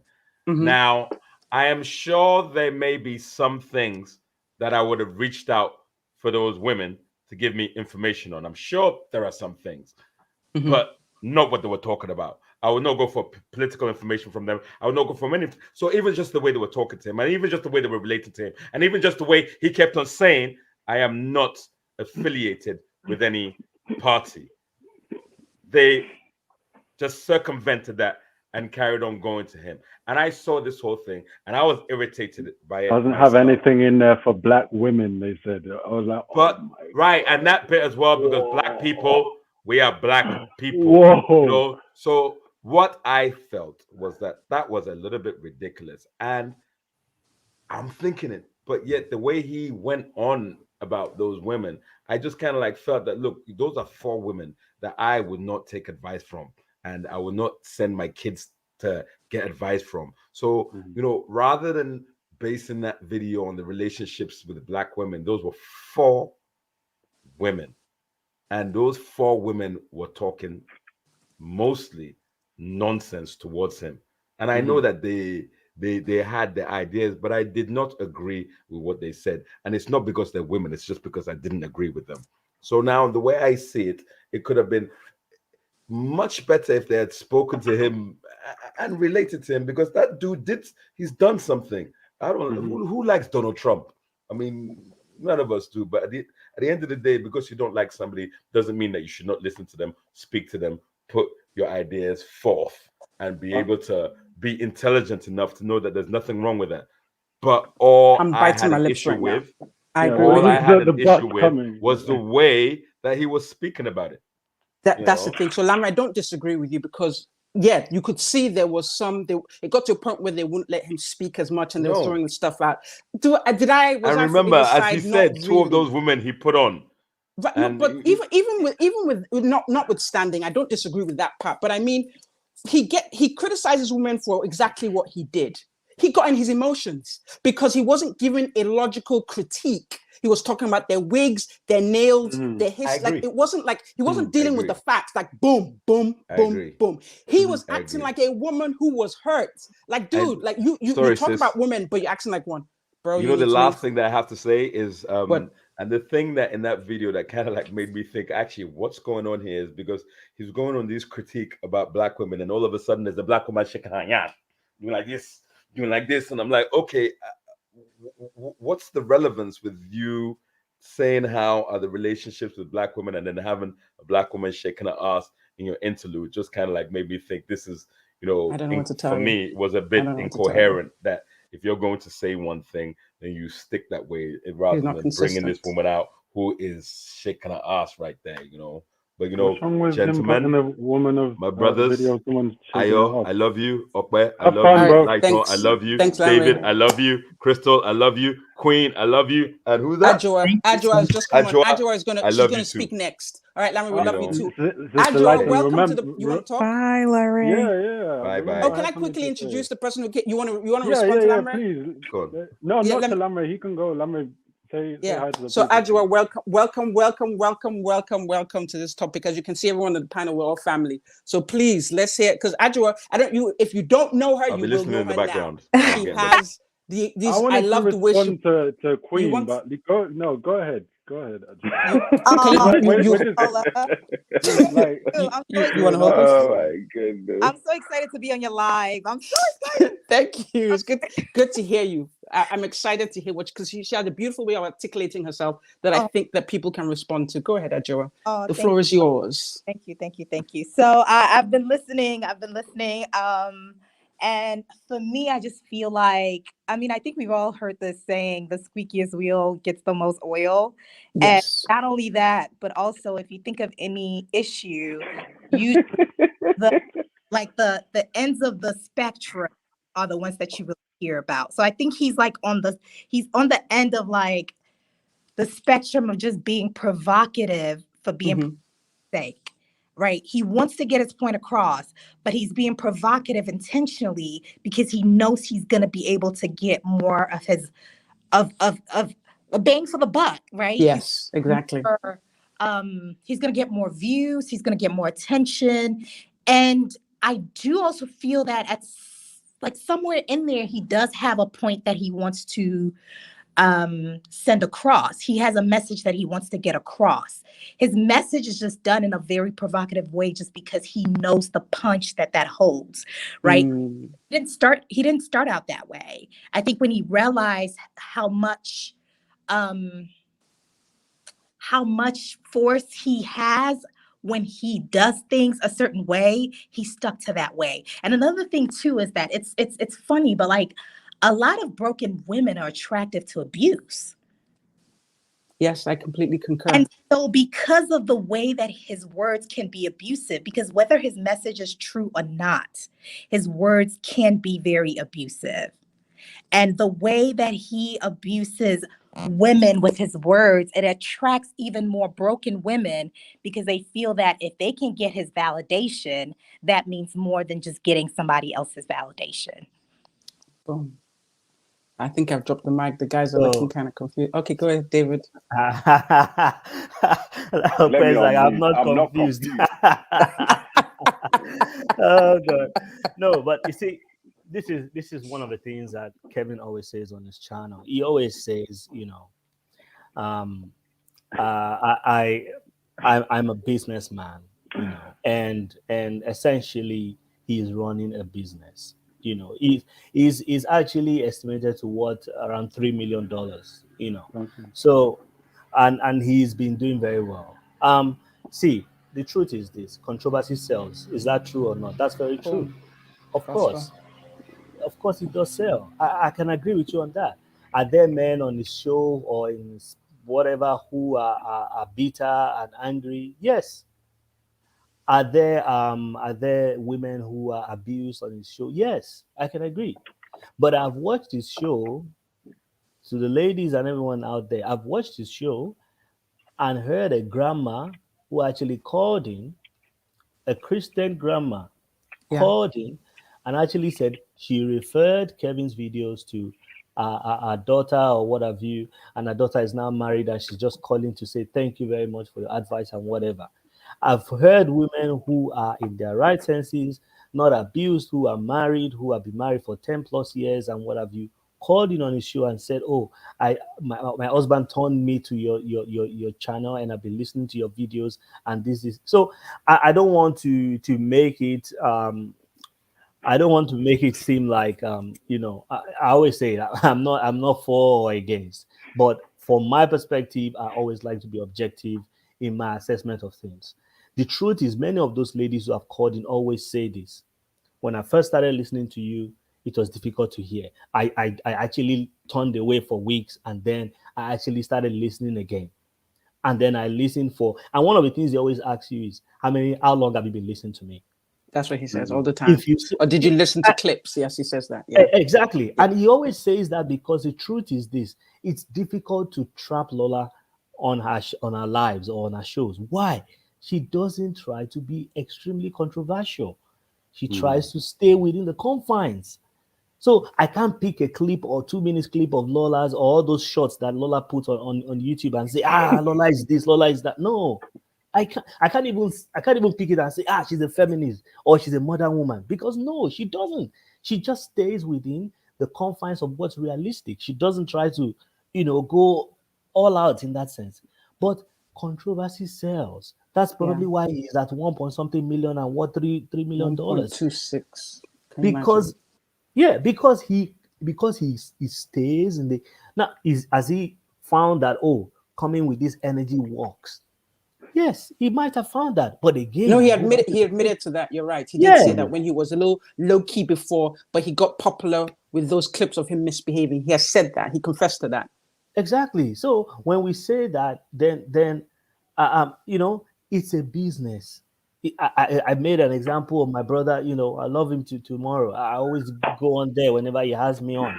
Same thing with other YouTube channels. It's a business. People run it as a business. They live on it. There are YouTubers who are making $1 million. I know a couple easy, of but them. not. I don't want it to be at the expense of women. Why can he Can he build his empire on the backs of himself or other men? Why is he using women? But Lola, I can give you 3 to 5 female YouTube channels that are in the business of bashing men. I promise you, they're not doing as well as Kevin Samuel. They're not doing as well as Kevin Samuel. I know of one that is up to 1 million. I know of one that's up to 1 million. So it's not just about. Okay, all right. And we'll talk about who it is later, so I can check her out. And I'm not into that, what of women, what of no. I just like to look at things from an objective point of view. I think we all precisely that's what we want. That's what we want. We're not going to be going to him to give us advice on how to run our family and whatever. He's not going to give me tips for my turkey. But the truth is this: he gives a lot of genuine points that makes a lot of sense. And for that, I want to just point that out. Simple. But on top of that, it's what? I cannot dispute facts. That is a fact. But the other fact, in addition to this, is if you wrap a fact up in some shit, I can't really receive it because you wrapped it up in some, it smells and I don't want to touch it. So he may be distributing facts, but then I have to question your commitment. Bruh, like Naji, you can't talk to me, you can't come at me crazy and expect me to receive it. That's not commitment. That's disrespect. But that's a choice. Like I told you, so which is why he's perfect for men. He's a men's coach. He should stay in his lane. He's a men's coach. It's not necessarily a men's coach because the facts are obvious. How many women are on his channel?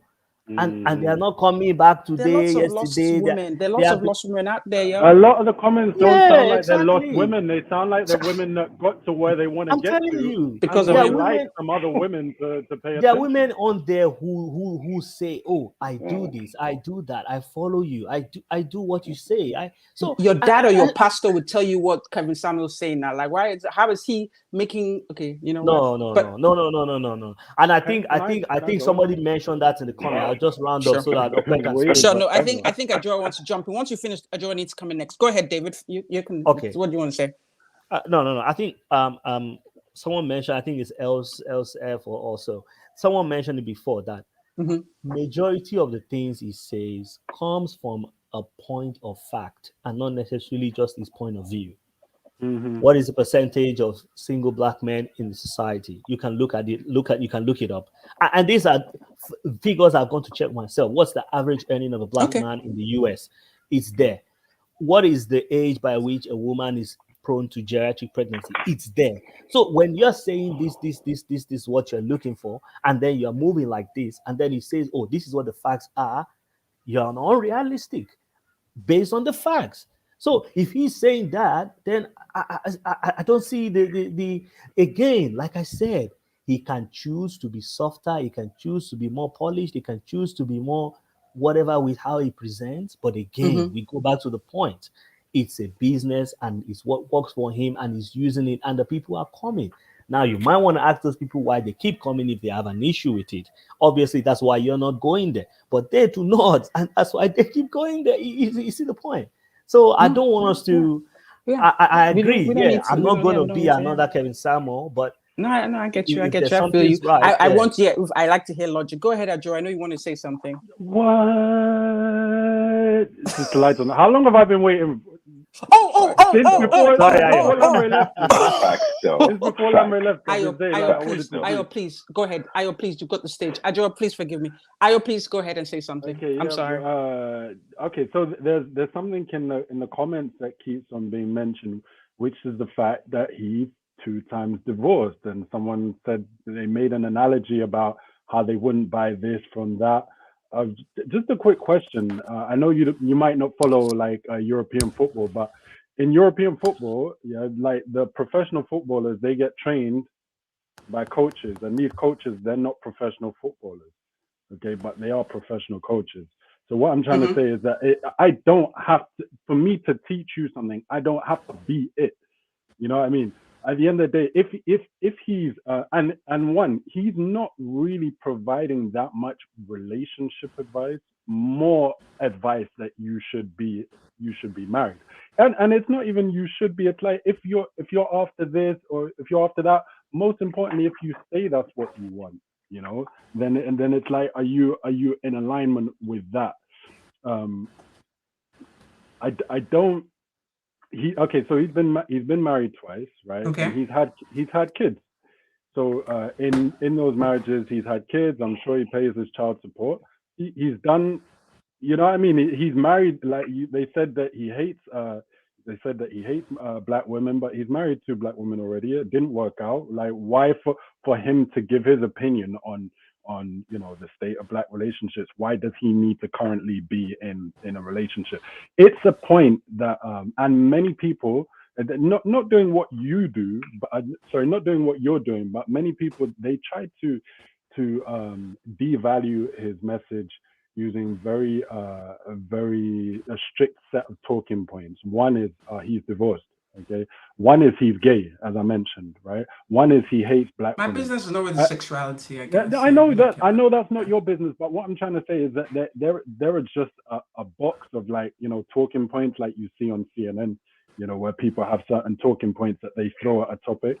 And with Kevin Samuels, there's this list of criticisms, you know, and I don't really think that they're all valid. I've seen him have conversations with black women that I was just like, oh wow, this is really, really beautiful.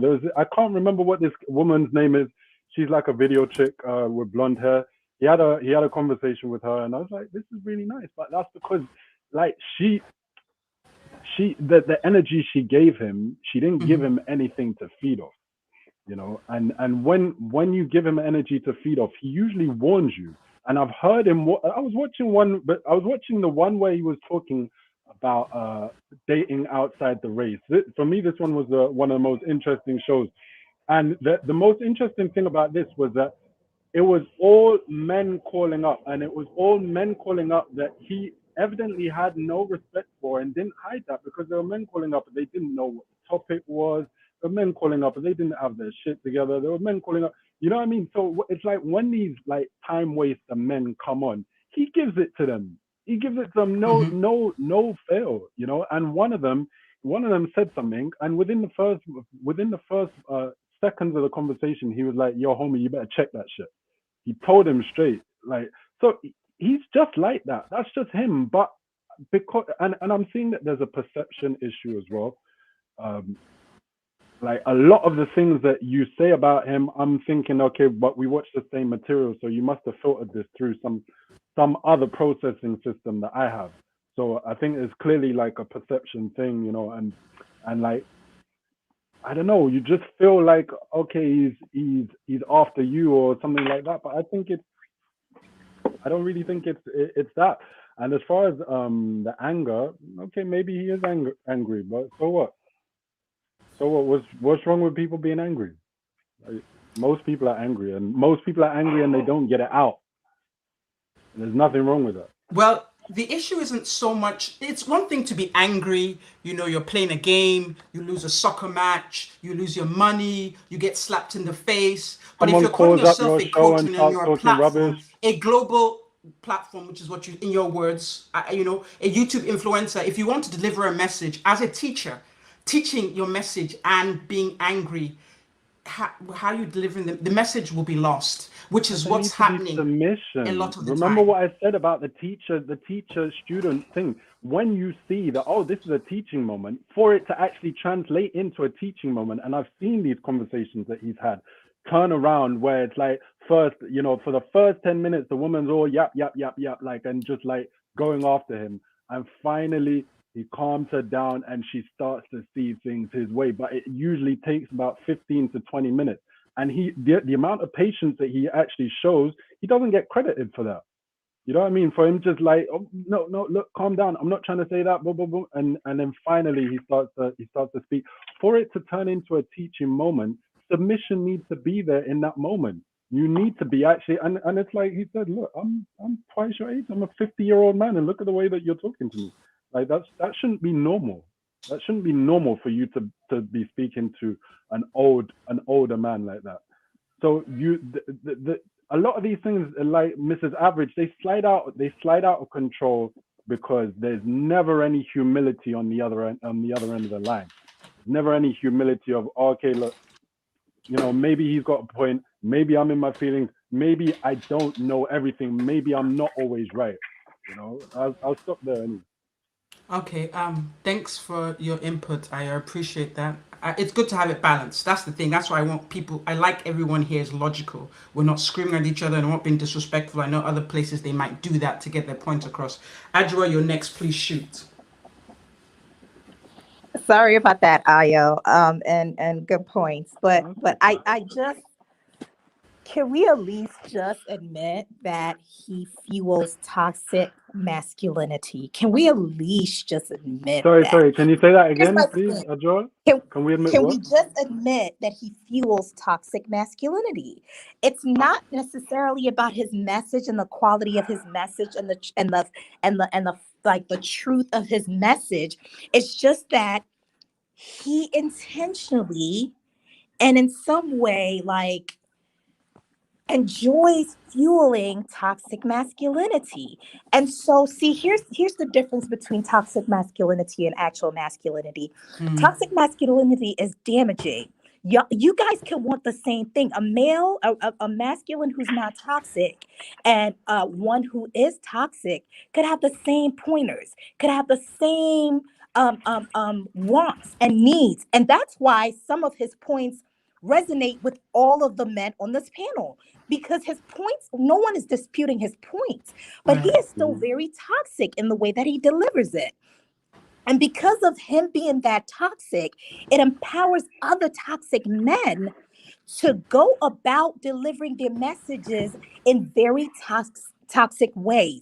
And again, like I'm saying, the farthest ends of the spectrums are the ones that you see the most. And so those toxic men are coming out the woodworks. I'm gonna kind of parallel this with 45. Okay, 45 came on, and all the people who were damaging to Black people, to brown people, they were empowered by his rhetoric. They were absolutely empowered by his rhetoric. It doesn't mean that they weren't there. It doesn't even mean that some of the things that he 45 did weren't beneficial to everyone. They were. But the fact that the destruction that came along with all of his cycle, his 4-year term, was so great. That's what makes him dangerous. That's why we need to kind of try to check him. It's not because he's not being factual.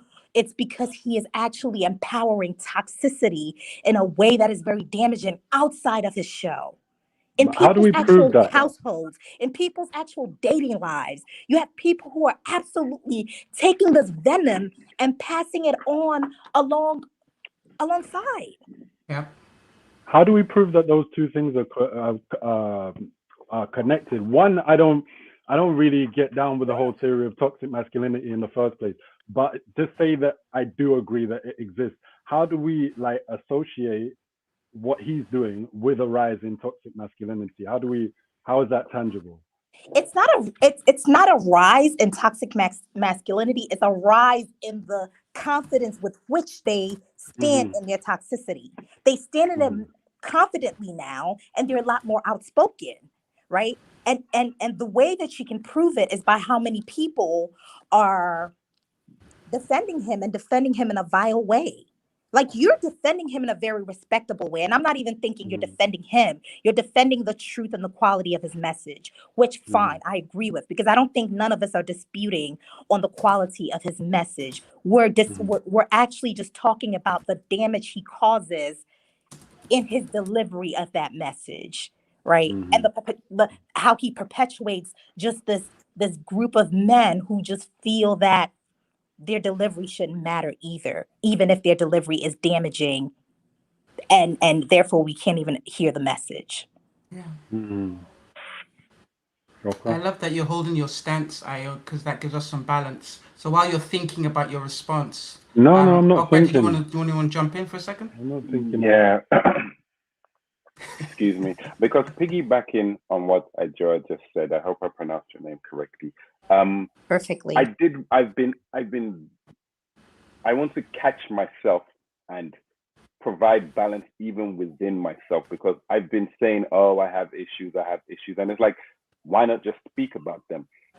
One of my things that I have problems with, and I agree this could be behind some form of toxic masculinity, is I wish he didn't direct messages at Black women directly. And there may be situations where we're saying this is not a message for Black women directly, but the titles are saying Black women, or are these how Black relationships are like?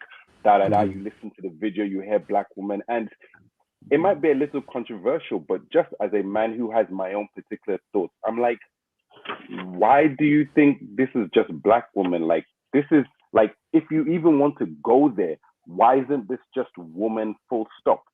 And what you do when you put yourself in a situation where you're always saying Black woman, and then, like some people have mentioned, you might talk about wigs or weaves, or you might talk about nails. You give others who may not have the best of intentions an opportunity to dig further, and that's something I feel very strongly about. I don't like that part, but I am somehow able to glean whatever I need to get from his message without totally disregarding him. But I do feel like that's a problem, and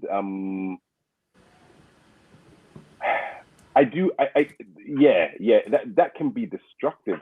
But then I think ignoring that, he's part of something that is going on that I feel is very necessary. And if he wasn't always so provocative, and definitely if he could expand his message and realize what he's doing, there's a common thing people say. It's like, oh, if you hate Black women, like, for example, like when they're usually talking about rappers, they might say, well, who does your mom look like? Or, don't you have a Black mother and stuff like that? And usually people just say things like that. But I do think there's a certain kind of sensitivity that as Black people, we kind of have to have.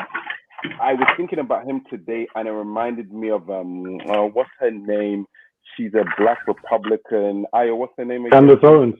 Yes, Candace Owens. And I think she has I don't know, light on, edit my own part out when this is done, but I think she has a brilliant mind. I think she has I thought you were going to say something else. No, I think she has a brilliant mind, but what worries me a lot about her is, who are you taking this message to? Are people paying you to say these things about Black people? Like, you don't seem to have your own platform.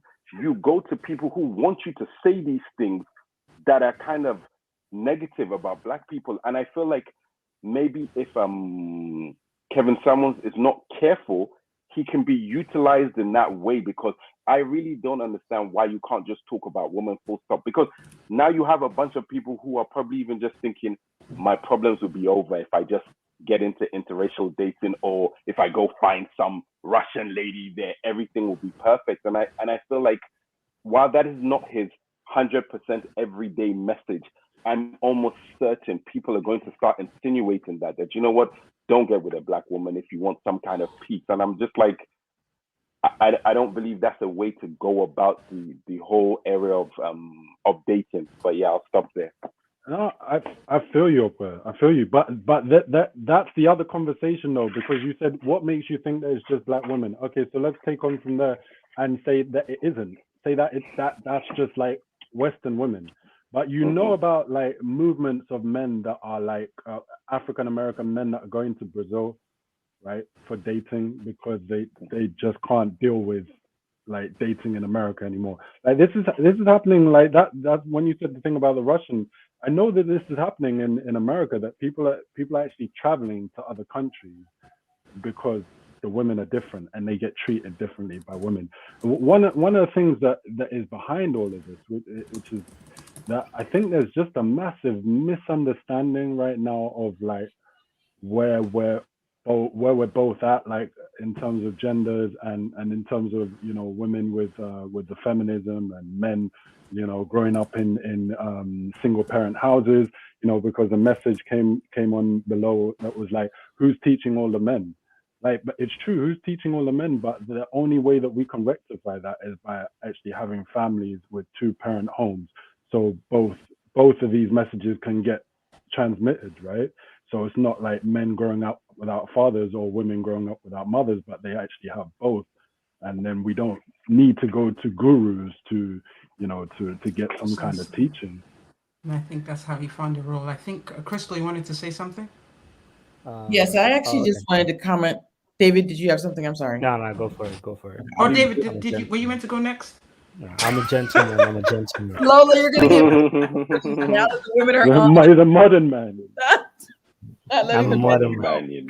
I'm not Kevin Samuels, so I'm gonna piggyback. Otherwise, if I'm Kevin Samuels, I shut you down. David, now. forgive me. It's a mistake of the heart. You know, just it's of the mind, not the heart. No, ma'am. No, ma'am. But I know Crystal will quickly talk, and then you come in next. Sorry. Okay. Go ahead, David. I'm sorry. No, go for it, Crystal. Go for it. Like I said, I'm a gentleman.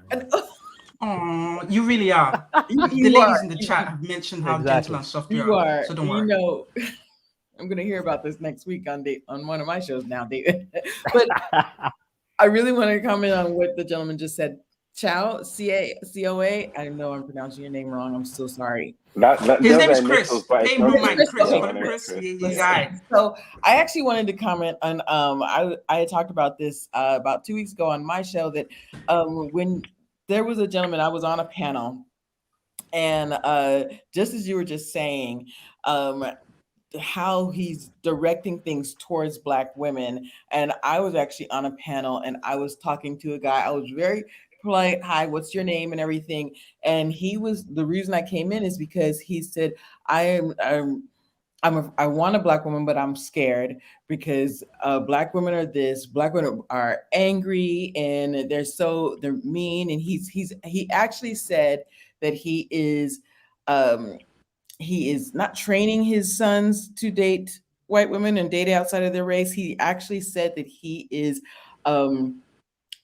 I don't think he used the word training or encouraging. Thank you. Encouraging and grooming them to date white women and date outside. He's damaged, and he has children he wants to damage, is what it sounds like. And so when you just said that, if you are somebody that is constantly angry and as we were saying earlier, that you're constantly this angry man and you're constantly fueling this fire. And actually the two men I said, okay, so you have been hurt by a Black woman, and now you have all these other friends that are hurt by Black women, and now you guys are all in this community, and now you think all Black women are like this, and now you're training your children to be like this, and how is that going? So now all you're generalizing all Black women. And so, and it was basically they both came and attacked me and said that I wasn't listening, and I said, actually, I'm listening to everything you've said. So and I was being very polite, but to them I wasn't. And Sound like you're on the wrong platform. right, but it really turned around when and I literally said to him, so how is training your sons to stay outside their race helping the situation? And so that's why I just wanted to chime in. So it's almost like, just as you said, when we have platforms like this and Lola, who's literally asking questions instead of, trying to beat you down with the information, that's not how we do it. And so when you said that, it totally reminded me of that happened a couple of weeks ago, that because you're damaged, then you're teaching other Black men to be damaged in the future. So that's the issue that I have with him and other of these groups and these men in society. Well, I'll talk on it after David. Sir David, please forgive me once again. You have the floor. No worries. So let me just comment on what Crystal just said. I don't advocate for Black people only dating Black people, and I don't advocate for Black people dating outside of their race. I advocate for love, understanding, commitment, and faithfulness. Look for love where it's available. I don't because like I said on Little Black Books channel, if I have a brother or a sister who has been with 4 or 5 Black men and she has been treated whatever way, albeit maybe she chose wrongly or whatever, and then she finds herself an Hispanic man who treats her like the whole world and is committed to her and faithful to her, will I not tell her, oh, you are wrong, go and look for another Black man to? No, I'm not going to say that. I want the best for her and I want her to be happy and have a family. So all that concept I don't buy into when people say all those kind of things. I'm not going to tell my kids to date outside their race or be hunting for that. No, that's a wrong perspective. Look for people who you connect with and love, and but back to what was being said. Now, Okwe made a point that why is he going after Black women, or why is he focusing on Black women? I'll tell you why. For 2 reasons. Number one reason is this: he has said this several times on his show, again based on facts. You can check it on the CDC and Home Affairs, that the percentages for Black women differs largely compared to other races. Give you a good example: the number of Black women, the number of women who are getting divorced in the USA, Black women are higher than most races. The number of women who are sort of single mothers or who are having this kind of situation, it's more with the Black women. If you look at the population of overweight and obese people, we're in that category as well. Of course, we can go into the issue of part of it is because we're in these disenfranchised communities and we're poor, we can't afford certain things, and racism and all those things. I agree with that, but it's just basically off of the facts. So he looks at the facts and he talks about these are the facts. You see what I'm saying? And the second point of view is this: he talks to his own people. He's not going to be trying to talk to white people or talk to Hispanic people, or whatever. He's talking to his own people.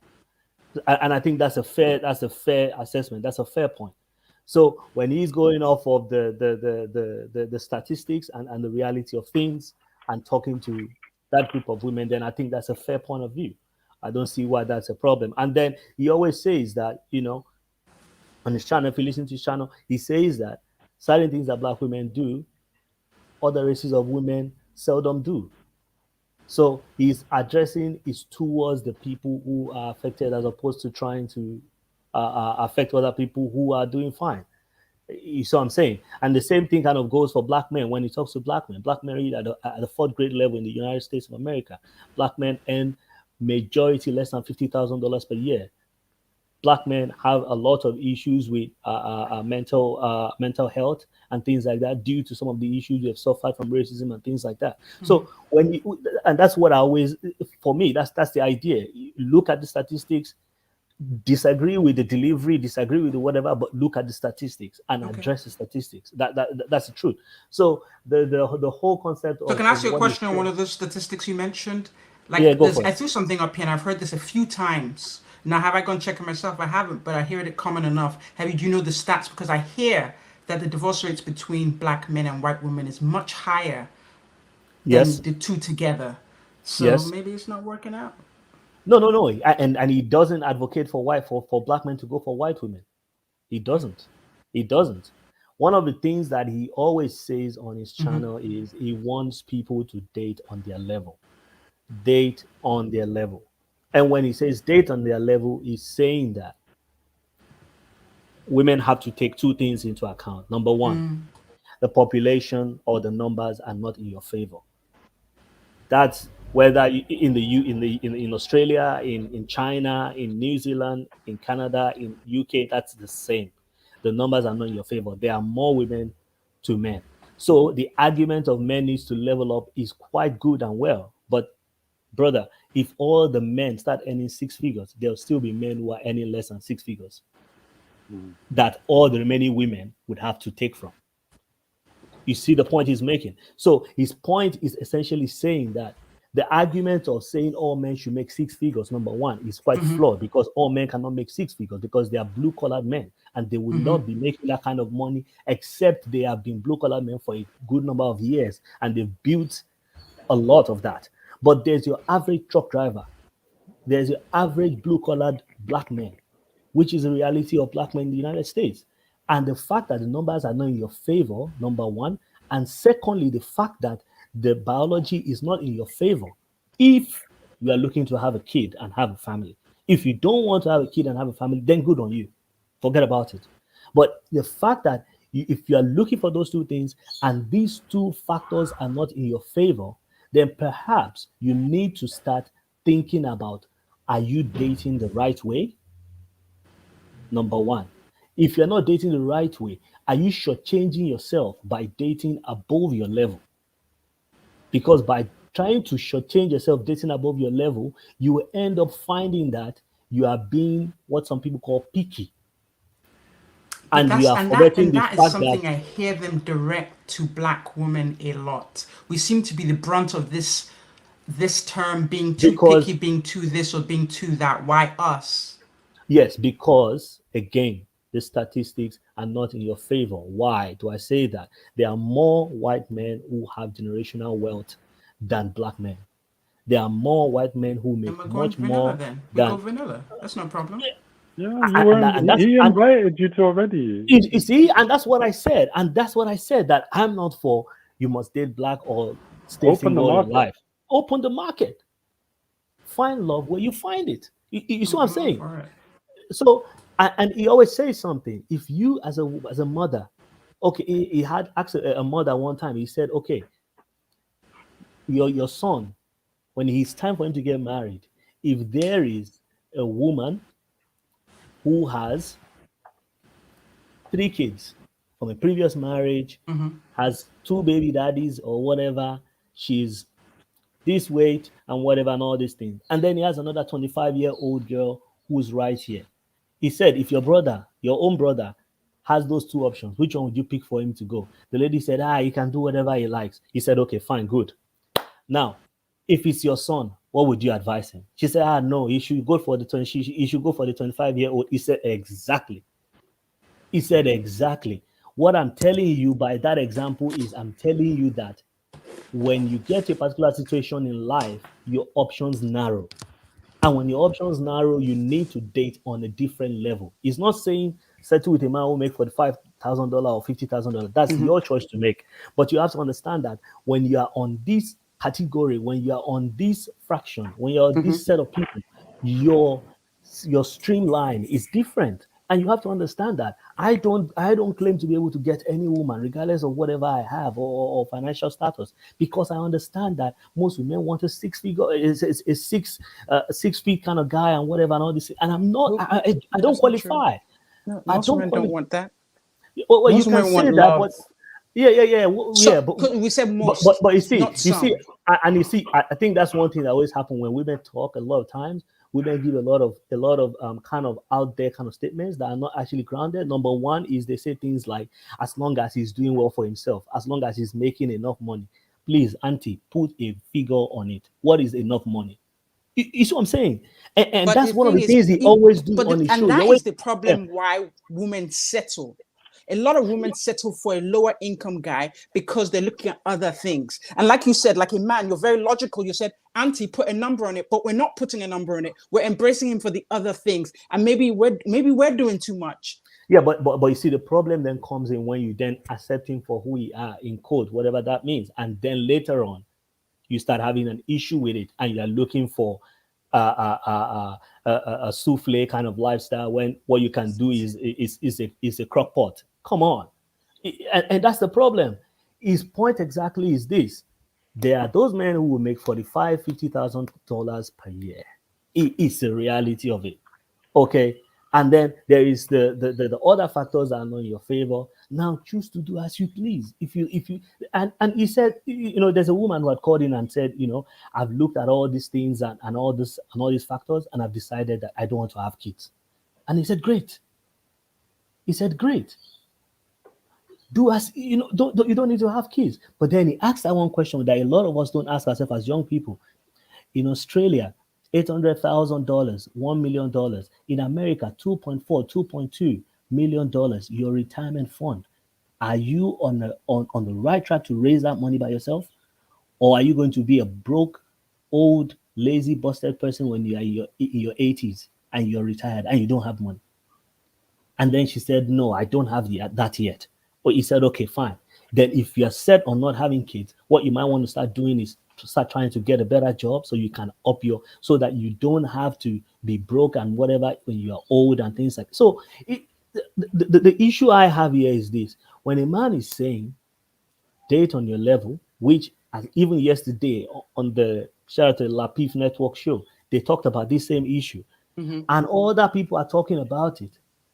I don't see why it's a problem. He's saying simply, but they're not telling men to do that. That's the problem. There's this joke where joke a lot of people say about men. They say that men, they don't look at themselves first before they go talk to a woman. Yeah, but I seem to hear the reverse of women are not dating on their level more than I heard about men. Lola, it's the reason why it often happens to women is because of the two factors I've told you already. The numbers are not in our favor. We were having this conversation on Kojo's channel, and Kojo said, "Oh, why will I go and try to? You guys are saying the guy should go and get 2, 3, 4 jobs. Why should he go and get that when he can look for a in quotes more affordable girl? Because there's more of you available." Is that what he told you? Jesus is Lord. Jesus is going to thunder fire all of you. There's no problem. I'm going to turn it. I'm turning around to Jesus. See, no, the truth is we just have to look at again. I always like to say, it just feels unfair. I love that you're very logical and exactly. Okay, why are you clearing your throat in the middle of my speech? Like what? I just cleared my throat. Now there's something wrong. I'm not feeling too good. Are you shaming or you're coughing? Anyway, you can go for it, bro. Let me get back on track. Okay. No, the thing is, it just appears that there seems to be so much on my back. It just feels like that, and it looks like that, and I know. And I love that we're having this conversation between us because that's not the case. I feel comfortable with you guys, but it's just this constant messaging that we have to do more, accept less, do more, accept less. That's what we're hearing. And we're told that we must accept this messaging because the numbers are not in our favor. And it just seems like, is this what we're going to deal with? What we're saying is this. What we're saying is, and Crystal made a comment in the comment section. What we're saying is this: qualify for the type of man that you want, go after him, and put your all into it. Now, for the factors that we said, when that time comes, when biological clock and timing is not on your side, then do as you please. But now that you have the factors in your hand, get into the dating market, qualify for the type of man that you want. If you want this type of man, qualify. And that's what always brings that conversation of, oh, what's your dress size? What's your this? What's your that? Because like the women say, oh, it must be this, it must be any this, it must be that. The same way he's saying FFCS. He's also saying, okay, FFCS. Do you fit? Do you qualify? So if you don't qualify, then this is it. See, one thing I just want to round up by saying is this. Okay. Everything I say, and I think that Kevin says is based on this premise. It's based on this premise. Life is about improving options. Okay. And I always say this, a decision made in the midst of several options is a valid decision or a good decision. Boom. I like that. Okay. By improving your options, your option pool, you have a chance to pick a credible choice. And you don't have to do what we call settling. Okay? So by being fit, by being feminine, by being all these things, you improve your pool of options. Boom. As a single woman in 25, in whatever age, with no kids, and you're fit and you're feminine and you're all these things, you have more options. Now, am I saying when you are 40, you cannot find a man who would be with you and is earning 6 figures? No. Why? Then I'm because finished I'm not, then. Why? Then because I'm not God. Yeah, why? Because I'm not God. Because I'm not God. You see what I'm saying? Right. No, I hear you. I hear you. When he makes statements, a lot of the time we say things like, oh, men are this, men want this, women want this. We all make generalization statements. So I don't see why we have to go after him for saying, he's making generalized statement. Anything can happen. What? But the guy has disciples, he has strong disciples. The same way, it's not the same way you are disciples, saying, it's truth, right? The same way you are saying that what he's saying is pushing some people this way. The same way what those other women, like I said before, all those women are saying, I don't need a man. I can get another one in 2 minutes. We don't say that. That's the movies. That's the movies, yo. Yeah, but the Lighthouse denying everything. They don't do anything. It's just what can the man do? I need to help him. I'm so what a man can do, a man can do better. That we say stuff like that. that. Said it when she said predator, it was over. No, the same way. After that. The same way that those women are saying that, they are also improving or boosting the ego of some women who are supposed to be happy with who they have. You see what I'm saying? There are women who have a 50,000 earning man who's committed to them and they're making life work. But then because of all the, I can do better. You can do better than yourself, sister. Then they coin this word of, oh, you are settling. Oh, you are a pick-me-sha. No. She's taking what she. I don't know if I should be mad or be upset. She's taking what she qualifies for. Simple. So I don't see the issue with all this kind of qualify for the type of, and that's what we do as men. We work harder so we can qualify for the quality of women that we want. We work harder. Saddest comment ever. Well, maybe it's not the most sad ever. We work harder so we make more so we can qualify for. But the minute you say women should qualify, see, if Lola, if there are two friends that you have, and they are big and overweight, this happens a lot of times. And Crystal knows about this. If you have those two friends, Lola, 90% of the time, you won't tell those two women, sister, you need to lose weight. Or you need to. You will tell them that you good, but you will tell her that that brother needs to up his game. But if she came to meet me to have a conversation, it might come up. But yeah, there's a problem. The point because a lot of men are not judged the same way. You wouldn't drop that. There are lots of men walking around with pop bellies now. The point, but again, you are missing the point, Lola. Men are not judged on their physical appearance. Well, we need to change the game. I feel like the patriarchy is telling us what we need to accept. See, no, they're not telling you. It can't change because what women are looking for and what men are looking for are different, Lola. That's the truth. That's true. Yeah, so you guys are wanting us to look for what you are looking for, and we cannot. We cannot. We work harder so we make more money, so we can give you what you want, and then we're asking you to hit the gym so you can give us what we want. Fair game. It's simple. But instead of hitting the gym, what most women want to do is Jesus to send me a man. Jesus will send me a man. No. Jesus is sending me my man. Whether it's white, amen. black, He's on his brown, yellow, way. blue. He's coming. Amen. You see, I mean, I'll just leave it there. The truth is this. We Qualify appreciate you, for David. what Don't you worry. want. It's the truth. All right, Queen Necker. I know you've been wanting to talk for a minute now. We got lost in the shuffle. Please. No Chris was worries. making a face, Can you? so- Are you guys able to hear me? Yes, we can hear you perfectly. Okay, perfect. I think that I'm not really too familiar too much with all of Kevin Samuel's dialogue, but I am Igbo, and there is a Igbo version of Kevin Samuels in my community. Oh, and hit what me. I'm not going to say his name because you do not want that smoke. They're mad. I don't know. Let's hit the rhetoric, but we don't need the name. But I think that with the problem with the Kevin Samuels, the Brittany Renners, and all these people is that people are broken. And if you're broken, you don't need to be with anyone.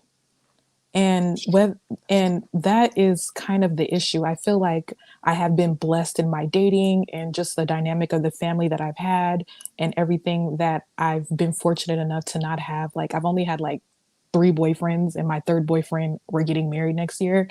So Congrats. I haven't had the toxicity, but as an African woman living in America, the African American woman experience is very different. I know that when I was in college, most of the Black people that were graduated or were in school were Black women, and there wasn't that many Black males. So the whole idea of picking your size or your spec or however you want to call it, it wasn't there. I remember in my group, it was about 10 of us, 8 women, 2 guys. So where would I be if I was to, say I wanted to date somebody? Where would I have had my options? But I just think that with the whole like Kevin Samuels, this like knowledge and stuff is that there's too much talk about what men are doing or what a man is supposed or what a woman is supposed to be, but not enough about what a man is supposed to be. I recently bought a condo, and I'm fortunate enough that my brothers and stuff and whatnot are actually very handy. So I didn't pay for electricians. I didn't pay for plumbers, and they're not plumbers or electricians, by the way. These are things that my dad enforced in them. And these are things, that my dad enforced in them and whatnot. So I just feel like the men of this generation, I'm lucky that I'm done with the dating, but I just feel like a lot of the men are not really offering anything. And we keep focusing on this finance. And that's what I feel like capitalism is what's going to destroy the Black community, because we keep talking about the 6 figures and this and blah, blah, blah. Like, if I was single, I'm an engineer. So if I was single and I decided that I also wanted to date another Black male that was an engineer, my pickings are very slim. Right. And if that is what I wanted to do, it would be very difficult for me to find someone just like me in that same, state and pyramid. And I just find it just like, I don't know, sometimes I just like listen to the logic and I just kind of see just a bunch of broken people, like kind of like talking, even like with the talking, like, okay, it's like in Nigeria, like feminism to them is not like what we think feminism, and they think it's like disrespecting men and things like that. Throw a plate at your husband. Yeah. That's kind of how they see that's kind of how they see it. So it's just like, I just feel like it's just a bunch of like broken people. And for me, Kevin Samuels even having a topic, or we can say, oh, like, just because you're divorced doesn't mean you can't give valid information. That is true, but he also has cases where he's not paying child support, and someone said that he makes $3 million. What is manly about that? Nothing. Yeah. And, nothing, but there's people that are still following him, and he's telling women that they need to cycle and do this and do that. And it's just like, it's kind of, I don't know, it's oxymoronic. And I just feel like even like things for Black women, like the BMI scale, I'm overweight considering the BMI, but someone that is 150 pounds my size as a Black woman and a white woman, it looks very different. Right. So if you see me, I'm very fit, but if a white woman was my height and weight, it would look very different. So things like the BMI scale, this, like, even like with Black education, like most women have degrees. If we're going to really speak the facts and talk what's really going on with the Black community, it's not Black women, it's prison industrial complex. Right. It is men selling drugs and getting caught and, you know, getting these racked up charges. There's a lot, Black women are not a lot of Black men's issue. And that's just kind of how I kind of feel about the situation, is that even though Black men have a lot of issues, Black women also share the brunt of what Black men experience as well. Exactly. And I think sometimes that gets lost. We don't get appreciated. You can also get arrested by the police, and I can also get arrested by the police, and our sentences would probably be similar. Right. There is nothing about me being a woman that about being a Black woman that lessens that. And also I'm a dark-skinned woman as well. So I just feel like sometimes with this conversation, it kind of irritates me, because I just feel like there's a lot of broken people walking around and, you know, saying, I'm a man. Like, I've never heard any male in my family refer to themselves as a man when they're talking about whatever they're talking about. And I just think that is just very toxic behavior. And Kevin Samuels, yes, he feeds into it, but the Bible says that you win more with honey than vinegar. Exactly. And that is very important. Exactly. And I also feel that as a man, no matter what the woman is saying to you, there is a decorum that you should have as a man. If I'm supposed to be the weaker vessel, I'm supposed to submit. Why are you yelling at me like we can tussle?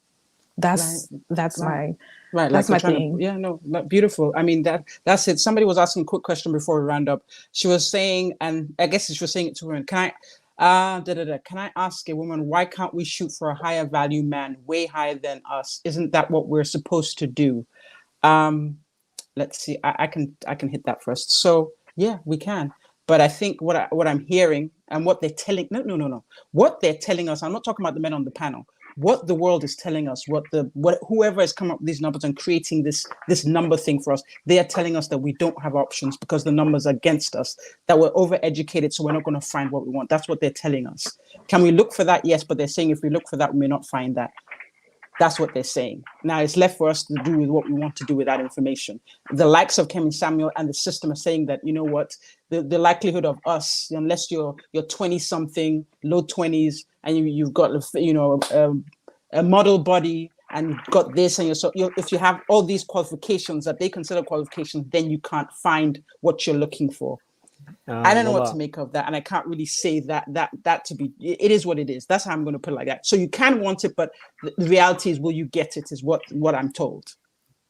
Yeah. So please, I don't want anyone quoting or misunderstanding what we're saying. We're not saying you can't get a man if you are 45 or whatever, or 40 or something. Honestly, I'm not saying that. And and again, in assessing Kevin's videos, like I always say, the first question you always ask them is, what's your outcome? What are you looking for? And oftentimes they say, I'm looking for a high value man. And he tells them, my definition of a high value man is a man who's making 10,000 per month for at least a minimum of 5 years, and all these kind of definitions. And then he proceeds to ask further questions. So am I saying you can't get a man? No. And is Kevin saying you can't get a man? You definitely can get a man.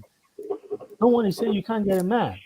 You see what I'm saying? Like I said before on Kojo's video, they're getting a man. There are women who got some of my Nigerian brothers who just need a green card, and they're happy. Hey, you've got a man. There are women who also got an American, a Black American guy who's tired of staying in his mom's basement and needs a big house. But that's not the kind of man we want, though. And you see what I'm saying? So you see, the question here is saying that who, but it's like you two, and it's not you. I'm not directing it to you, but I'm saying, if you know what, let me make it beautiful. If you had a sister or a daughter, is that what you want for your daughter? To take a mommy's boy from his basement into her own penthouse? That's not what you aspire for. The same way a guy is not aspiring to, a guy will not aspire to get someone who's homeless and then put clothes on her. No, that's not what he's looking at. He's already looking for someone who's dressed right. So if a woman is, and we already know that women are majority, I guess, educated. Most of them are more educated than males. We know this. But then they're saying that we should close our eyes and look behind us and then mini, more. And wherever you end the zero, that's the one you pick. What we're saying is this, and I think someone took that out of context in the comment section. What we're saying is this: you need to qualify for that person that high quality man you're looking for to have more options. This is about more options. This is not about you can't find one. You can look for a Christian, and you know, you can look for a Christian brother who makes 6 figures, and he believes that, you know, this earth is just my own. I'm just passing by. Heaven is where my treasures are, and all these things. So he doesn't care about his financial whatever, and he's just okay with a woman who's willing to pray with him every night and be committed to him and have him kids. You can find. You can find. We are not saying you can't find, but we are just saying this is a game of numbers. The more the sample size, the more the options, the more you can streamline and pick. If that Christian brother that has 6 figures and is just looking for a woman who will just live with him, if he has a little bit of anger issues, you can't compare him and brother Joe, who works in KPMG, who makes 6 figures as well. You see what I'm saying? The more the options, the more the figures, the more the alternatives, the more you can select out. But we're not saying you can't find one. You can find one. Okay. But the more the option, and the same way you women will say, I want to advise my son to go and be with a woman who has 3-4 kids from 2 different women. Is that your prayer for your daughter, though? Do you want your daughter to go and meet a man who has a bunch of kids and 7 baby mamas? I agree with you, Lola. I agree with you. And I'm saying the same way you do that, what is good is good. What is good for What's good for the goose is good for the gander. And that's where you were going with that. Yeah, so in the same way you guys are saying, I will not tell my son to marry this kind of woman. The same way, understand that the high value kind of man that you're searching for will, as a high value woman, will on most cases not want to be with someone like that. So you need to widen your high pool. Value women looking for high value men that told that let me get this. But the definition of high value is varied. A woman making 6 figures, making $10,000 per month for 5 years is not equal to that. Oh, don't put this in the comment. It's not equal. Why? Because we are looking for 2 different things. Ladies always talk about love me the way I want to be loved. My love language is different from yours. In the same way, what we are looking for as men is different from what you are looking for. We're looking for a woman who is young, because we know that age and beauty comes with together. We're looking for a woman who is fertility, who is faith, who is fertile, really, who is willing to have us another, so that we can have our legacy. You're looking for fertility. Is that what you're looking for? Yeah, most men are looking for their most men are looking for their lineage, for their this thing to continue. Their legacy. Yeah, their legacy. So that's the problem of this argument. You expect us to look for what you are looking for, but we're looking for something different. You know what? No, I don't think that's it. I think, and I'm going to let the boys start to round up. I don't think that's it. What I think we're having issues with is that we're being told that what we're looking for is not valid, that we need to readjust what we're looking for. That's the issue. Not that we want the same things, but it's like you want what you want, and nobody's telling you that makes no sense. But when we want what we want, we're told that it's not in your favor. The numbers are not working for you, sweetie. You know, that's all. Like we both look at things differently, but it just feels like if women are complaining, what they're feeling is, if I want to speak for them, is like, you can ask for what you want. But when we do, we're told that, sis, no. That's all. And I'm not saying it's you. I'm just saying as a whole, when we talk about this whole game, it feels a certain kind of way. So I will start with, I know we have to round up now. Akwe, I know you want to jump in and talk, then Ayo, you go next. Akwe, go ahead. Yeah, I think it's just, it's clear, like, again, I just have to reiterate that I just think it's just miscommunication between the genders. I heard you say throughout the night like that, women don't look for height, they don't look for this. Like, so maybe you as a human being, you have way higher desires than that. But I have to tell you, if I judge what's on social media, if I judge what people are saying, people are looking for physical features. Height is one thing, whether it's scientific studies or just listen around.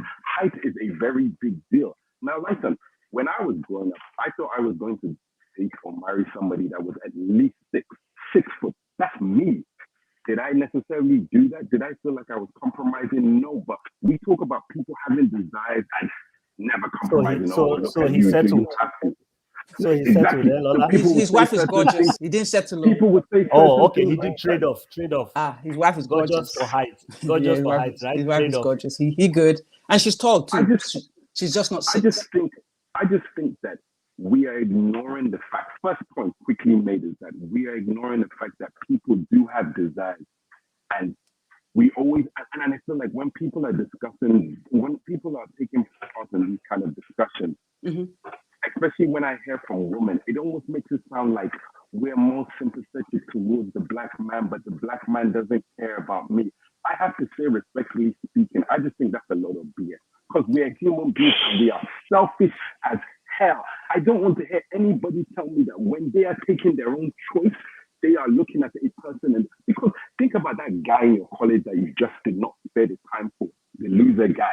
You could have. I never called any guy loser, but no, continue. I I'm didn't sorry. say you did, but everybody can relate. You could have extended charity to that guy now. You know the one that's pulling. What kind of charity? Yeah, I was with Sister Lyson in a bar and she wasn't giving. You could have dated him. I just think. I remember that white guy. We have to be honest with our flaws, our biases, our choices, and not turn this almost into a kind of, it's not fair. Yes, there are a lot of inequalities, but it's like, no, go for the person you like, or at least try to go for the person you like. And in doing so, respect somebody else's right to do the same thing. You know, people hate this conversation about weight, but then they'll be like, hey, if you're not 6 foot, don't talk to me, or whatever it is these kids are doing on YouTube. Then say it never happened. It's troublesome. And then finally, actually, you know what? I've lost my point now. Ayo, you go on. Ayo, hit the floor. There you go. Cool. Yeah, responding to that comment from a while ago, yeah, she said, why shouldn't women aim for a high value man that's way above us and stuff? But I think he says that you do that anyway. You don't need anyone's permission to do that. And he made the main point about how it's men that date down, right? So if you're a woman, you can look high up above someone, you know, someone that makes way more than you. You should do. But if you're looking for that 6-figure person, you also maybe should have an idea about like the competition, because that's one word that we haven't used, which is competition, right? Our journey to pass on our genes is a competition. And I think for the first time, women are seeing it in those terms, or we're trying to make you see it in those terms. Because quite frankly, a lot of you are not used to competing, because it's like, you know, there's this guy falling over you wherever you go, you know, if you look. Anyway, I'm not going to get into that. Yeah, exactly. Why should I compete? Why should I go up to someone? Why should I do it? It's like, no, this is a competition. Yeah, and that's the problem.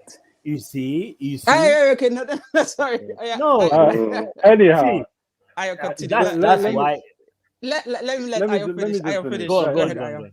So this is the thing that, you know, we need to open up this idea of competing, becoming your best version, and also taking hits and being humble and you know, okay, not all the time just getting incredibly defensive when you hear certain things, right? Like, as in, no one's above reproach, and at the end of the day, like, guys, we do get, like you said, we can go for what we want, but it's very clear for us, you know what I mean? They're like David said, that he doesn't have any, despite how much he earns, he doesn't have any wild ideas about what kind of women he's able to attract, because he already kind of knows and understands the marketplace for what it is. You know what I mean? That's his slice of realism.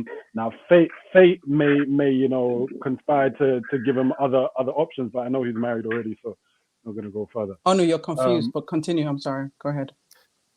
Okay. All right. Anyhow. No, it's I'm talking to somebody in the chat. Like, he had something cute to say, but I just let him know that he was confused. Even all-star. Really, all-star? Yeah. You added all-star to it? All right. All right, so we're rounding up. We're rounding up. It's very much a miscommunication thing, and women would do really well as well to understand, instead of argue completely, with it. No, not that. Completely invalidating these kind of men's spaces that we spoke about earlier on. You know, like we never spoke about Redpill, which is okay, but all Right, of these yeah. spaces that men are looking for and speaking about their things, every take on it I've heard by a woman was completely dismissive, right? Like in terms of like the way where men's conversations are at right now in their safe spaces, right? When women hear about what's being discussed in these spaces, they're often very, very dismissive, like as in, oh, they're just some guys that, you know, they're just her, or they can't get a date, or they, you know, like they're suckers, you know, it's whatever, like they're just that. It's never that they could actually have a valid point. They could actually have valid gripes, you know. It's always a complete dismissal of these movements. So if, like, say, and we spoke about gender wars and stuff like that, if things are to improve, like, there definitely needs to be more coming together in terms of hearing what the rhetoric is about when people feel comfortable, because that's the other thing. A lot of people don't even feel comfortable talking. A lot of people wouldn't even have the courage to be that frank with certain people as Kevin Samuels has got. And with that's why I said that we don't need to eradicate that, because I think that there's a place for that type of straight talking, that type of just delivering facts, you know. I think there's a place for it. It's not for everyone. It's not for everyone, but there's a place for it. I'm with you. So your conclusion, as you're just saying, there's a place for it, and so, you know, be with what it may. There's a place for it. Don't get in your feelings, or assuming that someone's going for you, or they're attacking you, or they're saying that you can't have that. No one's saying that you can't have anything you don't want to. It's just like, if you're going to come on the show and ask about your dating options, then at some point we are going to need to be realistic. At a certain point, right? All right, thanks, Professor. Appreciate that cap off. David, you wanted to do, actually, maybe, let me go to the ladies. We had a lot of men. Let me come around. Queen Neka, would you like to do your little cap off? How would you like to cap off and end this conversation? Yes, can you hear me? Yeah, we can hear you, lovely. Okay, it's this Glow network that I'm working with. I just want Black men and Black women to heal and to have an opportunity to, before they even enter any relationship, to heal and be healed. Everyone's broken. Everyone has had things, trials and tribulations, but I don't think that it's the time to enter a relationship when you are broken. And I do think that the difference between men's view and women's view is that a lot of women have been stomped on through various different kinds of violence, whether it's sexual abuse, verbal, whatever, physical, all kinds of things like that. But for me, how I feel that this new age or whatever of men talking is just them getting, I don't want to say played, but I guess not being heard, or attempting to talk to someone and like being denied. I feel like it's a lot of denial. I feel like the difference between men and women, because it's just like, for example, like, I don't know if you guys, I'm on Twitter a lot. So on Twitter, there's this thing of these men putting these iPhone tags on women. And if you have an iPhone, then you will know that you're being tracked. But if you don't have an iPhone, you won't know, because iPhone does this thing where it says like, hey, there's a tag on you kind of thing, or there's a tag near you or something like that. And, you know, women will say something like that. And then here goes the quote unquote nice guy saying, well, all men don't do that. But that's true. Maybe all men don't do that. But let's talk about what's happening in the moment. It's just like, I think also too with Black men, I don't want to say like I've seen it too, like even with my brothers and stuff, like a lot of Black men don't hold other Black men accountable. And I don't know if you guys know the show, but it's called Love and Marriage Huntsville. And the guy running exactly. amok. I was thinking his name because I used to review the show. I was in the middle of something. Martell, running right? amok. He cheated on his wife, and all his friends knew, and like they all kind of like hung out together as like family.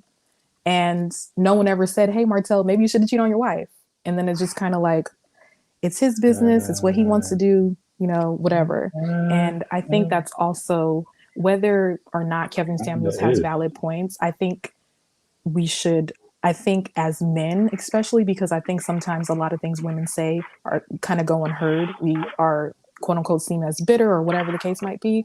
I think a lot of men should also call him out on his behavior and his delivery. You can say that that's not how you would deliver whatever you want to say, but for him, the way that the clips that I've seen, whether or not he talks differently on his channel or not, the clips that I've seen, he is very aggressive. And if even my dad or my brother or my future spouse talked to me in that manner, it would not be okay.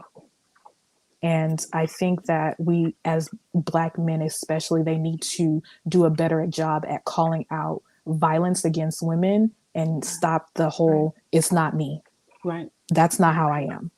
Because I think that if you're in a club and you see a woman, being harassed by a guy or whatnot, even though that's not your approach, you stepping in or pretending to know the woman can do a lot. No, totally. And there's so much sexual violence. A lot of us have been there. Sorry. I mean, and maybe that's you, but that's my point, though. I feel like every time we talk about these certain situations, there's the guy that says, that's not me. But the facts show that, I mean, you guys are talking about statistics and facts. Most Black women's predators or who they experience violence from are from Black men. And that's a fact. Since you guys were talking about facts about Black women being obese and all this X, Y, and Z, but who most Black women generally experience violence from is Black men. And I think that once we conquer that issue, it will be, it will be a better community. And also, I do think there's another thing that I also wanted to say is that I think also too, when Black men decide to date, whoever they want to date outside their race, they tend to bash Black women, and they do this comparison thing. And that's also problematic. Date whoever you want to date, right? But what if you're in a happily, because my Igbo Kevin Samuels, he's married to a non-Igbo girl. And a lot of Igbo people or women make fun of him because he's quote unquote a titled man. If you guys don't know what that means, he's a chief, right? And so a lot of people are just like, how are you a chief if you're not married to an Igbo girl type of thing? And that's kind of the rhetoric. But he speaks about Igbo girls all the time, but he's supposedly happily married to this non-Igbo girl, And I find that happens a lot. I'm sure it happens with women that date outside their race as well, but I've seen it. It's just like, okay, like I watched a couple of his Kevin Samuels videos, and I do remember there was one where he was talking about white women doing yoga and Pilates and this and that, and it was just like, it was just weird. Like I don't know. It's just I think it's just very interesting. But again, I think that his platform is a little bit jaded because, like I said, he owes child support, and there are things that his ex-wives have said related to abuse. And for him to, you come on his channel, he asks you, oh, what size do you wear, how much do you weigh, your height, and things of that nature. It's a little disrespectful. And like in the African culture too, like I'm going to say, I'm just gonna wrap this too, because someone did talk about fertility. A lot of African women get blamed for that. And a lot of times it is actually the men. And I don't want to say shooting blanks. Yeah. And it is the men, and I think that kind of goes, that's kind of like the topic with like getting your tubes tied or a man getting a vasectomy, So like, it's very quick to say, hey, just tie your tubes. But if you tell a man, hey, get a vasectomy, it's this, longed out conversation. But, if I was, God forbid, but if I was in a position where I wasn't able to have children, everyone would say it's queen. No one would ask, hey, I would do all these tests, right? And then my spouse wouldn't be doing the test. And so I just find it, I don't know, I'm just grateful that I haven't experienced the streets, as they say, because it doesn't seem fun. But thank you for having me on your panel, Lola. I appreciate it. I always like to shout out for my people. So I have a friend. His name is Dr. Ono. He's a very, very handsome, cute Igbo brother. But you know His last Naneka name is engaged, Amadi. right? You know Queen is engaged, yeah?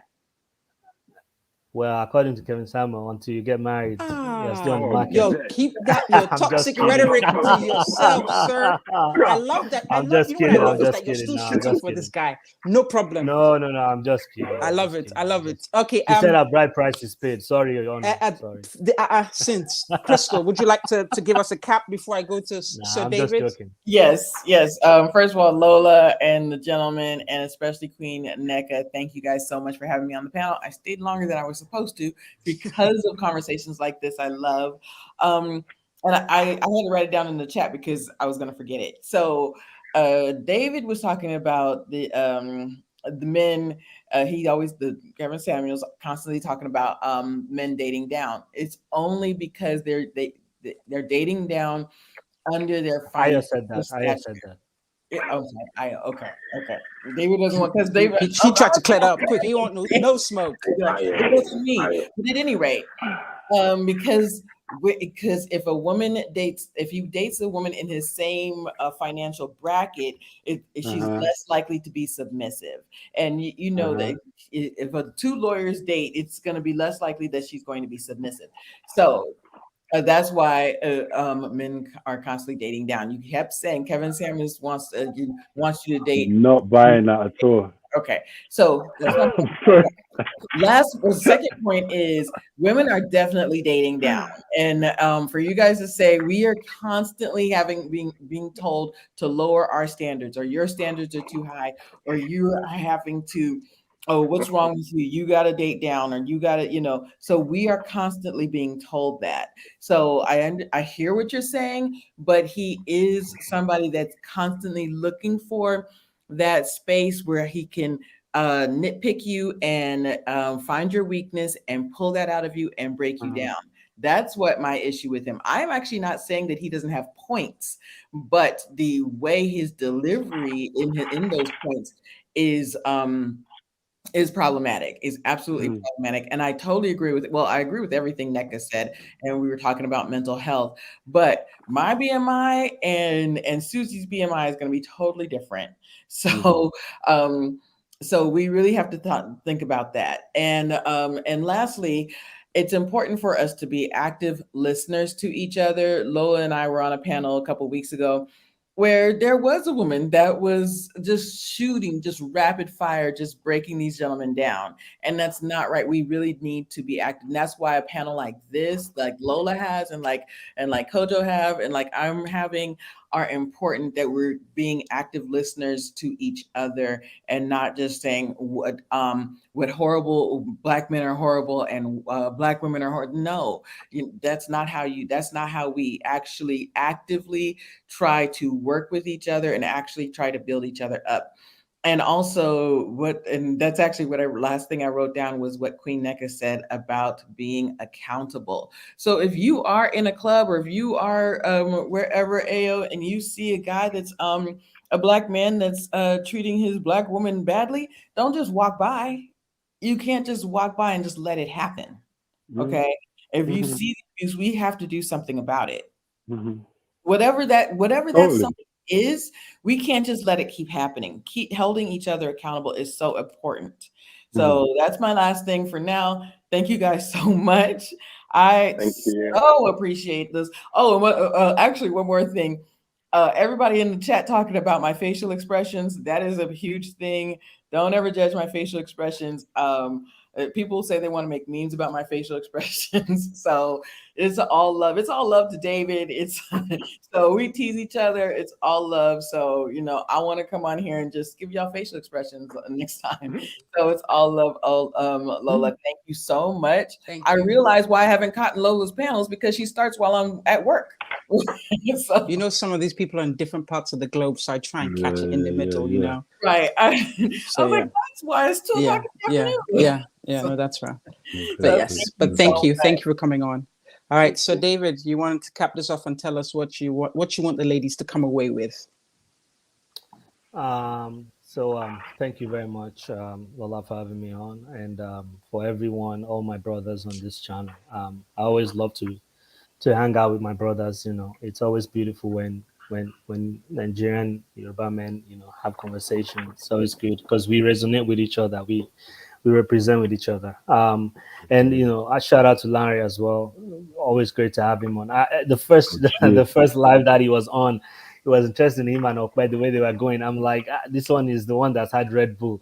This one is drinking bottled water, because Larry was just going with energy, like a young unmarried man, or it was really good. And I always just chill and just drop. Yeah, I would be chill, be shooting his bullets, but he's chilling. No, it was really good, and it's good to have Neka on. We always love to see our Nigerian sisters on, because, you know, unlike anything that people say, a Nigerian man always looks for a Nigerian girl. You know, we always look for our own. And you know, let's not be fooled by media and Hollywood and all these things. And you know, LeBron James is still married to his wife after several years. You know, I can name so many black celebrities and well-to-do earning black men who are with their black wives for several years. So this old rhetoric of they are doing this, let's not go by all that. To cap it off, it's an honor to be here, and thank you everybody for hitting the like button. You know, we had 29 people at some point, and now we have up to 29 likes. So really appreciate you guys for showing your support to my sister. Hopefully we keep on having all these great conversations like this. I think that the main thing that we're just saying is that, you know, let's all date or let's just look for people on our level. We're not saying date down. We're not saying, you know, you should be with a man who earns $40,000 or whatever. Everyone has a right to do what makes them happy. But personally, we're saying date on your level. However that may look is different. If you're earning $100,000 a woman and you feel like you're in this space of time when you know that your options are few and you know that things are this way for you and you really want to get this outcome that you're looking for, you know, if being with someone who makes less than that but fulfills all other areas of life that you're looking for is something, then I don't think that's a problem. Working with him and growing your family and growing your legacy, albeit that he makes less than you, I don't think that should be a problem considering what you're looking for. But, you know, we're not saying anyone should do anything. Anyone's entitled to do as they please what they're looking for. And I believe that as we continue to have these conversations, we will grow as a community. We will learn different things and we will become better people. Thank you guys so much, and always look forward to seeing you guys in the next show. Thank you so much, Ola. Nice to meet you, man. Take care. Thank you, David. So wait, we're not done yet. I haven't given my little cap off the whole reason. So people, as we round up, why did I do this show? I sat down with my brother. Where is he? This way. Ayo, wherever you are, my arrows are not working yet. So we had this conversation, Kevin Samuel. I hear his name all the time. What are we walking away with? Because you never solve an issue in one night, but it's a conversation. It's a conversation I wanted to have. What do I think of Kevin Samuels? I use the term misogynistic, and that's, you know, ingrained prejudice against women. Do I still feel that he has that? Personally, I do feel that. I have heard the points of views of my brothers who are panelists as well. So it's been a nice, easy conversation, and we can go at each other without actually getting our feelings hurt. I've heard what they've said, but I still feel what I feel. I still feel that there's misogyny that he's expressing. Does he make some sense at times? I cannot argue with the fact that sometimes he may make some sense. That's not a lie. But to me, if you wrap that sense up in some shit, then the sense now is nullified. But does he, as the kids say, does he have facts? Is there a role for Kevin Samuel in today's world? He plays a role. But the issue or the problem with his role is when there's a plus, there'll be a minus. So it's like, who was telling me about there's a woman who also, was it you, David? Whether the Kevin Samuel, there's going to be that polar opposite. So we end up creating all these different avenues. I don't know if that's good or bad. But the only thing I want to take away, you know, I want people to take home with is that we've heard this thing time and time again. I'm going to speak being a woman, that, you know, as a woman, we need to, you know, open up the basket, do this, do that. By all means, open up your basket. But I feel, and I've seen that most women are dating down. So if you're dating down, just make sure that this man has qualities that you can live with.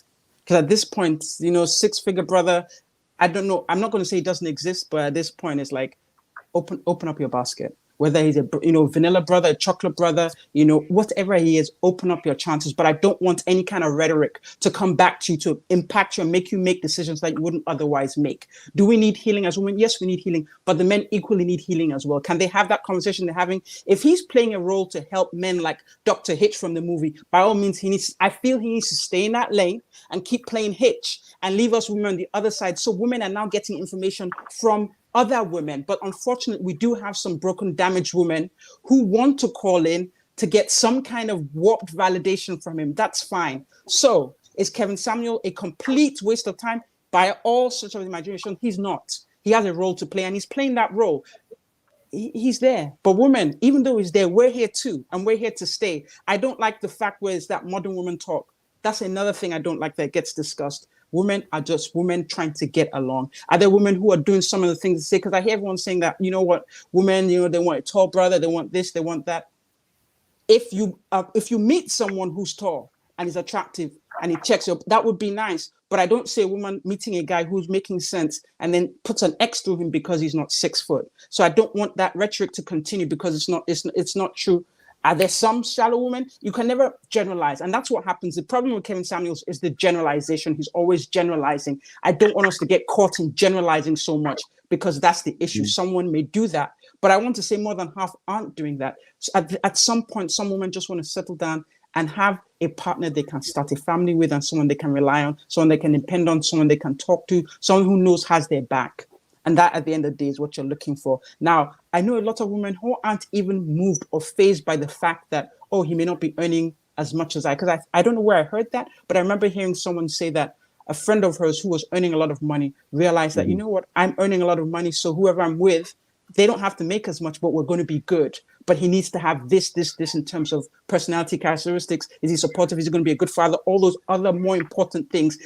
May not be providing most of it, but he's still a provider and he's still her back. He's still covering her. Because there's still that, it's like even when you speak on the phone, sometimes when they hear a male voice, they respond differently than when they hear a female voice. So he can still be a cover for her, even though he's not earning as much. That's it for me. So I just want to, yeah, he's there. Will I still pick someone? I'll see. But it's hard to go through 3 hours of that man's videos because sometimes, particularly when he's talking about women, it seems so, narrow-minded. So guys, Kevin Samuels, I guess is here to stay because there are going to be other people trying to copy him because he's a businessman and he's actually making money. But ladies, I don't want you to lose sight of who you are. Who we are. We're here to stay too. We need to do our own healing on one side and then come back and do what we need to do. We don't need a man to tell us who we need to be. We turn between us and God.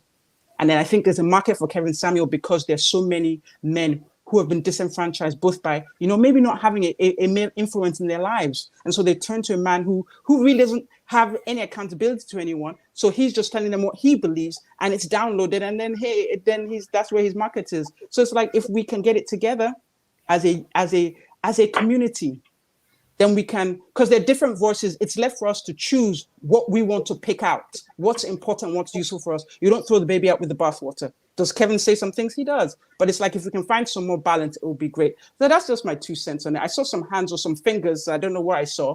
Were you people trying to dispute my cap off? You wanted to say something before I go? No, myself always did it. All right, it's been real, people.